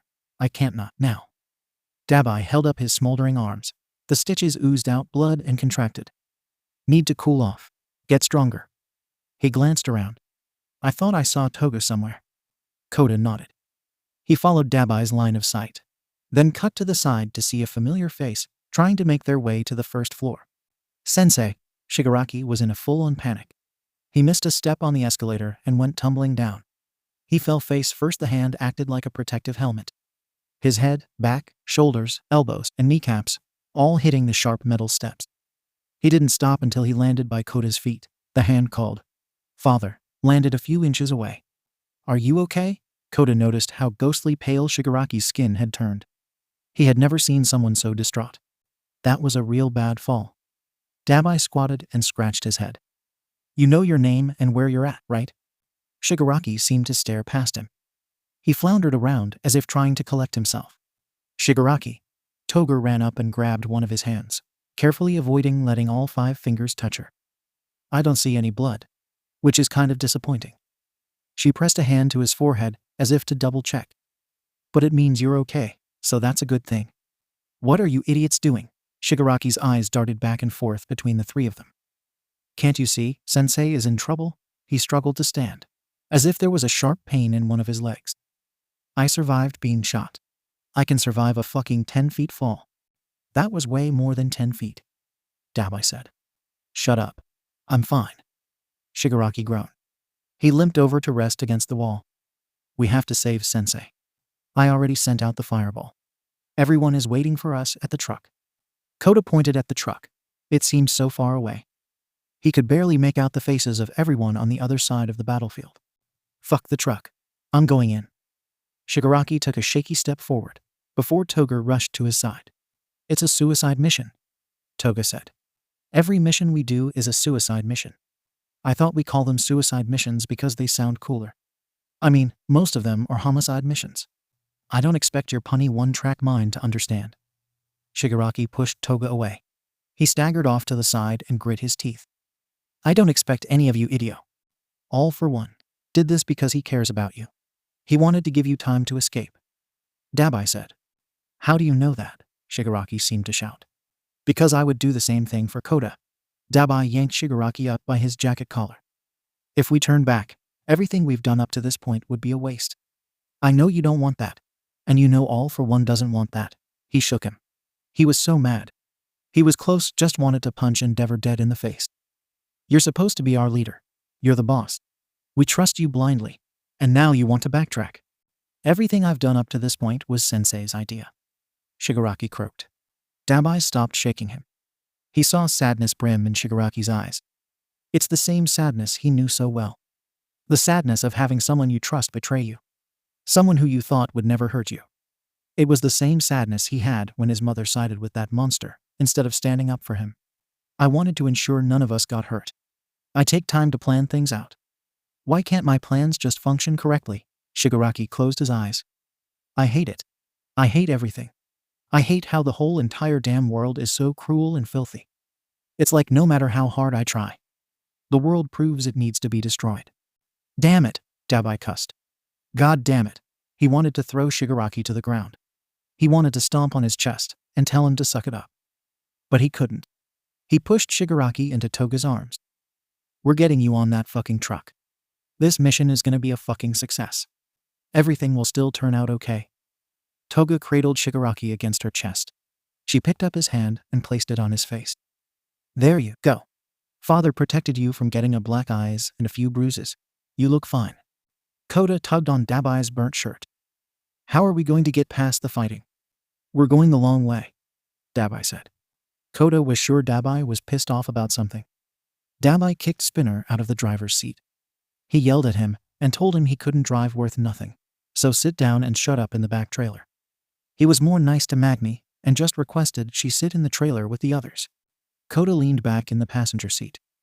Dabai was driving all up close on the wheel, practically hugging it, with his foot floored against the gas pedal.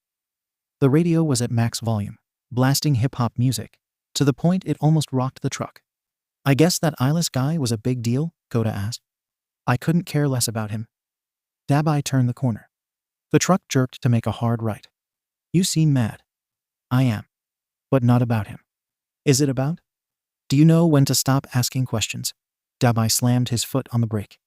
Kota felt himself jerk forward. For a few seconds he got a vivid image of him flying out the windshield. He grabbed tight to the corners of the seat until his knuckles whitened. He opened his eyes to see a red light. No. Shut up, Dabai said. Kota blinked. Why was Dabai getting mad at him? He followed through. He delivered their messenger a part of the message on TV. He didn't get the big deal. The music cut off to announce. Coming up, we have devastating news about the symbol of peace. But don't lose hope. When one hero falls, another rises. Dabai drummed his fingers on the steering wheel. He sounded like he was mumbling to himself. Fuck him. Fuck him. He grit his teeth. With all might gone, that monster gets to become the #1 hero. No fucking way. Fuck that shit. When you didn't come back for me in the studio, I started to get scared. Kota released his grip on the seat. The tension released from his head and chest. It was a dumb kind of scared, because I knew I shouldn't depend on anyone. But I got this awful feeling in my chest that you got hurt. I couldn't stand it. He paused. He shouldn't be telling Dabai about how scared he was. But now that the adrenaline rush was dying out, reality was setting in. Don't be stupid. I told you, you got to depend on yourself.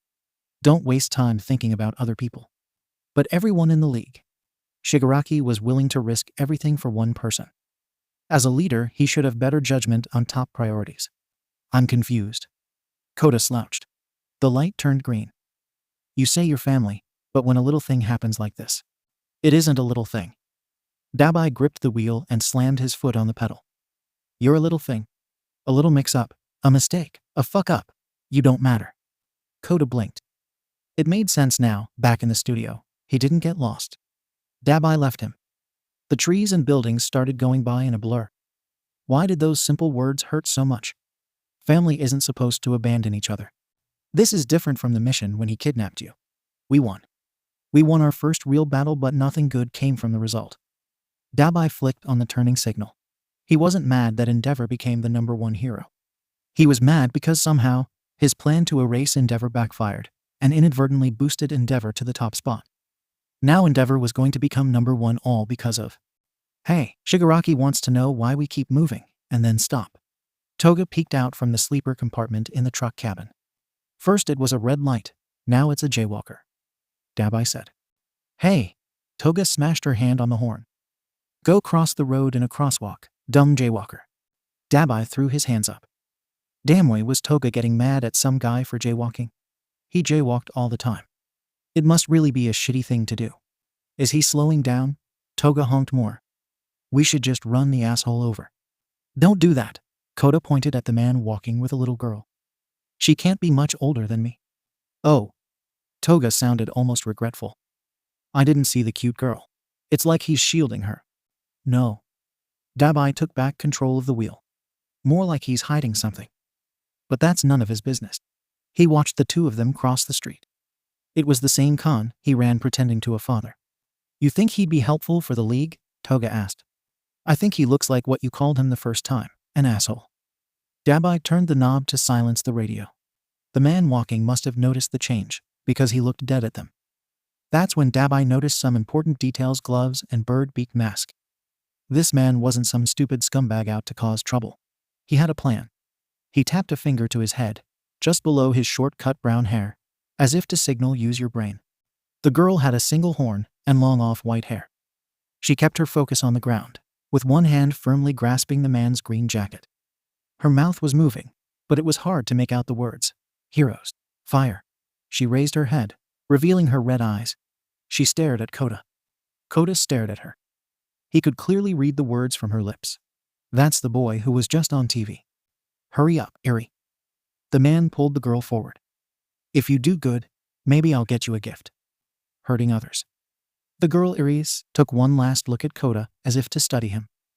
The boy who said, no one should get hurt, so he became a villain. She lowered her gaze as she reached the sidewalk. Dabai floored it soon as the road was clear. Kota jerked forward in his seat. Thank goodness for seat belts. He could see a few cars driving beside them, the drivers looking up at them like they were crazy. Little did they know, or maybe they did know and were calling the pro heroes. If the news had made it on the TV and radio, everyone knew. He was now officially the symbol of the League of Villains. The truck weaved left, then right. Dabai, you're driving like you never touched a steering wheel before. Toga grabbed hold of the handle over her head, as if trying to steady herself. I'm making up for lost time. Dabai turned the wheel. The truck bumped off the curb, and the whole cabin shook. Go tell Shiga boss. Go tell the boss. The boss this, the boss that. Shigaraki made his way to the driver's seat.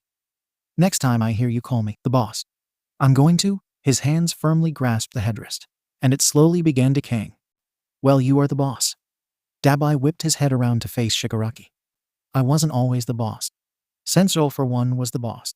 He greenlit everything. Well damn, he's probably. Be quiet. In jail. I was going to say in jail. Dabai grinned deviously. His head fell back without the headdress to support it. He caught a better view of Shigaraki's pissed-off eyes. Not like that matters. He's gone now. No more going over ideas, no more green light, no more following orders. He shrugged. It should give you a sense of freedom, really. You get to be the leader, the boss, for real this time. TCH. What did I just tell you? What did I tell you about calling me that? Shigaraki repeated the same question over and over, just rewording it. What did I say? Toga, she gave you the title. You should be on her ass about it. I'm not mad about the title. Kota gnawed on his bottom lip. He glanced at the speed reader. The truck was doing over 100 on the highway, barreling past cars and other trucks, swerving in and out of lanes. Why wasn't Dabai watching the road? Could someone please watch the road? I'm mad because the title demands respect and comes with power. Shigaraki made a tight fist. There is a void opening up. A black hole has now been revealed in the hero system. You know how black holes work? His voice dropped eerily. It's a common misconception that they suck everything in. Black holes don't suck. They're created by a core collapse of a high-mass star. All Might? Yeah, Shigaraki said. And everything that falls into a black hole is due to friction in the matter crashing into each other. But the thing is, the best thing is that an observer never sees an object pass through the event horizon. 1 second it's there, next it's in slow motion, until it completely vanishes. Without him, the hero system will ultimately collapse in on itself. No symbol for people to see. The heroes lose to their own foolish undoing. Shigaraki pulled the hand off his face. I'm the one who will rule over that collapses. Dabai took a sharp breath. The title of boss was just as important to Shigaraki as the title of daddy to him. Both were empowering. But a leader, a boss, is only as good as their underlings. There's a reason. I don't recruit scummy pawns for the league or treat you like a mindless Nemu. Shigaraki drizzled the dust from his fist over the floor mat. You're the lucky ones who will carry me to victory. He put his palm near Dabai's ear, then slammed his fist into it. Dabai flinched almost. He snapped his head up to look at the road. So you must understand my frustration, Dabai. When you forget your place and throw the title around carelessly. My bad. Dabai sometimes would forget how terrifying Shigaraki was. It reminded him of the line. The line that now he understood shouldn't be crossed. He couldn't prevent his grin from growing on his face. Their leader was horrifying, a true villain, in and out, with the brains to prove it. I just thought you were wimping out earlier. Villains can be sad, can't they? Shigaraki asked, just above a whisper. Sad? Are you serious? I haven't cried since my tear ducts got burned off. Dabai kept his eyes focused on the road. Your tear ducts, Kota mumbled slowly. He glanced up at Dabai. That was true. Did the monster hurt him in a training session? Dabai would have these little mental breakdowns. But never once did tears form in his eyes. Oh, little one, you heard that? Dabai cut his eyes over. Guess now. You know why I can't stand all that bitching and nagging you do. He took one hand off the steering wheel. Blue fire danced in his palm. Kota trembled nervously as the hand lowered closer to his face. He felt the flames tickle against his forehead. The heat, everything about Dabai was heated, like he was angry at the world. So annoying, so messy. Physical restraints that dulls the power within you. Dabai pulled his fingers in to make a quick fist, extinguishing the flames. Good thing, you can't cry anymore. Ha! A cruel-sounding laugh fell from his lips as he placed his hand back on the wheel. Kota was sure now that Dabai's creepy laughter was the farthest thing from being comforting. It was done to mock him, make him feel pathetic. Heh, Shigaraki chuckled. He shook his head, as if trying to find reason for a threat. What kind of sick bastard are you? I'm doing what you wanted me to. Dabai's laughter abruptly stopped, getting the fear out of him, so he's not weak. He felt an arm thrown over his shoulder and glanced over to see Toga. So I'm just as sick as Ev. I think having emotions is a good thing. Adrenaline rushes make blood taste sweeter. Toga had one arm around him and the other around Shigaraki, as if in an awkward group hug. Dabai slapped her arm away. Only you would know that. Hey, you think everyone in the trailer heard that? Shigaraki pulled away from them. Heard you being mean? Kota asked. I wasn't being mean. It's called negative reinforcement. Shigaraki sneered. Best you learn it now, kid. Some people break bones. Gangs do that screwed up shit all the time. He turned away as if to retreat back to the overhead cabin. Is your leg okay? Kota noticed how Shigaraki seemed to limp. His leg still must be hurt from before. It's hard to take you seriously when you already walk hunched over. Now you're just dragging your leg around. It's kind of paw. Shigaraki raised his hand as if warning him to shut up. Kota never thought he'd be more scared of hands coming near his face in his life. He turned his head, deciding not to look the villain in the eyes. Stupid villains with their stupid quirk using hands. All they did was threaten him. I said earlier, I'm fine. And it's not my leg, it's my ankle. Shigaraki scratched at his neck. Don't be pesky about it. TCH, he scratched harder. Damn it. Dabai, get your kid. He is annoyingly inquisitive, sometimes. Dabai shrugged. At first I thought, boss didn't like kids. Toga smiled. But he's been pretty chill around Kota, considering he hasn't snapped on him yet.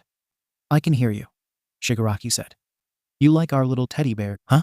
Toga bounced behind Shigaraki. She followed him back up to the sleeper cabin. Kota kicked his feet. I don't get it. Everyone is so mean to each other. Don't your feelings get hurt? Little one, not to crush your goal or dreamer, whatever what you said was, but try to be a bit realistic. Someone is going to get hurt. Dabai spun his pointer finger in a little circle, creating a ring of fire. Hurt is what makes the world go round. You said it yourself, heroes hurt people, and they get praised for it. He glanced at the burns up and down his arm. And never faced the consequences. That's dumb. Kota yawned. Really dumb. I like my goal better. He definitely wasn't about to take advice from someone who just verbally got their ass handed to them. I mean, if you can support your so-called boss becoming the next leader, you can support me. All right? Dabai figured Kota needed some encouragement. Chase your goal, little one.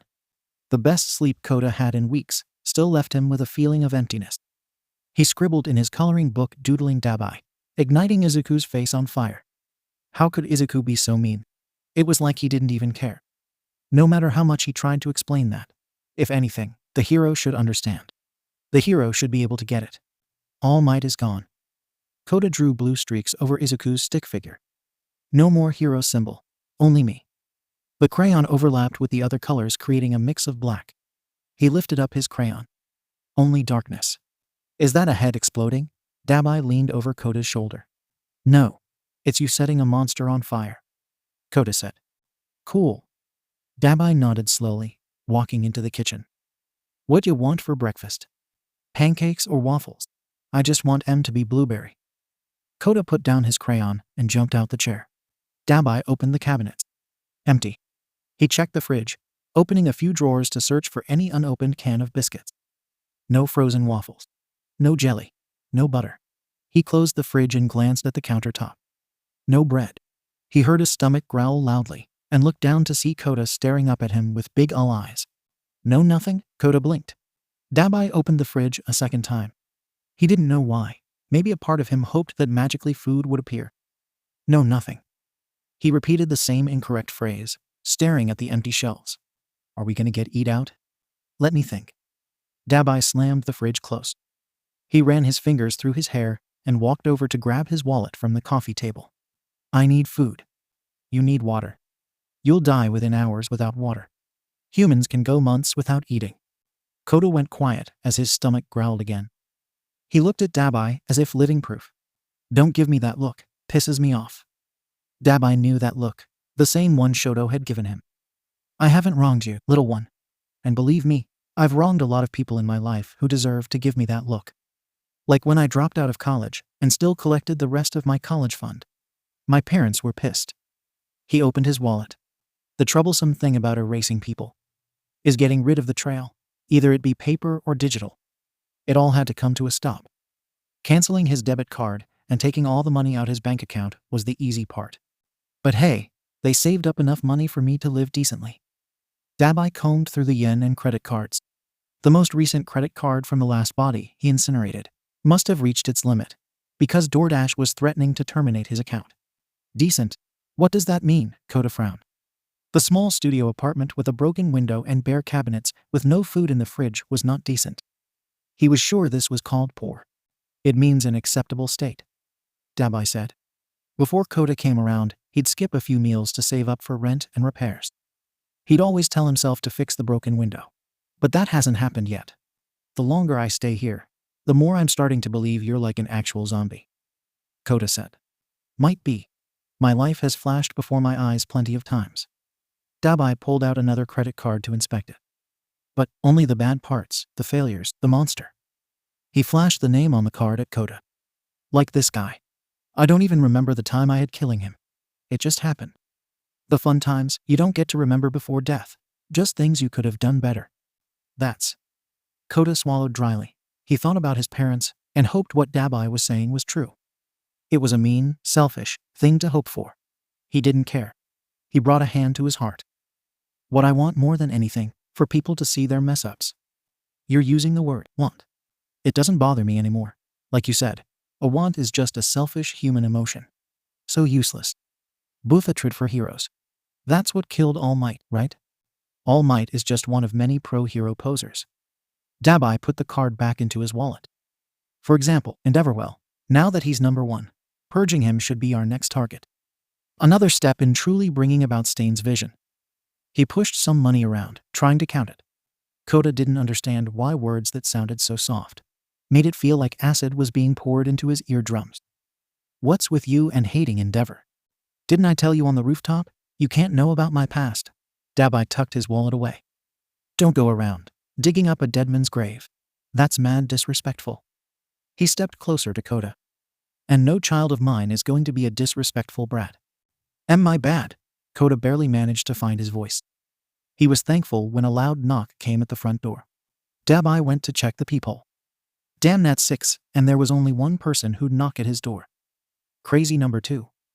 He began unlocking the door, sliding one lock to the side, the other slightly to the left, before using the key. Why the hell are you here? There was an unspoken rule in the league that for at least 48 hours after doing a mission together, they had to disperse. It was mostly a safety precaution to throw off any pros and police. Dabai, don't be so cold. Toga invited herself inside. I just need a favor. Cold? Dabai danced a few flames across his fingertips. Come on, now. He slammed a hand between Toga and the wall. You should know better than anyone. Nothing about me isn't hot. That's why you're the perfect one for the task. Toga's face flustered, as her smile spread wider to reveal her sharp incisors. Drive us to the store. You walked all the way here to ask me for a drive to the store? Dabai asked. I had a delivery to make over here. I just stopped by to ask if you wanted to come along. Dabai didn't. There was the risk of being caught. Plus, it sounded like Toga was hiding something. You said us. He withdrew his hand and tilted his head. Who is us? Shigaraki is waiting in the courtyard. Toga said, fumbling her fingers over the knives on her hips. Why didn't you ask him to drive you? He's the reason I'm going to the store. He texted asking if I had an ice pack or some liquor to drink to numb the pain of his leg. I was like, no, but I could get some. He came along since, I'm not legal age to purchase alcohol. Dabai nodded. He couldn't believe this. Toga was actually speaking like a normal high schooler. It almost reminded him of. So I was like, we can go after I drop off a delivery. Then I remembered you lived here. And I wanted to see Teddy Bear. I wanted to hug him. I wanted to make sure he was okay after yesterday. I dreamed about him last night, all cut up and bloody. He was so cute. Can I see him, Kota? Dabai felt a smile tug on his lips. Okay, there she was. Toga was back. She was nothing like his sister. Their personalities were extremely different, and so were their styles. Get me out of here, he's starving me. Kota pushed himself between them. Yay, Teddy Bears wants to go to the store with us. Toga picked up Kota. I'm taking him. Good. Dabai shrugged. All he did was nag about how there's no food. Hey, Kota squirmed. Don't call me a gnat. He stopped kicking. Toga was pretty strong. He looked at her, yellow luminous eyes, with a figure that made her look like a possessed doll. I said, nag, not gnat. But you wouldn't know the difference. Dabai frowned as Toga turned to exit. Yo, you're not really going to the store like that, are you? You do have a disguise or something. I have blood I can drink. Toga paused. But I was thinking of saving it for later. You have to use it. Dabai sighed. Why did he know that if he went on this shopping trip, he would be babysitting double time? He shook his head. And what about Kota? He needs to change into something less recognizable. Odambi, worried about us? Toga placed Kota back on the floor. If something happens to any of you, it puts my goal in jeopardy. Dabai opened the door a bit wider to let Toga in properly, then closed it before drawing any suspicion. I'll wait then. Toga let out a satisfied hum and skipped to the sofa. And text boss you're coming. It's good for him not to walk too much on his left ankle. Cameras were everywhere. A screen was just a few steps from the sliding automatic doors. It displayed the security footage with a nice sign hanging off the bottom. Smile, you're on camera. Dabai cursed under his breath. This was such a bad idea. It was like Tagano. If anything, Toga wouldn't get caught. Not while she was transformed. He looked at Shigaraki. Nobody really knew what he looked like without the hand. But that meant, damn it. He tucked his head down. Can't see cameras. Cameras can't see him. Can't see cameras, well, they wouldn't see his face, right? We have to be in and out. Shigaraki looked up as if reading the numbered signs describing the aisles. Kurogiri wants me back by 7 a.m. or p.m. Toga skipped beside him. I'm assuming am. So there won't be too much pressure on your ankle. About that, Shigaraki said. If you're going to complain like you're damn crippled, Dabai said. I'm not. Toga's complaining for me. Shigaraki scratched at his neck, as if the cool blast of air conditioning irritated his skin. It would be different if it was bleeding. That would actually be cute. But it's just there. Toga pushed a shopping cart over to Shigaraki. Use the cart to help you walk. Don't need it. Kota hopped on the edge of the cart. Push me. Shigaraki looked at Dabai. He's not talking to me like that. Dabai unfolded a grocery list from his jacket pocket. He walked forward. If he was, he wouldn't be eating this food I'm about to buy. Push, Kota repeated. We came in here for liquor and an ice pack. We don't need a cart. This is supposed to be a simple mission, in and out. Shigaraki said. We can't waste time. This is probably one of the most dangerous things we've ever attempted. He touched his face, then lowered his hand as if remembering he wasn't wearing father. 2 missions back to back. And it's your first mission without sensei guiding you. Toga marveled at the large red sale signs.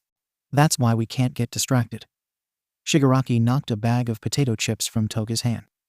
So I can prove to Kurogiri that I can handle this. Handle shopping at a grocery store? Kota leaned inward from the back of the cart. Handle an undercover operation infiltrating a public event to replenish our medical arsenal. Shigaraki slammed his hands on the handle and gripped it like he was ready to disintegrate it. I didn't understand any of that. Kota held on tighter. Were you explaining why you're gonna drink when you can get pain meds? Dabai put a large bag of potato chips in the cart. Okay, next thing on the list is syrup. Why did you put this in the cart after I stopped Toga from doing it? Shigaraki waved the bag of the chips. Because, Dabai put a little check mark on the list. I didn't just come here as your personal Uber driver. He looked up to see how Shigaraki's expression seemed to flip between confusion and anger. But you're the boss, so lead the way to the first aisle. Can I get something? Toga picked up a box of Pop-Tarts. I don't care. Shigaraki pushed the cart forward. You're both obviously taking this like a joke. He clicked his tongue. Don't get pissy at me if something goes wrong. Eh? There's barely anyone here so early. Toga picked up more things. Soda, cookies, animal crackers. She stopped suddenly. Her body brushed against Shigaraki's right arm. I won't think of it. Her voice lowered as if sharing a secret between the 3 of them. Not if somebody cute doesn't walk in. It made her sound like an animal, or something much worse. Even animals could learn to control their impulses. Crazy bitch. Shigaraki whispered into Toga's hair. There isn't a mission I would give you that I know you couldn't handle. He took a breath. It sounded heavy and labored. That's why you can only look at Kota from a distance and only be around him with supervision. He lifted his knuckles to direct her sights to the child. He's so cute. Just imagine if he was cut up into Toga font. Kota felt his heart skip a few beats. Out of everyone, Toga was definitely the most scary villain. She was always so cheerful, like she didn't mind the fact her accidents were just a part of her. Hold on to that idea. Shigaraki redirected Toga's attention to him. And focus. He lowered his knuckles as if freeing her back into the world. Toga seemed to revert, a large smile crawling on her face. This is the perfect time to go shopping. She pulled away from Shigaraki to spin around in circles. We're not shopping. This is a mission. Shigaraki paused, glancing at the things in the cart. A mission that requires shopping. Dabai raised a brow. It was hard to believe this Shigaraki was the same guy who almost made him flinch. Crazy. How someone could go from wait. He didn't do that, did he? He felt a frown tug at his lips. The longer he hung out with Shigaraki and Toga, the more he was starting to see parts of his personality he buried a long time ago. No wonder they could be so annoying. No wonder they could be so understanding. No wonder they could be so.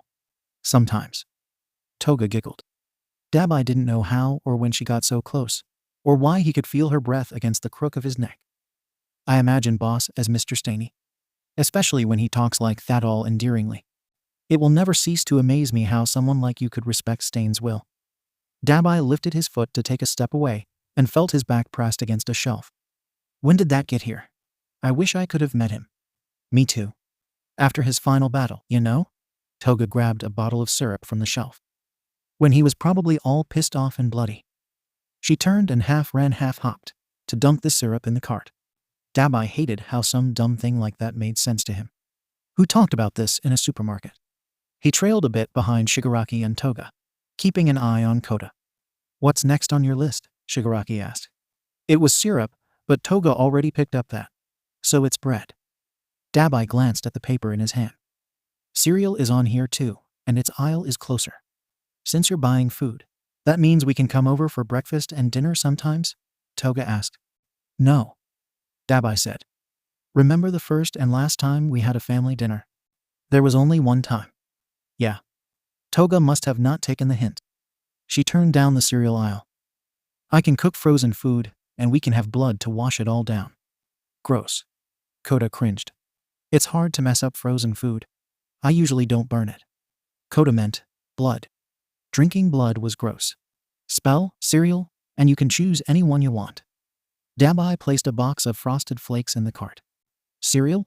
Kota released his hold on the cart, placing his feet on the ground. He felt a smile tug at the corner of his lip. Cereal. He pulled on his favorite flavor of cereal. So close. Dabai took another box of cereal from the shelf.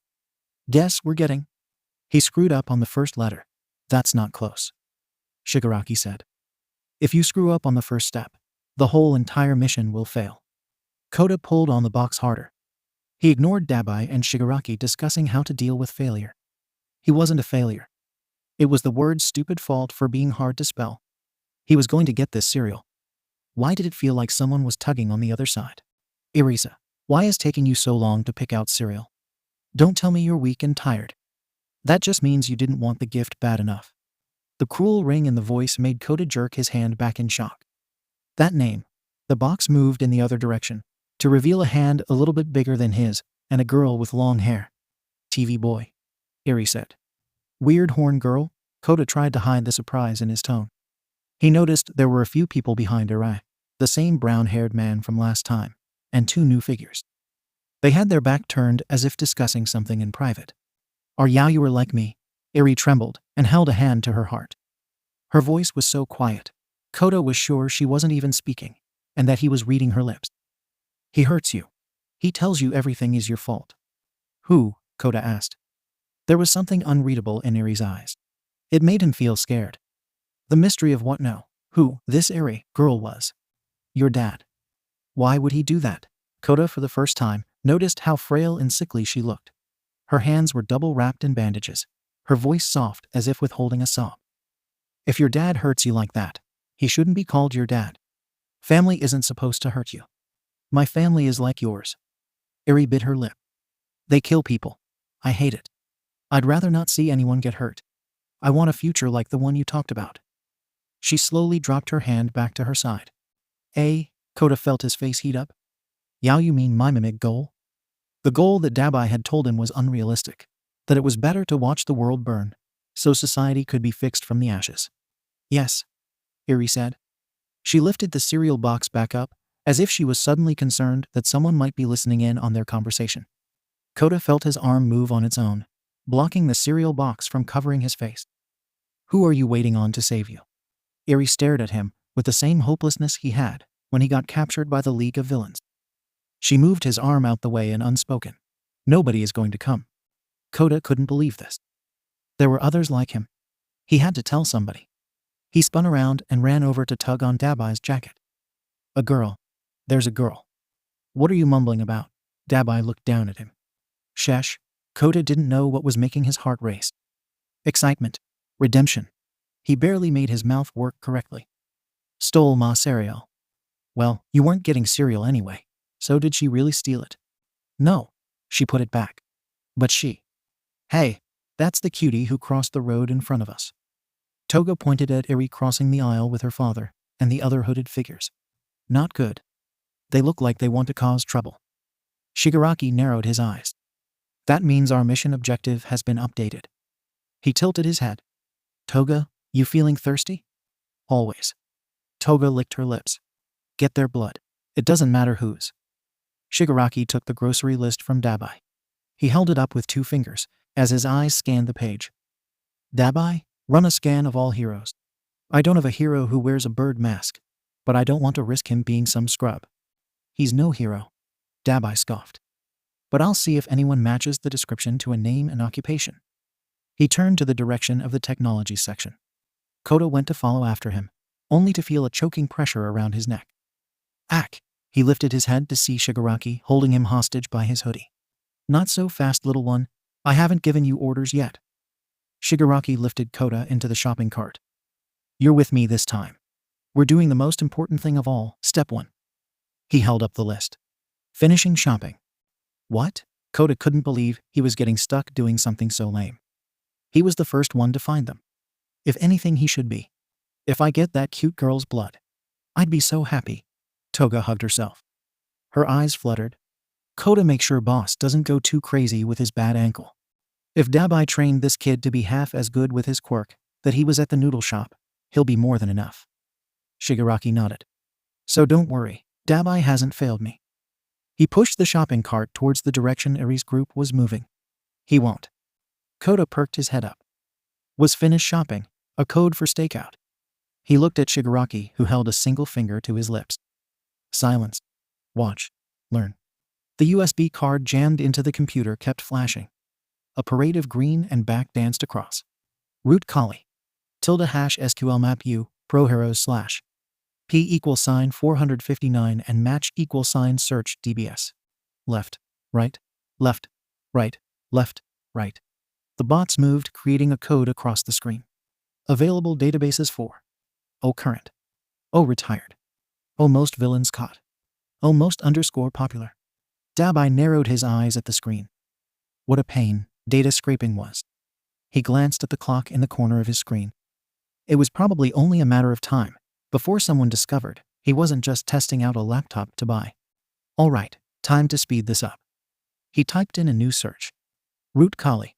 ~SQL map U, heroes / P = 459 and match = search. Most _villains _caught tables. The screen flashed, pulling up records of heroes ordered by most captures and the name of villains with their affiliation. He paused as one table caught his eye. Info retrieved. Pro hero = Fatgum, villain = Ray, affiliation Yakuza, organization _shy _Hasakai. A Yakuza was recently captured. Didn't those gang bangers control the crime underworld in the past? He exited the Kali Linux application. Google search, Shy Hasakai. Nothing out of the ordinary, except the old boss was in a coma. So the new boss listed was Kai Chisaki. Kai. The perfect name for a lying asshole. Dabai cracked his knuckles. Let's see what Google has. Hey, stop talking to yourself and talk to me. Dabai turned away from the computer to see Shigaraki pushing a cart full of groceries. Shigaraki stopped beside him and Kota jumped off the cart to try and see the computer screen. Are you going untraced? Shigaraki watched the screen. I was going to use a VPN, but figured I didn't have the time. Dabai said. There was no way he was purposely risking getting caught. But this is a public computer, so if they trace the IP address, it won't matter. HMP, Shigaraki gestured to the jewelry section. They're over there. What info you got? He leaned over Dabai's shoulder. A few hits. Dabai scrolled down, the computer screen changing to display a few profiles. The most likely one is he's a Yakuza named Kai, but no noticeable villain profiles unless it's from some underlings.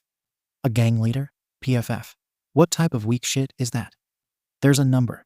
But it's probably somebody who knows a guy who knows a guy. Call it, Kota said. Dabai noticed how Kota was standing on his tippy toes to try and see the computer. He lifted Kota onto his shoulders. I can see over all the shelves from up here. Kota gazed around the store. He noticed the signs for food, hardware, and jewelry. You got eyes on the target? Shigaraki asked, as if ensuring the 5-year-old stayed focused. Yes. Kota stared at the targets. The other 2 hooded men were nowhere to be seen. Eri was sitting in a chair as an employee cleaned a piercing gun in her hand. Kai was holding up 2 pairs of earrings. He could almost hear their conversation.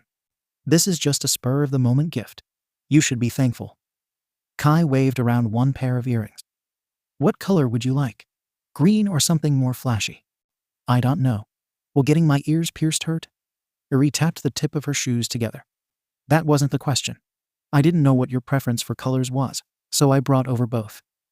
Kai switched the earring to lay in one hand, then presented them to Eri. Choose one. His hand grew closer to Eri's face. Or I'll just have you get a cartilage and a lobe piercing. I don't want to do it if it hurts. Eri stared at the selection blankly and stopped tapping her shoes. Ah, you want both. Is that it? Kai gave the earrings in his hand over to the employee. No. That's not what Eri seemed to tense up as the piercing gun closed in near her ear. Why do you keep saying things? I don't understand. Kai shrugged almost carelessly. His eyes widened as Eri squeezed the arm of the chair. Speak up. Roman 2 like the green ones. Eri trembled as Kai pulled back her long hair. See, how easy that was. All you had to do was say that. Kai whispered into her ear. You of all people should know. I only hear what I want to hear. He tucked her hair back and smiled. So you should learn to say only what I want you to say. Yes, sir. Eri closed her eyes. Give her a lobe piercing. Kai fiddled with his gloves. Kota felt himself cringe as Eri let out a blood-curdling scream. The piercing must have hurt a heck of a lot. He swallowed numbly. He got her ears pierced. Likely a cover-up for the true reason. They're here, Shigaraki said. Kota found it amazing and disturbing how Shigaraki brushed off the scream like it was nothing. He looked down at Dabai's mess of hair and wished to see his expression. Maybe both villains were just stone-cold indifferent about this. Got any word from Toga yet? Shigaraki asked. No. Dabai shook his head. But if those 2 other guys aren't over there, Toga probably got them. That's true. Shigaraki pulled out his phone. Call the number just in case. This seems too convenient. All right, I'll *67 to block them from seeing the caller ID. Dabai typed in a few digits on the keypad. The phone rang only once before someone picked up. Hello. A man. But not the man who he wanted. Hello, Dabai said. Infamous troublemakers. The League of Villains. The voice said. Guess we're at an impasse. Dabai felt a smirk tug on his lips. He enjoyed when people cut straight to the point instead of all the unnecessary small talk. You know who we are, but we don't know you. Silence. You'll be yes. We have the girl. Toga, if you want her back, come meet us. The man's breathing was heavier now. More pissed off, more distraught. It was hard to read people based off their voice. But the poor fool had answered the phone, while Kai stood a few feet away. Dabai knew this wasn't their target. And if Kai was the boss, he would know for sure where Toga was and approach them about it. Kota was still spying on them and hadn't alerted anyone of any suspicious activity. That meant, put her on the phone, Dabai demanded. Can't do that. The voice responded. Coward. But I assure you, this is no game.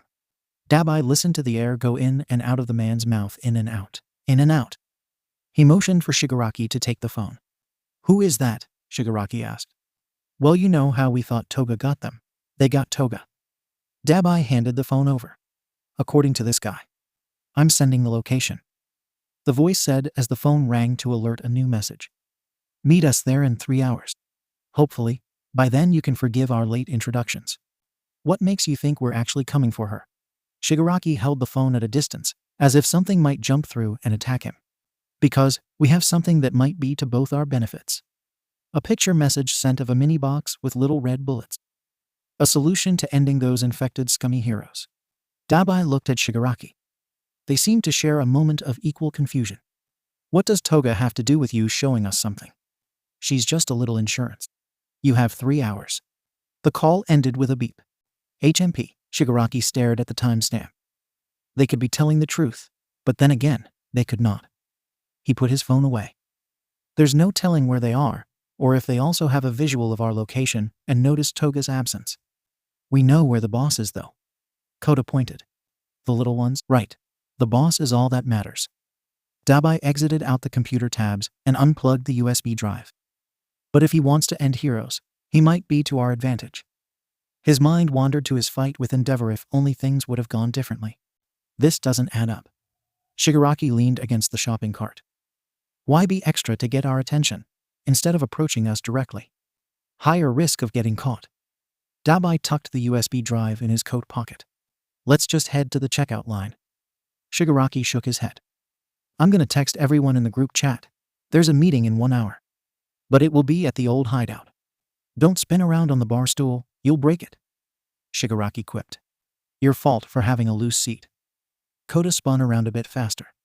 The villain hideout, now that he was able to actually experience it, wasn't anything to be proud of. A dusty old bar tucked behind a decaying building that needed a condemned sign. I'm telling you not to do the action. Shigaraki pressed his hand on the metal part of the seat. Kota jumped off before the cushion disconnected from the metal. He ran over to hide behind Dabai. So lame, he shouted, feeling at a safe distance from the powerful quirk. That was kinda lame. Ha. Did you see the way he ran? Twice said. Kota peeked to see the other villains. They were never formally introduced to him. But he knew them. They had helped break into the news station. Don't try to be too crazy twice. Dabai patted Kota's head. You'll scare the little one.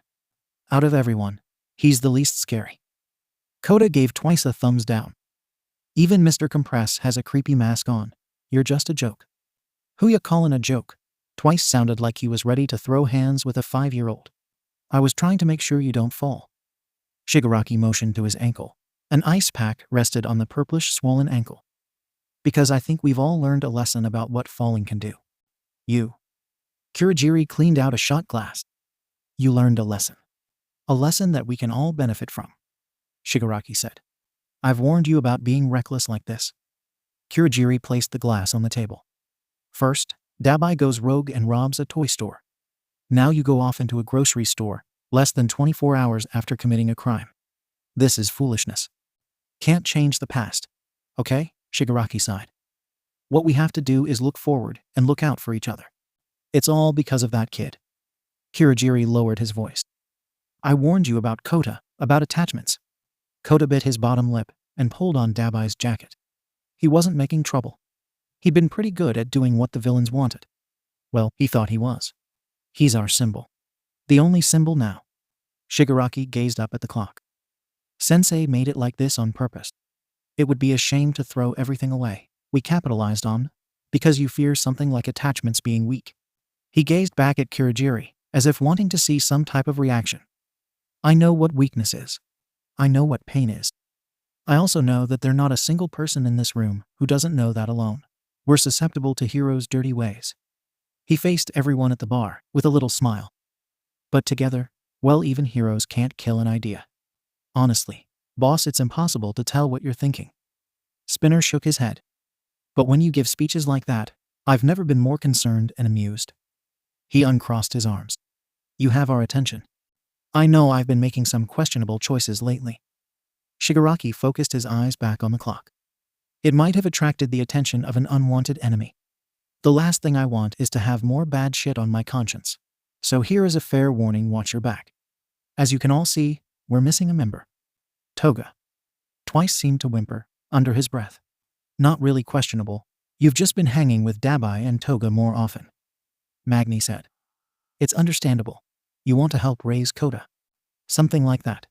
Shigaraki agreed. Dabai did some information grabbing. He threw a few papers on the table. Not anything about why a Yakuza would be after us. Yakuza. Mr. Compress chuckled. They're trying to rise up and control the underworld again. He pulled off his top hat and dusted it off. It's time they came to accept their era was ended by the rise of heroes. You know about them? Shigaraki's eyes widened. Not much anymore. Mr. Compress fixed the feather on his hat. They're just a bunch of wannabes now, broken in fractions like the shy Hasakai. Nobody said anything about the shy Hasakai. Dabai narrowed his eyes. It sucked that Compress wore a mask. It was impossible to see the expression on his face. Lucky guess. Mr. Compress put his hat back on. They're located in these parts. No shock they'd taken interest in us. Dabai couldn't bring himself to believe Compress knew this out of the blue. It took him about an hour to hack into the hero database just to find that tad bit of information. This is so much work. A loud banging came from the door, leaving me, forcing me to find other means of transportation. The door swung open to reveal Toga. She was wearing the same outfit as earlier. No noticeable cuts or scratches on her body.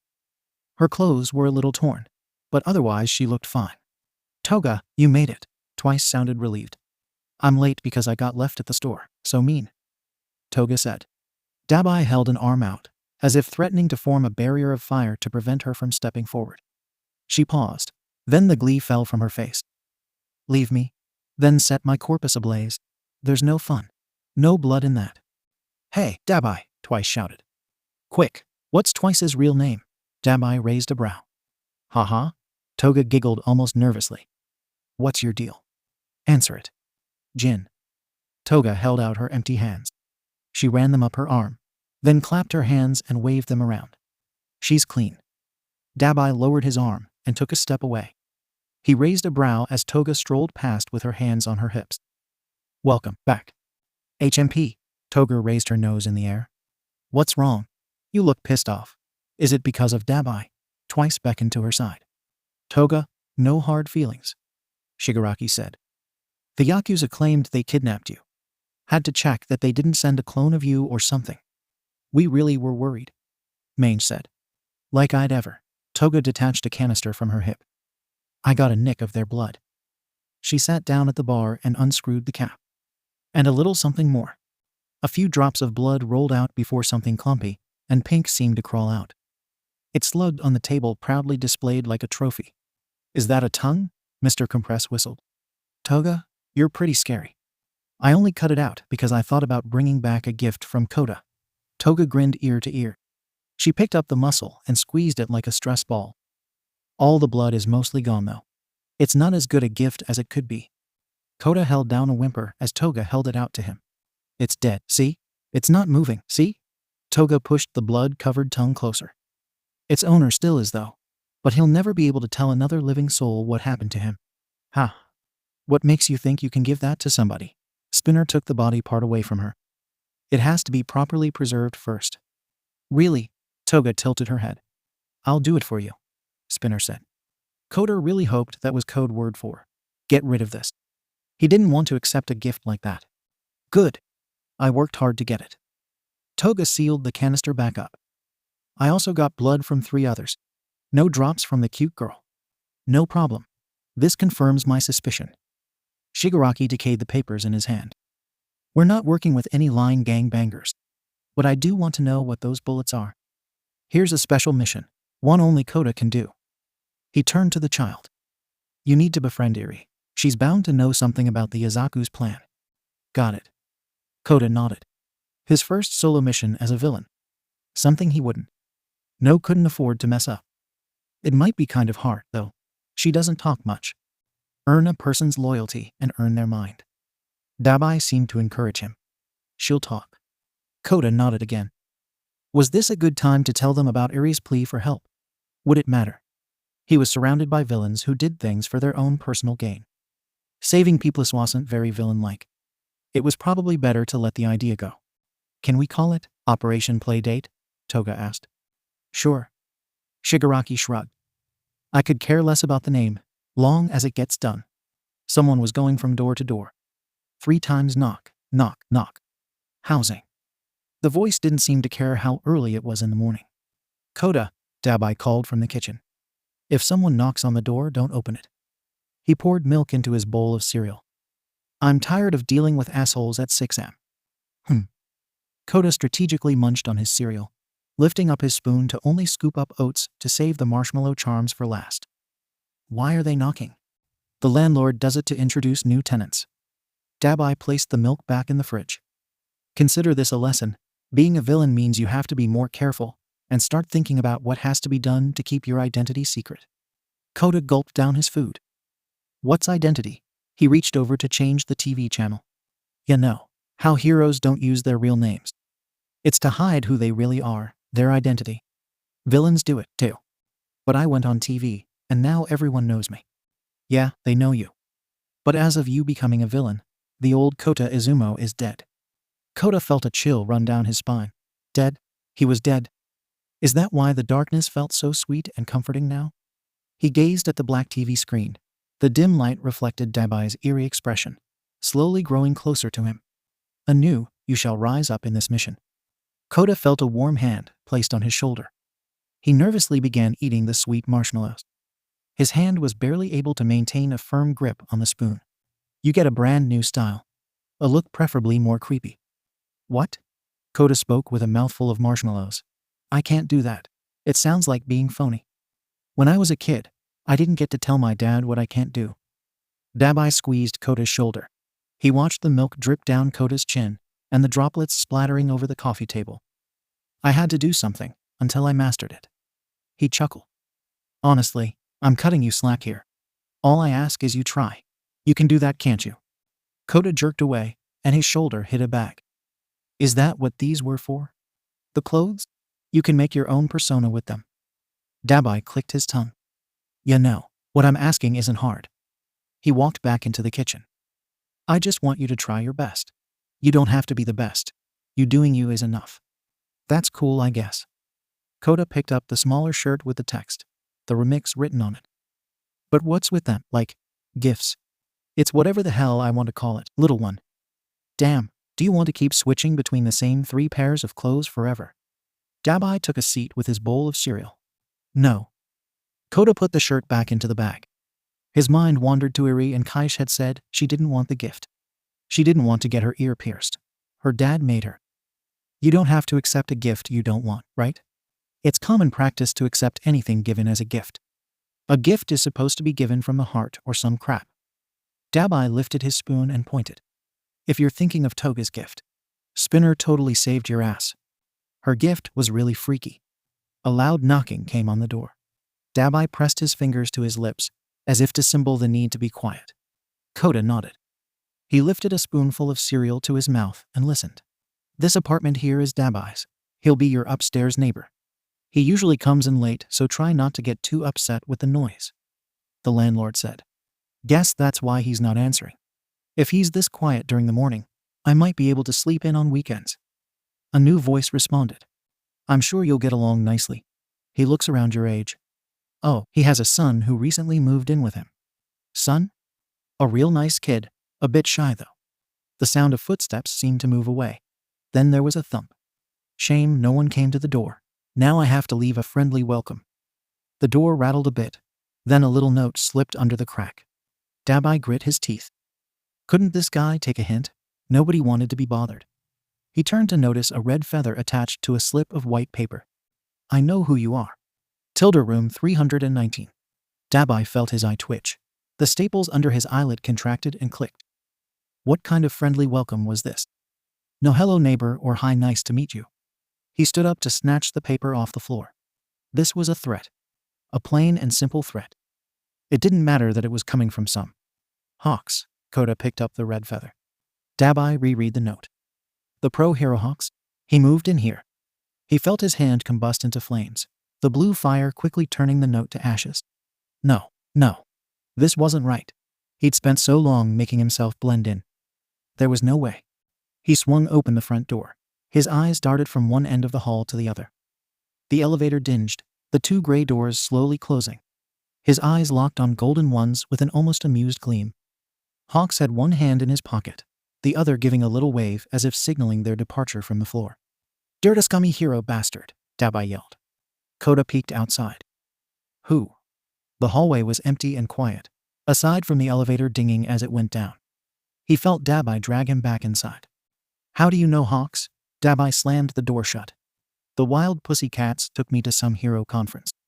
I saw him there, while I was waiting for my aunt to finish. Kota sat and began to play with a feather.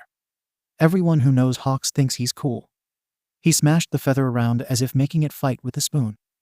But to me, he's still a lame hero. That's all I needed to hear. Hatred. Dabai breathed a sigh of relief. He glanced down at the ashes on the carpet. How did that bastard find him? He was so careful hiding. Was it at the store? He didn't mess up and go on camera. Damn it. Stop playing with the feather like that. Finish your breakfast. Can I keep it? I don't care. If I had it my way, I'd set it on fire. That'd be a waste. Kota tucked the feather in his back pocket. He scooped up some more cereal. Are you going to finish too? No. Dabai took a seat on the sofa. He ran his fingers through his hair as his left leg bounced up and down. I'm not hungry anymore. You scared or something? Kota inched closer to him. You see a monster out there? I think there might be one below us. Dabai took an uneasy breath.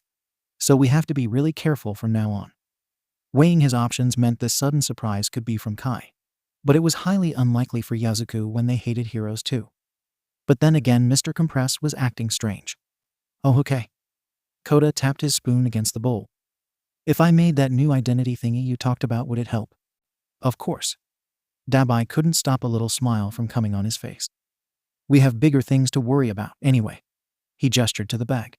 You do have a date with Destiny. And he had a chance to figure out who ratted out his location to Hawks. Kota fumbled with the backpack on his shoulders, squinting up at the clear sky as the sun slightly blinded his vision. He was on his own this time. A solo mission. No one to bail him out. But Dabai has assured him the League was watching his back and someone would step in if things got rough. He really hoped that they had the same definition of rough, because back at the store, no one had any impulse to help Iri. 7, 8, 9, 10. 1, 2, 3, 4. He fixed the snapback hat on his head. Iri. She believed in his goal. It wouldn't be right for him to let her down. 5, 6, 7, 8. Kid, what are you doing? The sound of a trash can slamming shut snapped Kota out of a trance. He looked to see a man, Kai, dusting off his gloves. You've been standing outside counting to 10 over and over again. You lost or something? I'm counting how long it's taking for the bus to come. Kota said. Why are you only counting to 10? I don't know what comes after it. So far, I've counted 3 times for the bus. The school bus? Kai gave him a testy look. I think you have the wrong location. A school bus doesn't stop here, and if it did, you missed it. He rolled up his long-sleeved green jacket to reveal a watch. By a good hour. Really? Kota hoped his acting wasn't too terrible. It didn't look like Kai was buying his performance. Isn't it? You missed the bus. Go home, Kai said. Damn. Kota didn't have a good response to that. He felt sweat bead down his face as his armpits began to heat up. Shigaraki was right, you fuck up step 1 and whole mission was a failure. He was a failure. The gate squeaked open and Eri was standing there. Her hands clung tightly to her dress as she faced the ground. Can I get a granola bar now? I told you to wait inside the courtyard. Kai narrowed his eyes at her. I'm hungry, and I thought maybe you were going out for a long time. So Eri bit her bottom lip. She must have decided to shut herself up before she got in trouble. Eri. Kota felt a smile tug on his lips. Eri had opened up a way for the mission to continue. He waved at her. What school do you go to now? Huh? Eri looked up at him. She must have through his poorly put together new persona, the snapback hat, black boots, and metal wrist cuffs. Your snack time buddy from pre-K? Kota ran over to her. Up close, he noticed how Eri was a good few inches taller than him. He also noticed how red her ears still were from the new piercings. Eri goes to online school now. Kai sounded like he was ready to break all this up. But he also didn't sound like he knew what was going on. Kota allowed himself to smile. Dabai had been correct. Kai wasn't Eri's dad, or else he would have seen through the lie about pre-K. Which meant Kai had no idea what was going on right now. Online school sounds lame. You don't get to play with anyone. Kota stuck his tongue out. But online school teaches you how to count past 10. Kai paused. Wait, you went to pre-K and didn't learn past 10? He spoke the question slowly. We learned colors and numbers. I'm sure we did count, but Kota fumbled with his backpack straps. Numbers are hard. What grade are you in now? Not more numbers. Okay, then how old are you? Kota glanced at Eri. She was taller than him. Older. Her hair was almost to her hips, and her single horn seemed pretty sharp. What was a good age? What's your name, kid? Kota lowered his gaze to his black boots. Name? A new name. Not his real one. Please, stop scaring him. Eri tugged on Kai's jacket.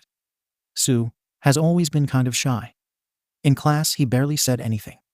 But he's really loud on the playground. Kota tried not to make it evident his heart just skipped a few beats. Okay, focus. His new name is Sue. He went to pre-K with Eri. He's supposed to be shy, except for when playing around. He forced a smile on his lips. Nice to meet you, Mr. Eri's dad. He held a hand out. Call me Overhaul. Kai pulled hand sanitizer out his pocket and squirted some into Kota's palm. I'm not a fan of hand shaking, too many germs.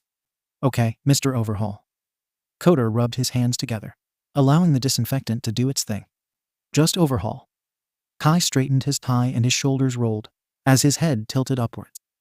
The sun's rays beamed over the metal part of his face mask. Eri doesn't have any friends. We don't take kindly to visitors. It's not good for her health. Her health? Kota had noticed before how frail Eri appeared to be. He had assumed it had been from fear. Isn't that right, dollface? Kai hummed throatily, almost like a cat's purr. You shouldn't even be out here without your mask. He tapped on his bird-like beak, as if it was a medical mask filtering and fending off germs. Well, Eri dropped her hands back to her side. Kai leaned into her ear. Remember what I said before about things I can't understand. Sue is not dirty. Eri squeaked. She seemed to be uttering a little prayer under her breath that Kai understood. He is not infected. What was that? Sue doesn't like heroes. Eri shuddered as if Kai being so close made her nauseous. He's not dirty. Sue. Kai repeated the name as if he didn't truly believe in its owner's existence. He pulled away from Eri and turned to Kota. It's not safe for a hero hater to walk to school all by himself. Anything could happen. He opened the gate to the courtyard wider. Gangs hang around these parts. Eri stepped to the side and allowed Kota to enter the courtyard. The landscaping was beautiful, fresh-cut grass, birdhouses and trees, nicely trimmed bushes. Everything about this place was overly cleaned. I'll be back. Let me get my car keys. I'll drive you to school. Kai walked towards what looked like an office-like building. He left behind the scent of antibacterial soap and chemicals. It was heavy, almost lung-constricting, as if no matter where he went, he was always watching. He was there, so don't dare step out of line. Your dad is really weird, Kota said, watching how Kai wiped down the door handle before stepping inside. He doesn't like dirty things. He hates germs. Eri tilted her head, as if trying to read Kota's expression. And I'm starting to think, you hate your life. TCH, Kota got a whiff of Eri's smell. She too smelled like cleaning products, but softer. She smelled like lavender wipes, pine sol, and coconut Clorox. I'm here because... That doesn't matter. What were you thinking? Eh? You went along with it. I did it to save you. What about don't get involved, don't you understand? The involved part? I don't know what it means. Eri blinked. She had a look on her face that seemed to scream. Great.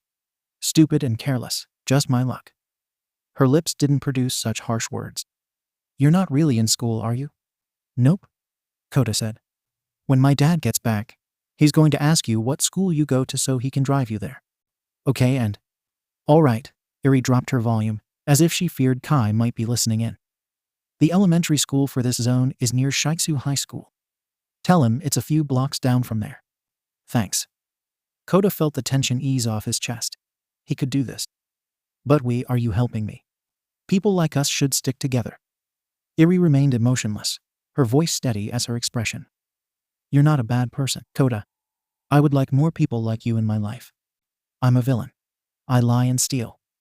Kota pointed at himself. I'm as bad as it gets. Is that so? Eri stepped away from him and clasped her hands behind her back. She circled around, like a cat does to a mouse, her eyes sizing him up. Scary villain, who can't think of a name for himself. Yeah, Kota said. Where did Sue come from? Sue is the name of one of my favorite dolls. He's my big fluffy teddy bear. Eri held her arms out wide as if trying to provide a visual of the size. I put him by my door at night to keep away the monsters. Monsters? Kota squeaked. Nobody told him there would be monsters on this mission. You know, creepy night crawlers, invisible boy, Bunnyman. Eri wiggled her fingers in front of his face. Bunny who? Kota trembled. He didn't know why. Bunnyman didn't sound all that scary. Well, actually, when he thought of Bunnyman, he thought of Izuku.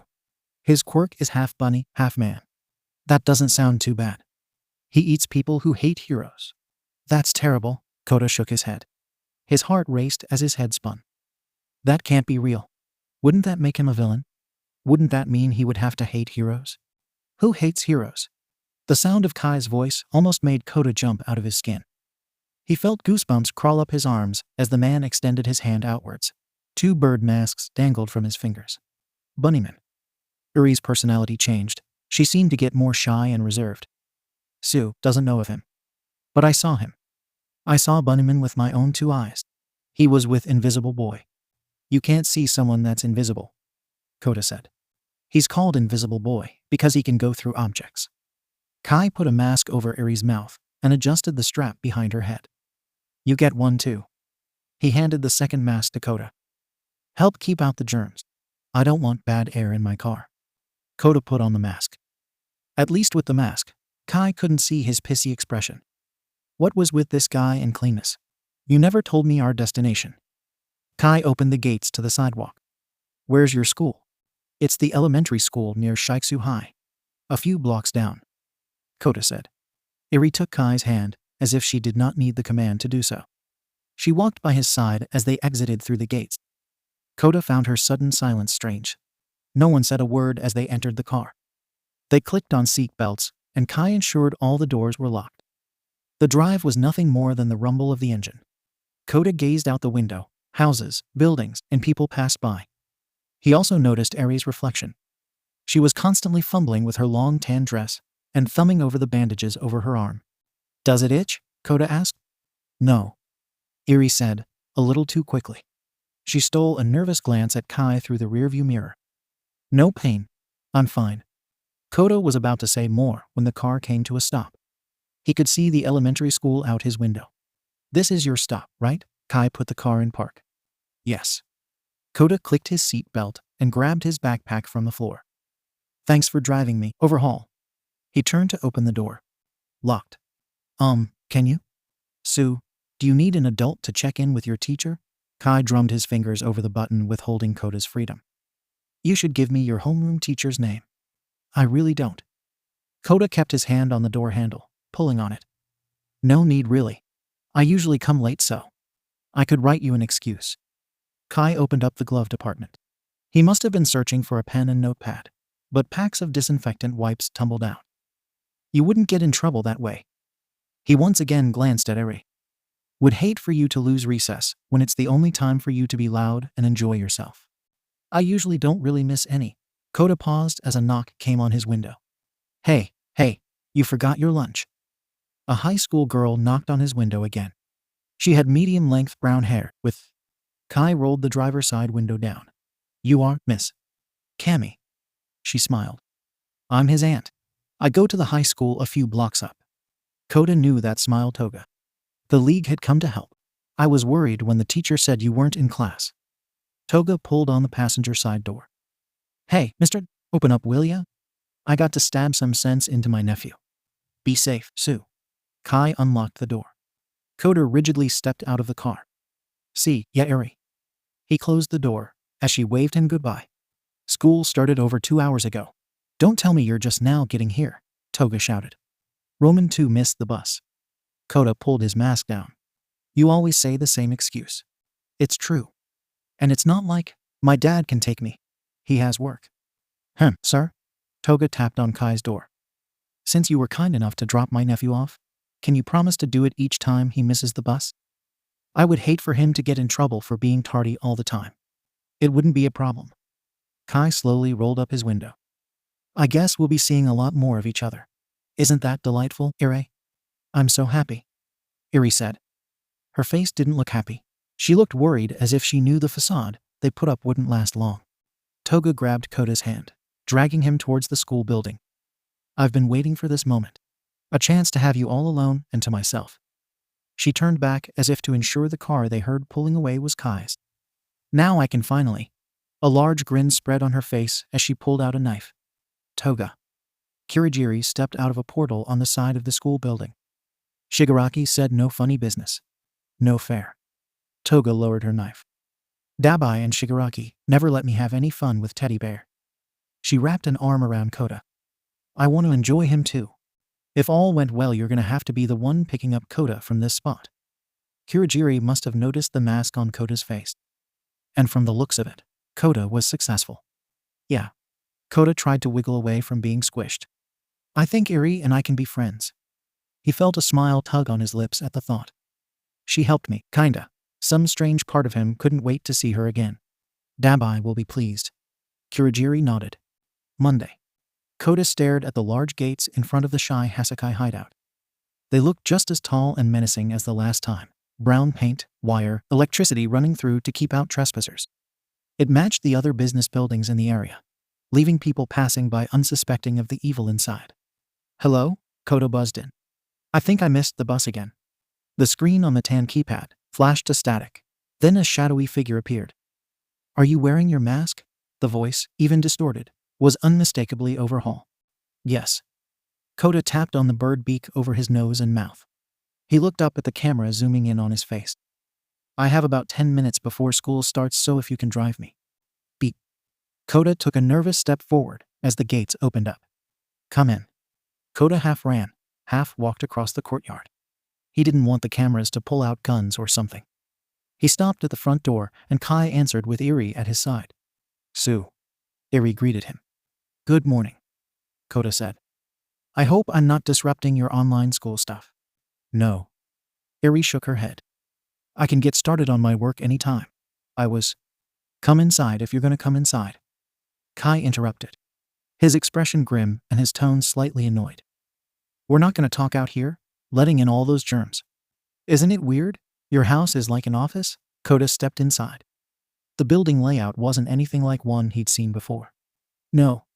Eri looked at Kai as if awaiting instructions. Kai closed the door and locked it tight. He scratched at a few acne bumps on his skin, as if the fresh air had given him an allergic reaction. He wasn't wearing his green jacket, just a dress shirt, slacks, and a tie. No mask. Kota pulled off his mask. His eyes watered bleach. The smell filled the whole building.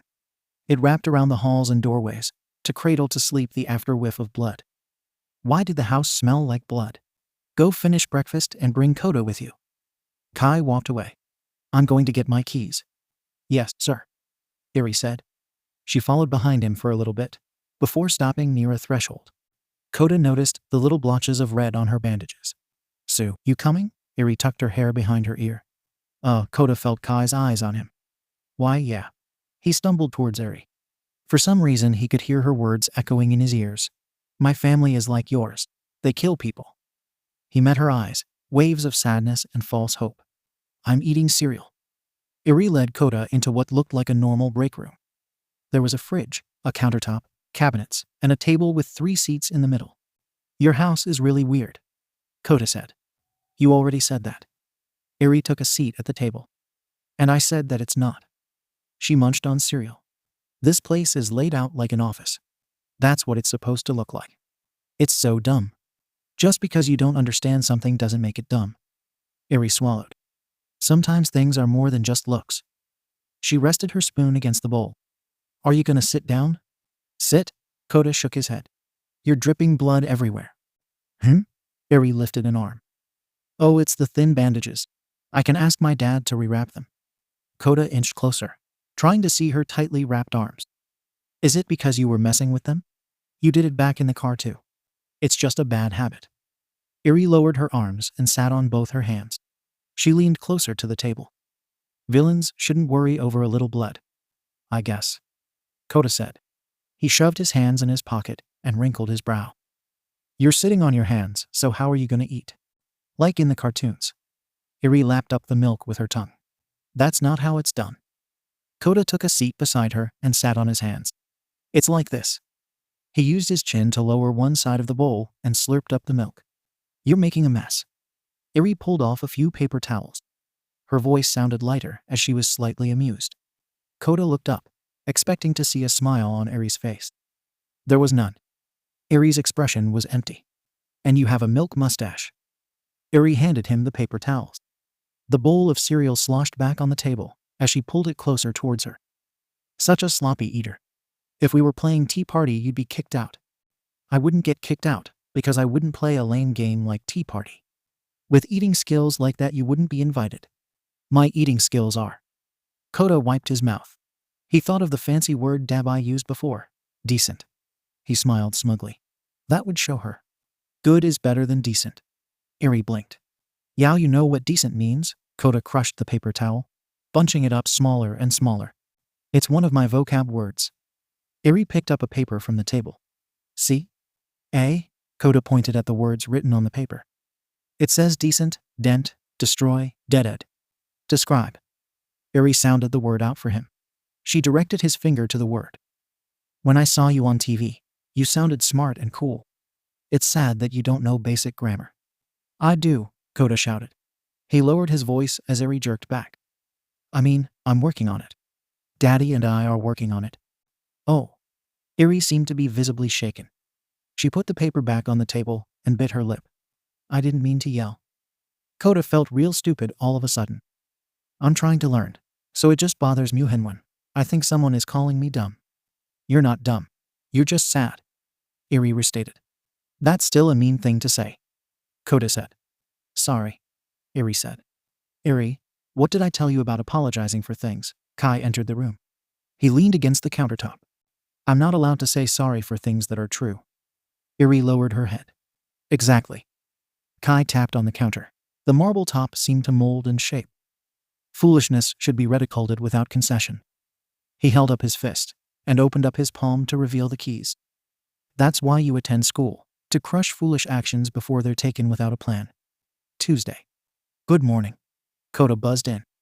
The bird overhead chirped playfully. The cars zoomed passing by, and the sun was hidden behind the clouds. Missed the bus 2 days in a row? Kai asked. I forgot to set my alarm. Kota nodded at the cameras. He showed off his backpack. But I'm ready to go. The gates opened and Kota walked to the front door. Kai was waiting with Eri at the threshold. Sue, I got a new gift yesterday. Eri raised a jump rope in the air.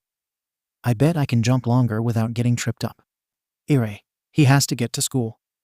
Kai pushed her hand back down. He looked Kota up and down almost as if misjudging his perception. But interesting enough, I never heard a school bus pass by all morning. Kota kicked his foot against the floor mat. For someone who attends school, you do know where the proper bus stop is, correct? Kai raised a brow and locked the front door. I just wait wherever my daddy drops me off. Kota pulled off his mask. He hung it up on the coat rack, beside a gray jacket and a pair of pink shoes. There were 5 masks hanging up. 2 jackets, the green one had to be Kai's. Why were there 5 masks, extras? Your father. I would like to meet him someday. Kai said. The least he can do is show his face when I'm driving his brat to school. I'm not a brat. Kota mumbled under his breath and clenched his fist.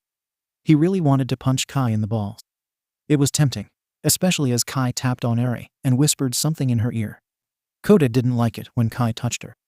He didn't like it when Kai spoke to her. He didn't like it when Kai controlled her. Yes, sir. Eri fixed her rope. She rocked it back and forth, then began jumping down the hall. Kota followed behind her. Eri jumped rope all the way down to the break room. He's going to get the car keys. Eri jumped faster. So we can play while he's searching. He sucks. Kota took a seat at the table. He rested his face in his palm and knitted his eyebrows together. I hope he trips on air. I almost did that jumping rope yesterday.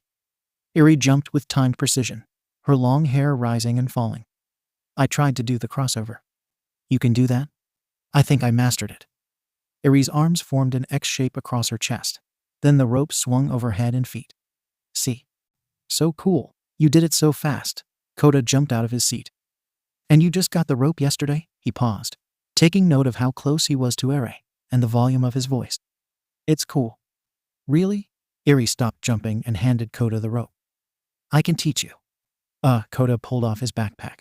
He placed it against the table. Hold it like this. Eri put the hand grips in Kota's palm. I know how to jump rope. Kota snatched the rope away and got into position. I'm just not very fast. He started jumping, the plastic grip sliding in his palms. His palms were already sweaty from his nerves, and with Eri watching his every move. His heart picked up speed. That's because you're not spinning it fast.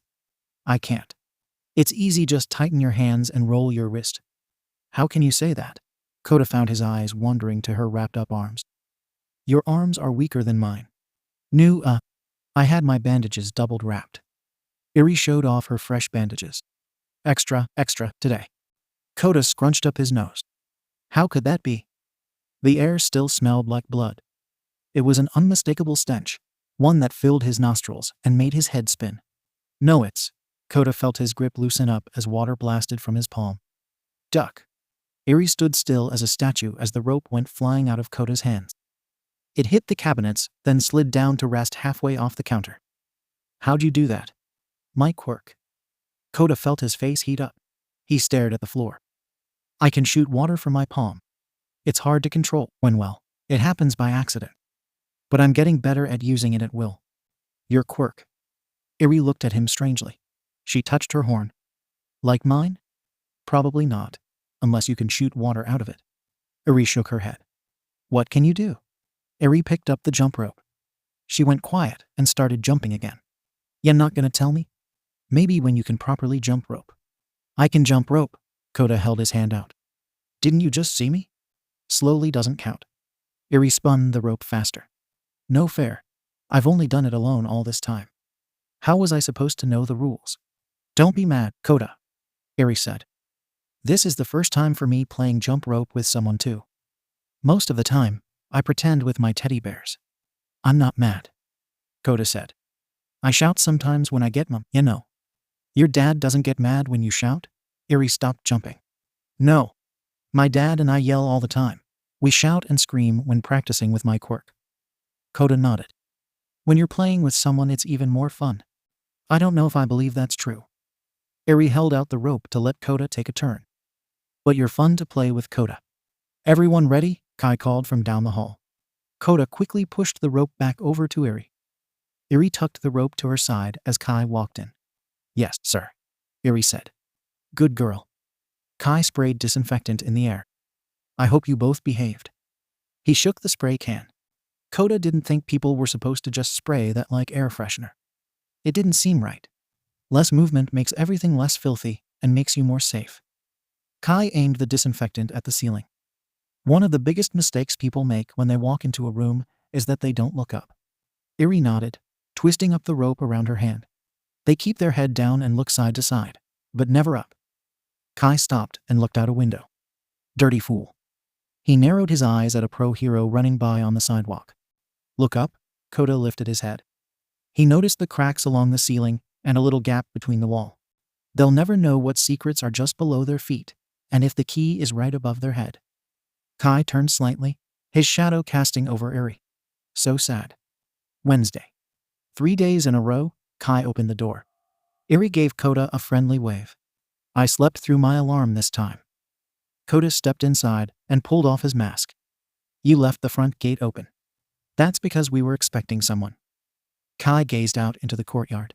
He seemed to be checking up and down the empty street. But tardiness is inexcusable. He hit a button on the wall, and the gates slammed shut. You're locking them out? Kota asked. Sauda. It's not important. Iri hushed him. Kota looked at her. She had a new outfit today. It looked better than her plain tan dress. She was wearing an oversized blue shirt with leggings. Kai checked himself in a mirror near the coat rack. He fixed his tie, tightening it around his neck. His head tilted to the side as his lips tugged towards hell. Iri. Yes, sir? Iri clasped her hands together. You're excused for the day. I have to worry about our little breakthrough. Isis it, bunny boy? Don't worry your pretty little mind over it. Kai turned away from the mirror. It's not good for your health. He put on his mask and green jacket. I'll be back. He stepped outside, closing the door behind him. Where is he going? He closed the gates. Kota shook his head. This whole place is really strange. And you let him talk to you any kind of way. Why do you let that happen? The less I say, the less people get hurt. Iri closed her eyes as if relieved she saved a few lives. She hummed a tune that Kota didn't recognize. It sounded almost hopeful.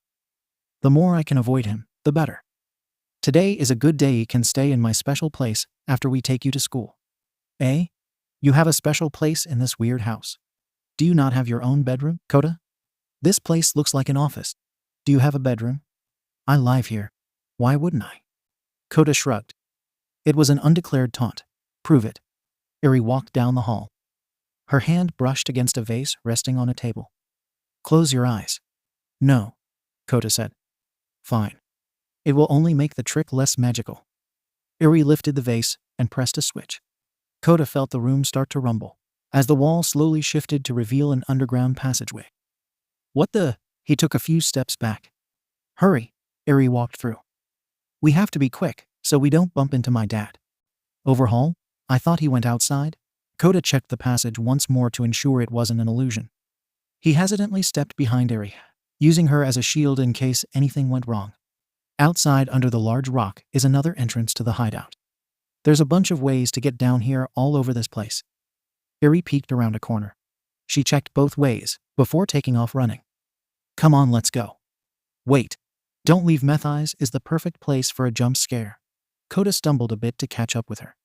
The long corridors reeked of blood and sweat. There were twists and turns, each one looking the same as the last, as if a giant inescapable maze. Not a wall didn't look the same as the other. The doors brown and doubled, without numbers or signs. Are you sure we're not lost? Kota asked. I just had us go the long way to be safe.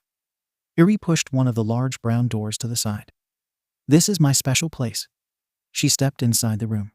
There was a bed next to a window covered by dark pink curtains, pink dressers, a large dollhouse, giant teddy bears in the corners, and a heart-shaped vent on the ceiling. Why is your room so pink? Kota looked around at the green and yellow flowers painted over the pink walls. Doesn't this give you a headache? It's not all pink. There are the flowers and glitter. Eri began arranging some of the dolls on the shelf. Glitter. Kota pressed a hand to the wall. The wall felt cold, rough, bumpy. He traced over the bumps. Each one was like a rustic red, splattered around in a weird pattern that was almost traceable back to a single location. This is glitter. Yeah, Eri said. Looks like dried blood. Kota scraped his nail against the bump. If it didn't peel off, it was definitely blood. He'd seen enough murder scenes to know that. Does it matter? Eri faced him, a doll in one hand and a hairbrush in the other. They both make the room look cute, right? What? Kota croaked. It felt like he lost his voice. His eyes wandered around, getting lost in a wave of pink. Blood clashes with magenta. Mag what? A mix of pink and purple. My wall color is magenta. Eri waved her doll in the air. And her skirt is fuchsia. You can really see the difference side by side. They all look pink to me. Kota crossed his arms. Do you have any cool toys? He walked over to her toy box. My favorite doll was a gift. I said, cool. Dolls aren't cool. Where's the jump rope? Playing dolls is like playing pretend. Kota kneeled down and started digging through her toy box. Purses lame, doll clothes gross, princess crowns too much cringe. He pushed her things to the side. I have way cooler stuff. I have Legos and coloring books. This whole thing you're doing is like one big game of pretend. It's nice pretending to be your friend, Kota. Pretending. Kota turned around to see Eri hugging her doll close to her chest. She was pretending. He felt sick to his stomach all of a sudden. Don't say that, Kota shouted. We're friends for real. Friends visit each other and hang out, like they do on those TV shows. We are? Eri shyly tucked her head down. Duh, kids like us with villain parents. We're going to grow up and be cool. And when I make my goal a reality, you'll be my right-hand woman. Kota held out his pinky. I swear it. Thanks. Eri locked pinkies with him. Her hand was warm and rough. I hope I live long enough to see it happen. But even if I died tomorrow, it doesn't seem too bad now. Not after meeting you, Kota. Don't say stupid things like that. You're not going to die. Kota shook his head. If anything, you're the first person in my life to ever make it in time. The sound of footsteps passed outside the door. We have to go. Eri dropped the doll on the floor. Her face seemed to lose all color as she kicked a few toys out the way. We have to get back before anyone finds we're missing. Thursday. Kota buzzed in twice before he got a response. He walked through the courtyard to the main entrance. The doors opened up to reveal Kai standing alone at the doorway. I know you've been missing the bus to see Eri. She isn't feeling well today. Kai pulled off his gloves from over his hands. There were weird blots of red that stained the nice white cloth. I'm afraid she won't be joining us on your ride to school. Huh, Kota felt his face heat up. That's not it at all. He stepped inside the office-like building. The sight was familiar to him now, a plastic plant, a long corridor, a table decorated with flowers and a vase. He followed Kai over to the break room. It was noticeably empty, no cereal boxes or jump rope on the floor. Eri really wasn't here. Ah, young love, I'll do you a favor. Kai tossed the gloves in the trash. Eri isn't who or what you think she is. His voice seemed to grow more grim. She's cursed. Kota shook his head. No. Please, no. He tightened his hold on his backpack straps. I don't know what you're talking about. I just want to get to class. You don't have to play dumb any longer. Kai pulled fresh white gloves from his pocket. He pulled them over each hand, delicately as if performing a life-saving surgery. I know she showed you the underground passage yesterday. Kota felt his breath hitch. He took a seat at the table and focused on the wood pattern. I don't know if she's stupid or she trusts you. Or maybe it's the latter and you're stupid for trying to get close to her, and you're desperately hanging on to her every word. Kai wiggled his fingers, then clenched and unclenched his fist. HMP, you've got guts, kid. I'll say it again. Kota hoped his voice didn't crack. I don't know what you're talking about. Can you just find the key? The keys, Kai gestured to a counter. The car keys were always right there. I would just leave to see what you were going to do. Kota could feel Kai's yellow eyes staring daggers at him. Don't look up. Don't break. He clicked his tongue. Ha, that's stupid. No. Kai stepped closer to him. He ran a single finger over the marble countertop, then rubbed it against his thumb as if checking for any dust. Eri has never been so vocal or outgoing about someone. I wanted to learn what type of person you are. I'm just a kid who wants to go to school. The light bulb above them stopped flickering as a sudden pop rang through the air. Kota jumped out the chair as fear shot through him. Running will only make it worse. Kai seemed to be moving in the darkness. It was hard to tell which direction. If you want conviction, answers lay in the underground passageway. Was this a trap? Kota took a step forward, moving slowly towards the light. If you're not going to take me to, he stepped into the hallway. His eyes watering as they adjusted to the light pouring in from the window. Outside, he could barely make out a few figures. They were both dressed in white, wearing bird masks. They seemed to be taking out a large trash bag dripping with blood. I made an agreement, didn't I? Kota spun around to see Kai dangling the car keys above his head. I'll drive you to school, Kai said. Because you're not a bad kid. He strolled to the door. Bad cursed children deserve to be hurt. Wouldn't you agree? Bad people have to die. Kota kept his head low. He had nothing more to say. Good and bad was just a matter of opinion. Life was all opinion based aside from facts, which could be ignored. So be sure to tell Shigaraki how I spared your life. That is if you go crying back to him after all this. Kai said. You've been pushing those peas around on your plate for 10 minutes. Dabai motioned to Kota. If you don't want them, toss them in the trash. HMP, Kota dragged his fork across his plate. They taste yucky. He grabbed a napkin to wipe his palms, the paper soaked and stuck. What about the mashed potatoes? I don't want it. Kota pushed his plate away and placed his head down on the table. I'm tired. He started working on peeling the wet napkin off. Heh, villainy is too hard for ya. Kota peeked up at him. He thought about Kai's words. If you go crying back to him after all this. There was no way he would snitch and go cry. That was what Kai wanted, to get the upper hand and hold Eri hostage. He wouldn't let him get away with that. You haven't said anything about Eri all day. You usually yap away about her. Dabai said, you didn't even act the same in training. I'm tired. Kota picked the rest of the napkin away. He put it on his picked-over plate. Plus, I don't have to talk about Eri all the time. She's important to your mission. Dabai tapped a pen against the table. I know, okay, I'm working on it. Kota felt more water gush from his hands. Darn it. Kai had gotten him all rattled up. He couldn't focus and control. He grit his teeth. Are you working on getting rid of that monster? I've decided to play it safe and take countermeasures. Dabai moved his pen and lifted up a sheet of paper. I know who you are, Keigo Takami. Tilde room 419 inches. This is the same exact note. You just added 2 words. Kota said. I wrote Hawk's real name.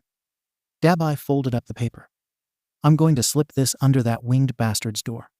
What if he opens the door while you're standing there? That's where you come in, little one, Dabai grinned. Back up in case anything goes wrong. If anything goes wrong. Kota lifted his head and inhaled sharply. He rubbed his palms against his pants to try and dry them. All right, real shit. Dabai tucked the note in his jacket pocket. No more faking or dodging it. He stood up. Did he hurt you? Who? Kai. And no. Kota felt more water gush from his hands. What was he supposed to say? What could he say? He didn't want to wimp out. What's with the hesitation, little one?